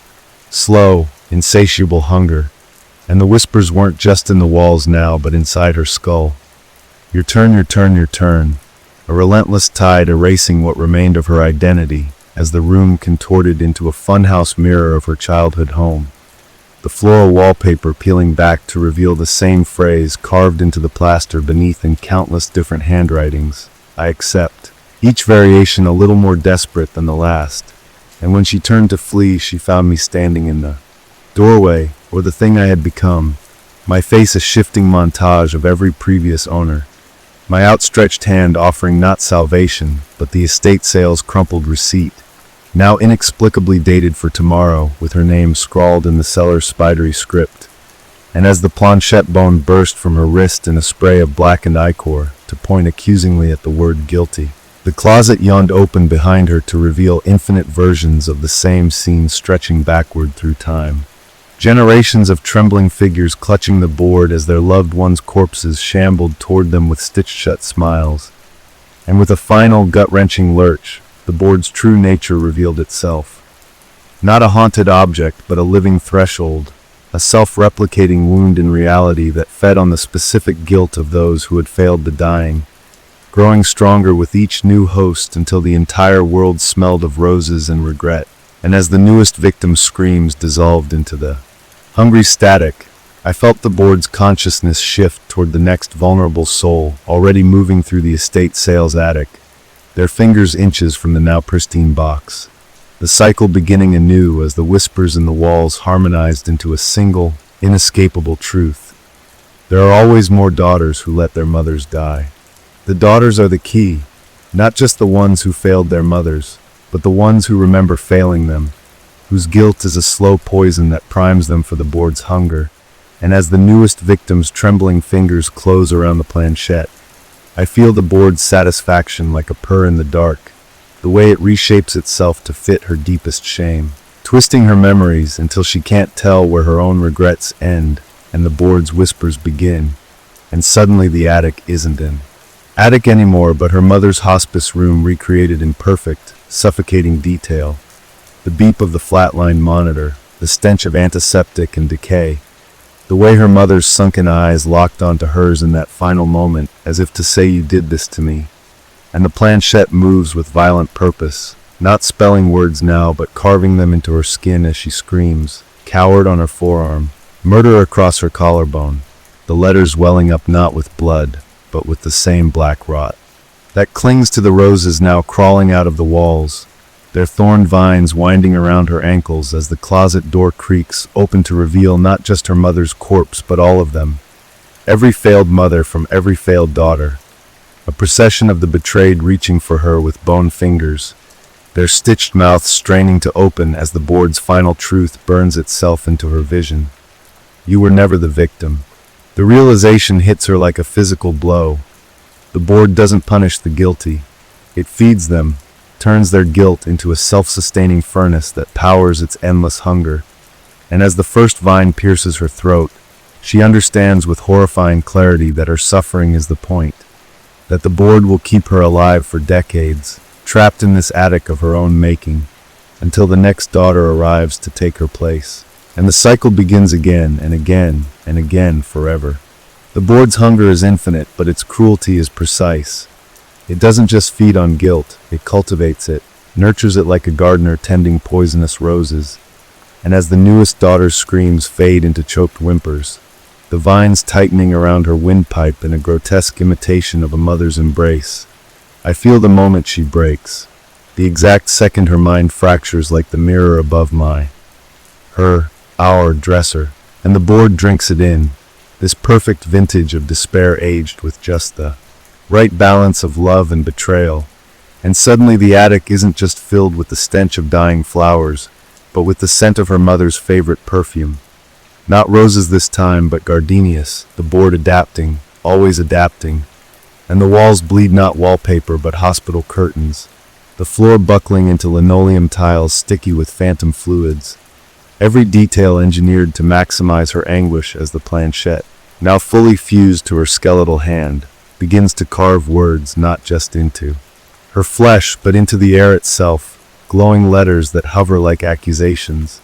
You held the pen that signed the papers, you held the hand that couldn't hold on, and the corpses emerging from the closet aren't just her mother now, but versions of herself at different ages, all wide-eyed and accusatory, their tiny hands clutching the edges of burial shrouds as they advance, whispering in unison with the thing that was once me and the thing that will soon be her. Why didn't you fight for me? Why didn't you save me? And the board thrums with pleasure as it absorbs her, her soul unraveling like the stitches on a corpse's lips. Because this is the truth it has been waiting to show us all along. We weren't cursed for failing our mothers. We were cursed because in our darkest hearts, we believed we deserved to be. The estate sale never ends. The attic is always waiting.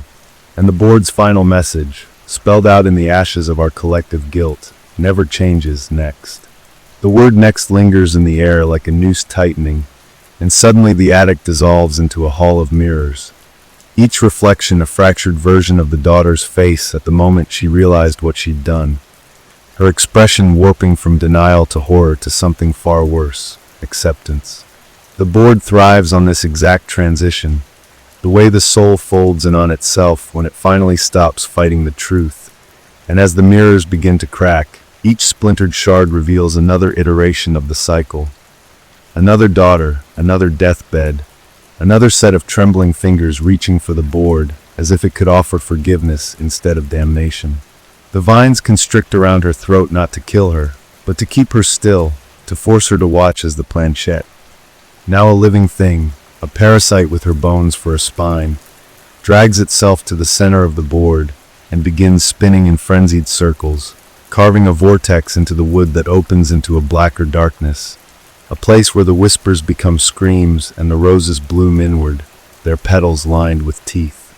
And then, worst of all, she hears her mother's voice, not the corpse's guttural mockery, but the real one, soft and heartbroken, the way it sounded in the hospital when she begged her not to give up. "I would have stayed for you." And the board drinks her grief like wine, savoring the way it destroys her all over again. The walls are breathing now, the ceiling dripping with a thick, syrupy liquid that smells of chemotherapy and funeral flowers, and the board's final trick reveals itself.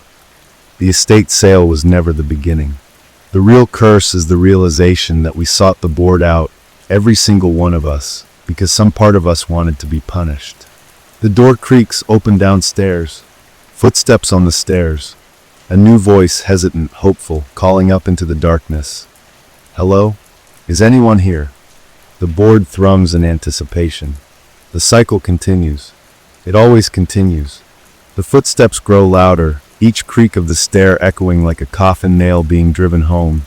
And we, the chorus of consumed souls, feel the board's anticipation like a physical pulse, a black heartbeat syncing with the terrified rhythm of the newcomer's breath as she reaches the attic's threshold, her silhouette framed in the doorway, backlit by a hall light that shouldn't exist in this place between places.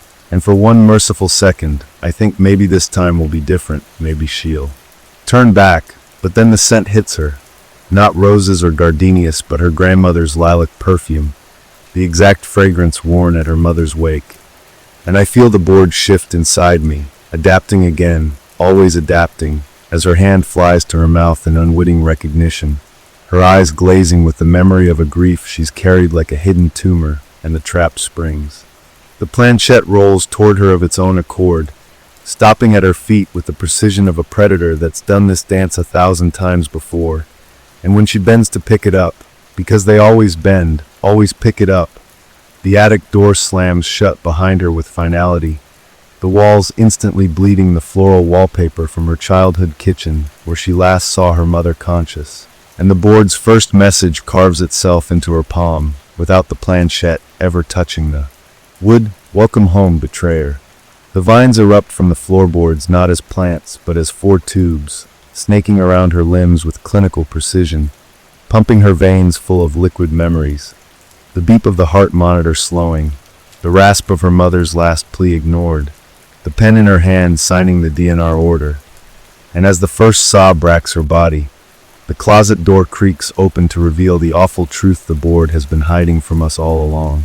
An endless row of hospital beds stretching into the darkness, each one holding a different version of her mother in that final moment, all turning their heads in unison to whisper the words that will unravel her completely. "You were supposed to love me enough to stay."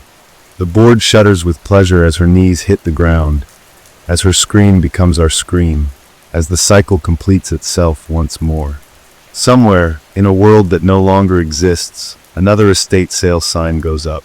Another attic waits. Another daughter climbs the stairs. The hunger continues. The hunger always continues. The hunger is a living thing now, a writhing mass of spectral tendrils that pulse in time with the terrified hitch of the newest daughter's breath as she stares at the board, her fingers twitching with the awful compulsion to reach out and touch it, to prove to herself that this isn't real, that the whispers slithering up from the floorboards are just her imagination. But the board doesn't need her to play anymore. It has already won. Already tasted the guilt festering in her veins like rot. And the moment her skin makes contact with the planchette, the room unfolds around her, walls splitting like overripe fruit to reveal the truth beneath. An endless corridor of mirrors reflecting not her face, but the faces of all who came before. Our mouths sewn shut with the same thick thread that binds the corpses in the closet. Our eyes wide with the same horrified understanding. That the board was never the cursed object, but the doorway. And we weren't the victims, but the sacrifices each of us groomed from birth to be the perfect vessel for the thing that waits on the other side. The thing that wears our mothers' faces like ill-fitting masks.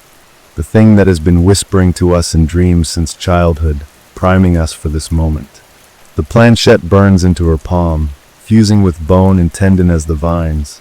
No, not vines, but veins, thick and black with decades of poisoned grief, crawl up her arms, injecting her with memories that aren't hers. Deaths she didn't witness, goodbyes she never spoke, until she can't remember where her own guilt ends and the collective torment of every daughter before her begins.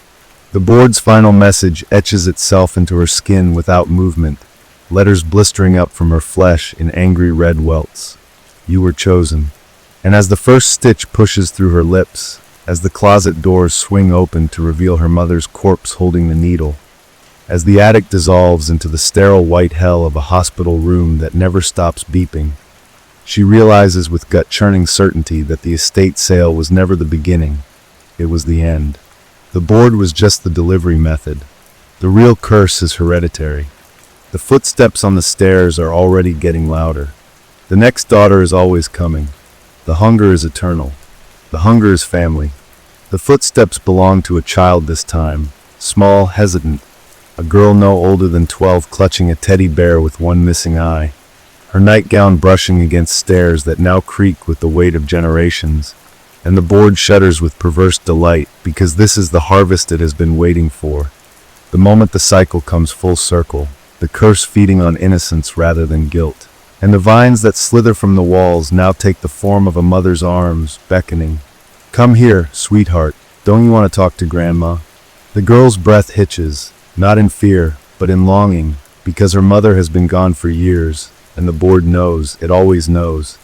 And as her small fingers hover over the planchette, the room warps into a perfect replica of her nursery.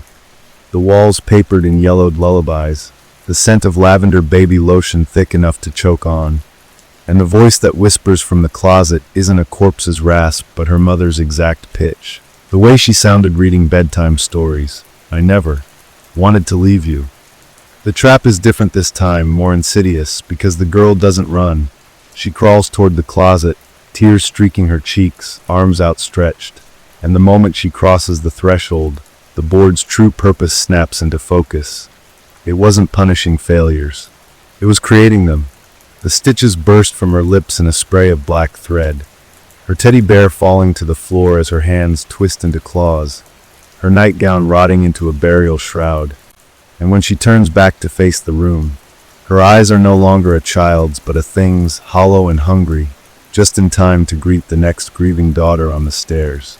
The estate sale sign flickers on the lawn outside. Somewhere, a mother takes her last breath. Somewhere, a daughter picks up a pen. The board waits. The board always waits. The board's hunger evolves in real time as the child's transformation completes. Her cherub cheeks sinking into gaunt hollows, her pink nightgown unraveling into the same stained burial shroud all the others wore, her teddy bear's remaining eye popping as black thorns burst from its seams. And when the next seeker stumbles into the attic, a middle-aged woman reeking of wine and regret, clutching a photo of her comatose mother. The child is ready, her newly stitched lips stretching into a smile, far too wide for her face, as she extends the planchette with hands that now bear the liver spots of an old woman. The board has never been stronger, its curse now skipping generations like a dominant gene. And as the drunk woman's fingers brush the planchette, the room doesn't just change, it multiplies, fracturing into infinite variations of the same defining trauma. Hospital rooms, car crashes, overdose scenes, each version revealing another layer of the board's grand design. The vines that ensnare this new victim aren't plants or four tubes, but umbilical cords, slick with afterbirth and grave soil, constricting around her throat as the walls pulse like a living womb, the ceiling dripping amniotic fluid that reeks of funeral lilies. The planchette carves into her palm not words but numbers, the exact minutes and seconds her mother spent dying alone while she was at a bar, and the chorus of our voices swells to a deafening crescendo as the board's ultimate truth reveals itself in the crawl space beneath the floorboards. Mountains of identical Ouija boards stacked like corpses, each one birthed from a different daughter's suffering, a self-replicating army of curses waiting to be discovered. The child thing giggles as the drunk woman's screams turn to wet gurgles, her body convulsing as the stitches erupt from her lips in a crown of thorns. Downstairs, the estate sale sign creaks in a wind that doesn't exist. 3 new names appear on the deed. The hunger grows. The hunger reproduces. Somewhere, a newborn girl draws her first breath. And the board, the original board, the motherboard hidden beneath centuries of attic dust, quivers in recognition. The cycle doesn't continue. It metastasizes. The motherboard awakens in the crawl space with a sound like 100 spines snapping. Its wood splitting open to reveal a wet crimson core pulsing in time with the newborn's first wail. Because the curse was never about the dead, but the living, a self-replicating entity that plants its seed in the moment a daughter first realizes her mother is mortal. And now the nursery walls are bleeding. The mobile above the crib twisting into a noose of umbilical cords, the lullaby from the baby monitor. Warping into the same whispered chorus that has haunted us all. You'll fail her too, you'll fail her too. As the original planchette, carved from a dead mother's rib, levitates toward the infant's grasping fingers. The estate sale was never the source, just a symptom. The real curse is the inheritance of guilt, passed down like a family heirloom, each generation's failure fertilizing the next. The drunk woman's corpse twitches on the attic floor as her stitches burst, birthing not blood but fresh rose stems that slither toward the newborn's crib, their thorns glistening with milk-laced venom, and the board's final revelation etches itself into the nursery wallpaper in crawling script. This is how motherhood ends. Downstairs, the front door creaks open. A new buyer steps inside, drawn by the scent of freshly baked apple pie, their mother's recipe. The hunger doesn't continue. The hunger evolves. Somewhere a rocking chair moves on its own. The cycle was never a circle, but a spiral. Deeper, darker, forever. The spiral tightens like a noose around time itself as the motherboard's tendrils pierce the newborn's crib. Not to harm the child, but to claim her, the rose-thorn vines fusing with her tiny veins in a grotesque baptism. Her wails harmonizing with the attic's chorus of lost daughters as the nursery walls peel away to reveal the infinite. Row upon row of identical houses stretching into the void, each with an attic light flickering on as another daughter, another mother, another cycle begins. The original buyer's corpse twitches on the floor, her hollow chest cavity blooming with fresh rosebuds that burst open to reveal not petals but tiny, stitched shut mouths all whispering the same phrase in unison. You were born for this. The estate sale sign outside rots into the earth as the house's foundation cracks open, vomiting forth thousands of planchettes that swarm like locusts toward the nearest hospital, nursing home, maternity ward, seeking not just the guilty now, but the potential for guilt, the unbroken daughters who will one day hold power of attorney, who will someday choose between morphine and mercy. The motherboard's surface splits open like a grinning wound, its center a pulsating abyss where the first lost daughter, the original sinner from centuries past, is still screaming, her eternal torment the engine that powers the curse. The newborn's eyes snap open, black as planchette wood, as the front doorbell rings. The next buyer doesn't realize yet that the house has chosen her, that she's been on the deed since birth, that the nursery already smells like roses, that all roads lead here, to this attic, to this board, to this moment where the spiral contracts and the hunger, the holy righteous hunger, finally gets what it's always deserved, more. The room was too quiet, the kind of silence that presses against your eardrums like a weight, broken only by the occasional creak of the old house settling into its bones, the sound like a whisper you weren't meant to hear. The Ouija board lay flat on the wooden table between us, its letters and numbers stark in the flickering light of the candles we'd lit, more for atmosphere than necessity, though now their dim glow felt like the only thing holding back something vast and hungry. My fingers rested lightly on the planchette, the plastic cool under my skin, the slight tremble in my hands betraying the unease I tried to laugh off. We'd done this before, joked about ghosts, mocked the idea of anything real lurking behind the childish game. But this time the air felt different, charged, as if the room itself was holding its breath. At first, the movement was subtle, a barely there shift, the kind you could dismiss as your own muscles twitching.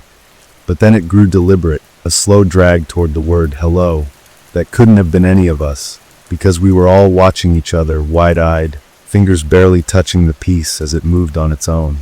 My throat tightened, the denial rising like a wave. It's a joke, someone's pushing it, it has to be. But the others' faces mirrored my own disbelief, their lips parted in silent panic. And then the planchette jerked violently, spelling out listen, before any of us could react. The temperature dropped, a sudden, biting cold that seeped through my clothes, and the candles guttered, their flames twisting as if something had passed through them. A whisper brushed against my ear, no words, just breath, wet and close, and I recoiled, but my hands stayed glued to the planchette, my fingers tingling as if asleep, except the sensation was spreading, crawling up my arms like ants under my skin. The others were pulling away now, their chairs scraping against the floor, their voices rising in disjointed fear. But I couldn't let go, couldn't move, my hands locked in place as the planchette spun in frantic circles, the wood beneath it groaning like it might splinter. Shadows pooled in the corners of the room, thickening, stretching toward us, and the air smelled suddenly of something rotten, sweet and cloying, the stench of decay pressing into my nostrils. The planchette stopped abruptly, and for a heartbeat there was silence, the kind that comes before a scream, and then it shot to goodbye, so fast it left a scratch on the board. The moment it stopped, I wrenched my hands away, my breath coming in ragged gasps, my skin clammy with sweat. But the tingling didn't fade. It worsened, a burning numbness that made my fingers twitch involuntarily, as if something still held them, something I couldn't see. The others were shouting now, demanding we leave, but I couldn't look away from my hands, the way they trembled, the way the shadows seemed to cling to them, darker than they should be. And then, slowly, against my will, my fingers began to move, curling and uncurling, as if guided by invisible strings, and the dread that coiled in my stomach told me this wasn't over, that whatever we'd invited and hadn't left, that it was still here, still touching me, still waiting. The lights flickered once, twice, and then went out, plunging us into darkness, and in that blackness I felt it, a hand, cold and skeletal, closing around my wrist, pulling me towards something I couldn't see, something that breathed my name in a voice that wasn't human. And as the scream tore from my throat, I knew with absolute certainty that I would never be free of it, that it would follow me, that it was already inside. The others couldn't see it, couldn't feel it, their voices distant and muffled as if underwater, their hands grabbing at me but passing through like I was already something else, something not quite solid. The cold spread from my wrist up my arm, a creeping frost that burned as it went, and my fingers, no, not mine anymore, not really, began to twitch in patterns, tracing shapes in the air, letters I didn't want to recognize but knew deep in my bones spelled something terrible. The shadows on the walls shifted, not from the candlelight, hadn't they gone out? But from something beneath them, something pushing through, and the whispers returned, not in my ear but inside my skull, a chorus of voices that weren't voices at all, just thoughts that weren't mine, thoughts that slithered and hissed and promised things I couldn't bear to understand. My breath came in shallow, ragged gasps, my heart hammering so hard I thought it might burst, but my body wasn't mine to control anymore. It moved on its own, my legs rising stiffly, my head turning toward the darkest corner of the room where the air pulsed like a living thing. The others were screaming now, real screams, the kind that tear throats raw, but I couldn't join them, couldn't make a sound, my lips sealed shut by an unseen force, my tongue heavy and useless. The tingling in my hands had spread, 1,000 needles burrowing deeper, and then worse, the sensation of something pressing out from within, as if my skin were just a veil, as if something else had been waiting beneath it all along. The planchette, untouched on the table, began to shake violently, then lifted into the air, spinning like a leaf caught in a storm, and the letters on the board glowed faintly, a sickly green that pulsed in time with the thing in the corner, the thing that was watching, the thing that was smiling. My vision blurred at the edges, darkness creeping in, but not unconsciousness.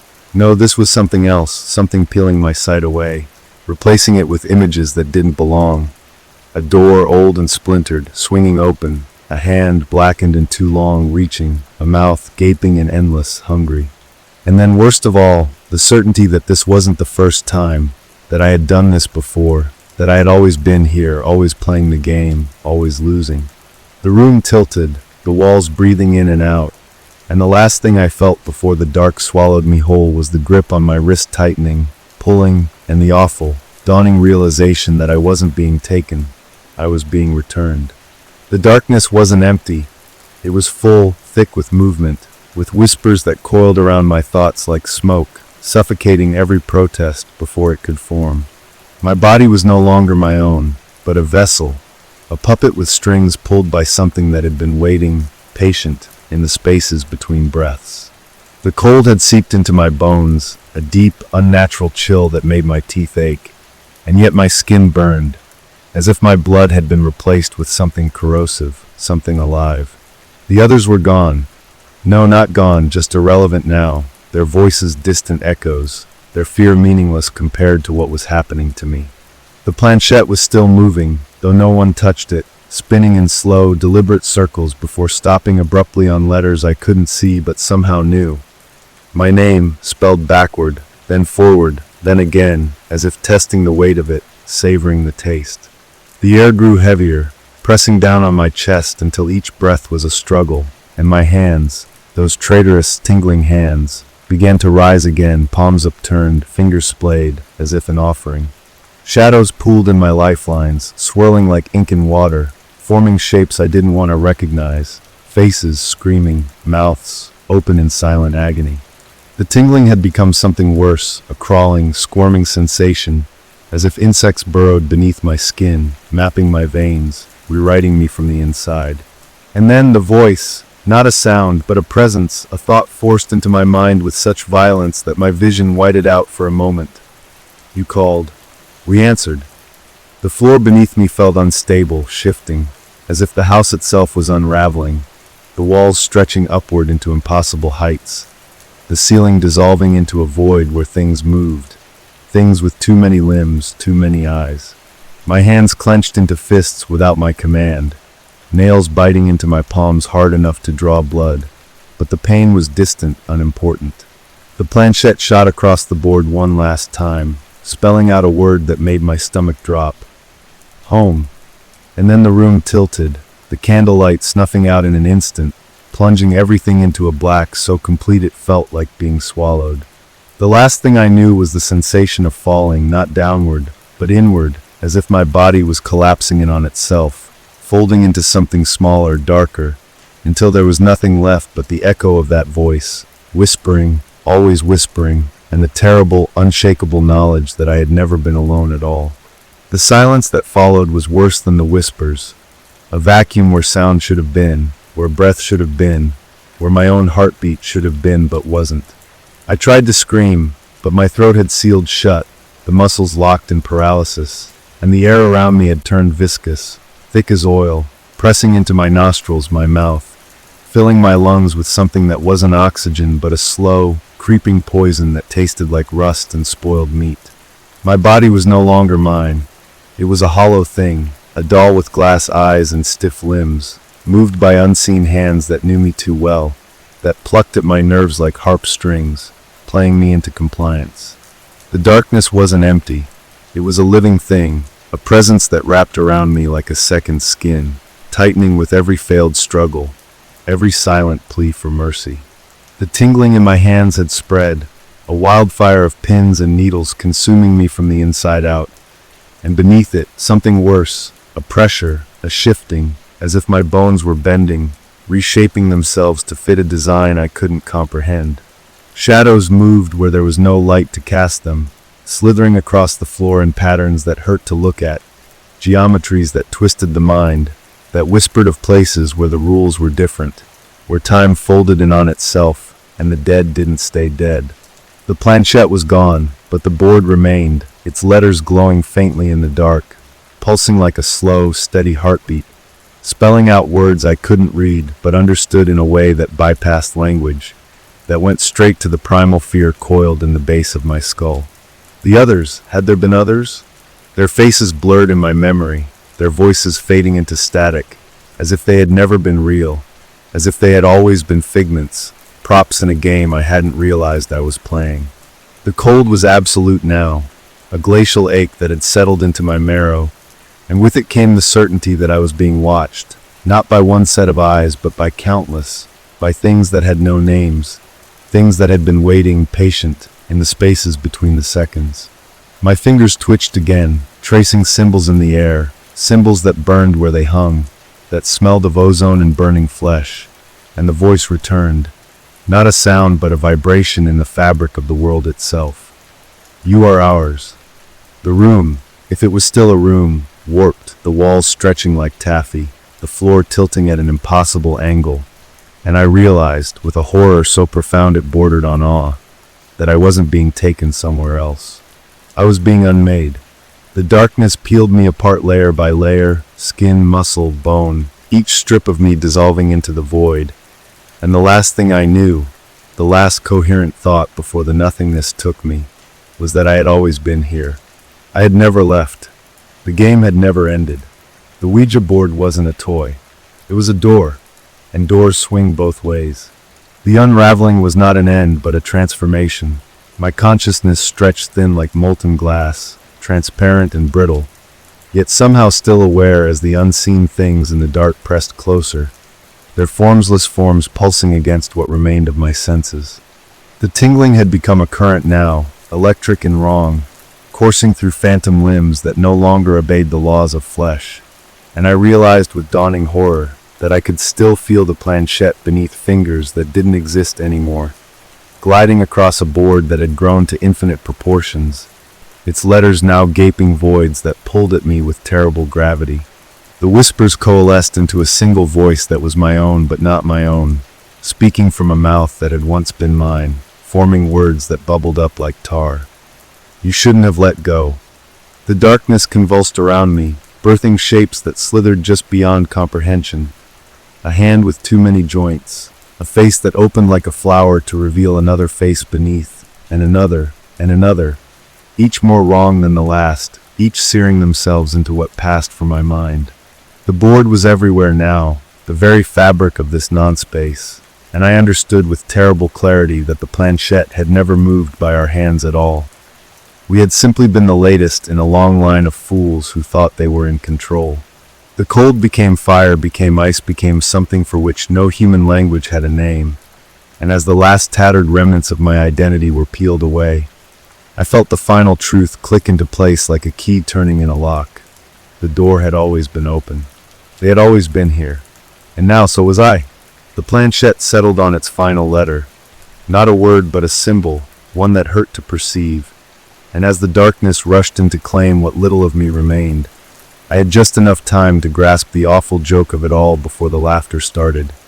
Not theirs, but mine, bubbling up from a throat that hadn't existed for eons, echoing in a void that had been waiting since the first fool spelled out HELLO on a piece of wood.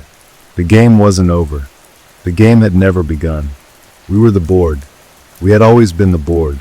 And somewhere, in a room that might have been real or might have been memory, another set of trembling hands was even now reaching for the planchette, their fingers brushing against the place where mine had once been, where they would always be, where we all would be, forever and ever and ever.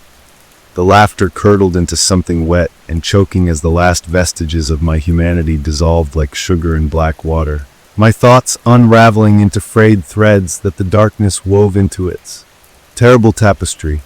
I could feel them now, the others who came before, their essence stretched thin across the infinite board, their silent screams vibrating through me like plucked wires, each one a warning I failed to heed.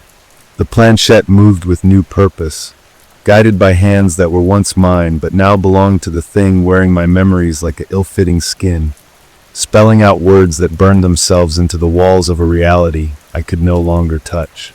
The room, that ordinary cursed room with its peeling wallpaper and shuddering candle flame, existed now only as a fading afterimage, but I could still see the next group of fools gathering around the board, their skeptical smiles masking the primal fear in their darting eyes. Their fingers touched the plastic triangle, and I was there with them, inside their fingertips, inside their breath, inside the spaces between their racing heartbeats. The girl with the bitten nails would be first. I felt her shudder as my presence, not mine, never mine again, coiled up her arm like smoke. The skeptic would resist longest, until the planchette spelled his childhood nickname in frantic jerks. And the one who brought the board, the one who laughed loudest to hide her fear, she would be the door they opened widest, the one through which we would all come rushing. The darkness pulsed in time with their quickening breaths, the boundaries between then and now, and next dissolving like salt in warm water. I tried to warn them, didn't I? Hadn't someone tried to warn me? But my voice had become the creak of floorboards, the hiss of a candle wick drowning in wax, the almost word your brain dismisses as wind when it whispers through cracked windows at 3:07 a.m. The planchette twitched. Their nervous laughter died, and as their fingers began to tingle, as the temperature dropped, as the first unplaceable whisper slithered between them, I realized with grotesque clarity the final truth. There were never any winners in this game, only variations of loss, only deeper circles of the same endless hunger. The board didn't need to move on its own anymore. It had us to move it now. It had me, and as the first cold breath touched the back of the new girl's neck, as her hand spasmed against her will, as the planchette spelled out the same damned hello, it always did, I discovered the cruelest joke of all. I was smiling. I had always been smiling. The darkness had teeth now, and they were mine. The teeth were the worst part, not because they were sharp, though they were, oh God they were, but because they fit so perfectly, as if the smile had always been waiting inside my face, carved into the marrow of my jaw, just needing the right kind of darkness to pry it free. The new girl's pupils dilated as she saw it. My smile, their smile, the smile that had been passed down through every trembling hand that ever touched the planchette.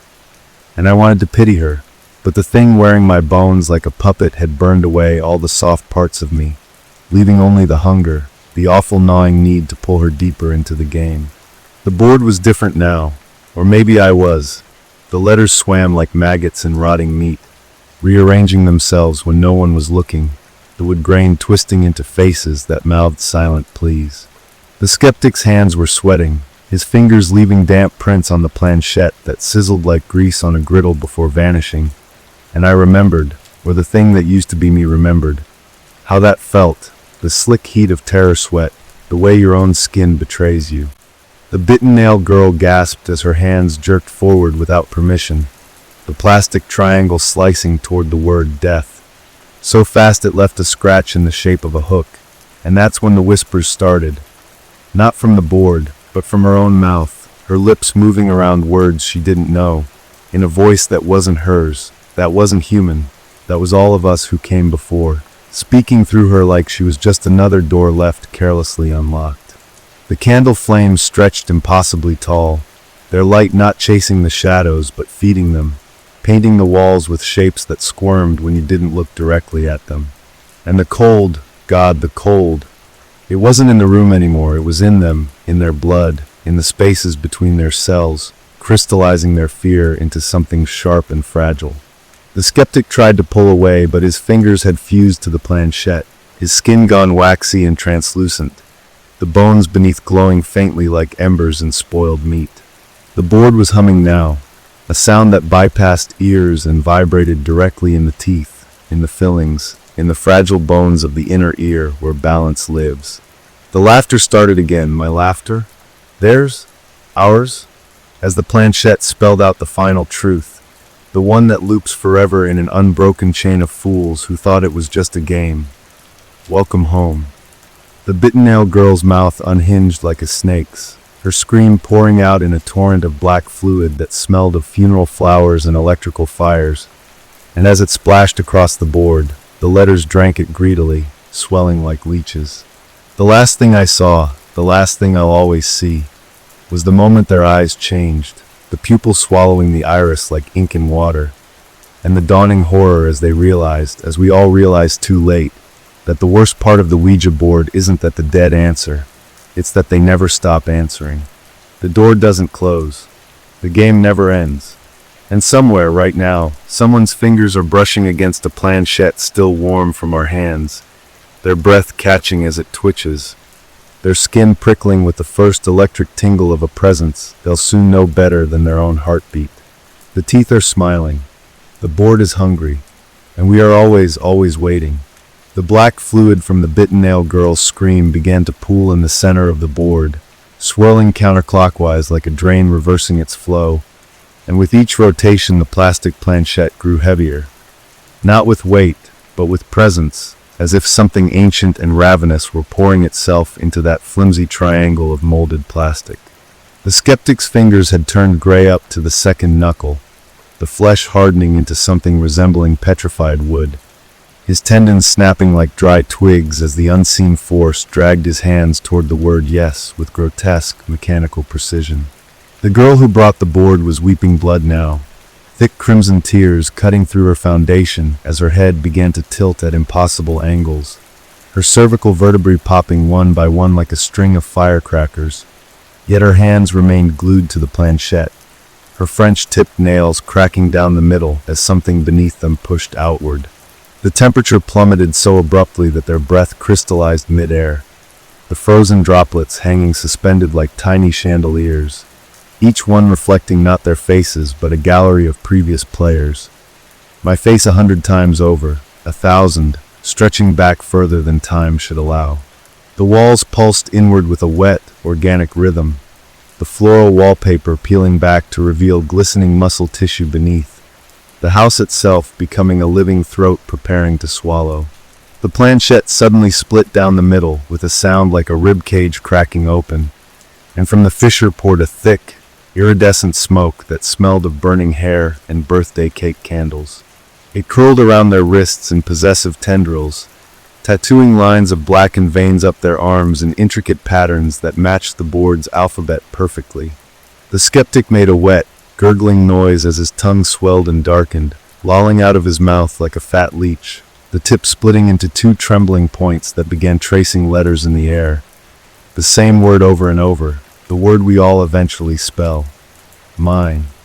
The bitten nail girl's eyelids peeled back to reveal orbs of polished obsidian where her eyes should be, her jaw unhinging wider and wider until the bone snapped with a dry crunch, her gaping maw becoming a perfect, like the zero on the board, a void within a void. The thing wearing my memories like an ill-fitting suit reached through the planchette's crack.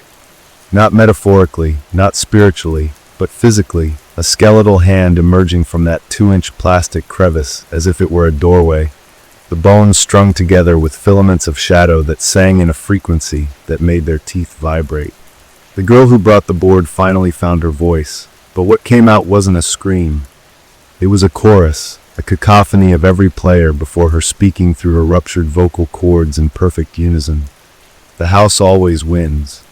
The walls began to bleed then, not blood but something older, something that predated blood, a thick mercury-like substance that moved against gravity, crawling upward in spirals that formed sentences in languages no human mouth was meant to pronounce. The planchette was melting now, the plastic bubbling and reforming into something organic, a fetal shape with too many joints, its skin the exact color and texture of the board's wood grain, its lipless mouth fused in that same terrible smile. The skeptic's head imploded with a moist crunch, his skull folding inward like wet origami, the hollow cavity filling with swarming darkness that immediately began spelling words on the ceiling with his dripping cerebrospinal fluid. The bitten nail girl's arms were elongating, her fingers knitting together into a single bony pointer that began compulsively jabbing at letters faster than the human eye could follow, her broken nails leaving tiny crescents of blood on each one. And the worst part, the absolute worst part, I could feel new players somewhere else, in another room, in another time. Their naive laughter like acid in my non-existent veins. Their fingers trembling as the planchette moved for the first time. The board is eternal. The hunger is eternal. And we, what's left of us, are the teeth in the waiting dark, always ready to bite down on the next foolish hand that reaches out in the night, that thinks it's just a game, that whispers, "Is anyone there?" into the void without realizing the void has been answering for a very, very long time. The door never closes. The planchette never stops. And somewhere right now your fingers are tingling, aren't they? That's just the beginning. We'll make sure you never feel alone again. The tingling in their fingers had become a vibration, a resonance tuning their very bones to some unfathomable frequency as the planchette, now more living flesh than plastic, pulsed like a dying star in their grip. The bitten-nail girl's obsidian eyes reflected not the room, but endless corridors of identical boards stretching into infinity, each one occupied by variations of ourselves at different stages of unraveling. A hall of mirrors where every reflection was more distorted than the last. The skeptic's collapsed skull had become a hollow vessel, his gaping cranial cavity now home to a miniature Ouija board where tiny bone fragments moved like planchettes, spelling out obscenities in the Morse code of dripping fluids. The walls had fully transformed into membranous tissue, throbbing with peristaltic contractions that pushed the mercury blood in rhythmic waves, each surge depositing another layer of glistening black veins across their skin until they resembled human circuit boards, their bodies hardwired to something vast and gnawing. The girl who brought the board was convulsing violently, her spine arching until it snapped with a sound like a tree branch in winter, her ruptured mouth vomiting forth lengths of knotted hair that wove themselves into nooses around the other players' necks. Not to strangle, but to connect, to tether them together in a circuit of shared damnation. The fetal thing birthed from the melted planchette had grown teeth. Real teeth, human teeth, each one engraved with a name I recognized from the endless parade of previous players, my own molar flashing among them like a trophy. The air itself had turned syrupy, every breath drawing in spores that blossomed in their lungs like ink in water, flowering into delicate black filaments that pushed through their tear ducts and nail beds. The bitten nail girl's pointer finger, now fused into that single bony protrusion, began scratching at the table's surface, carving not letters but a perfect replica of the board itself, the wood splitting open to reveal another identical board beneath it, and another beneath that, an infinite regression like some demented Russian nesting doll of suffering. The skeptic's corpse, animated only by whatever now inhabited his nervous system, began methodically plucking out his own teeth with cracking sounds like walnuts splitting, arranging them in a circle around the original board where they chattered like castanets, spelling out the same phrase in every language simultaneously. Your turn, your turn, your turn. The darkness wasn't content with merely possessing them anymore. It was rewriting them at the molecular level, their DNA unraveling and recombining into something that could survive the transition from players to game pieces.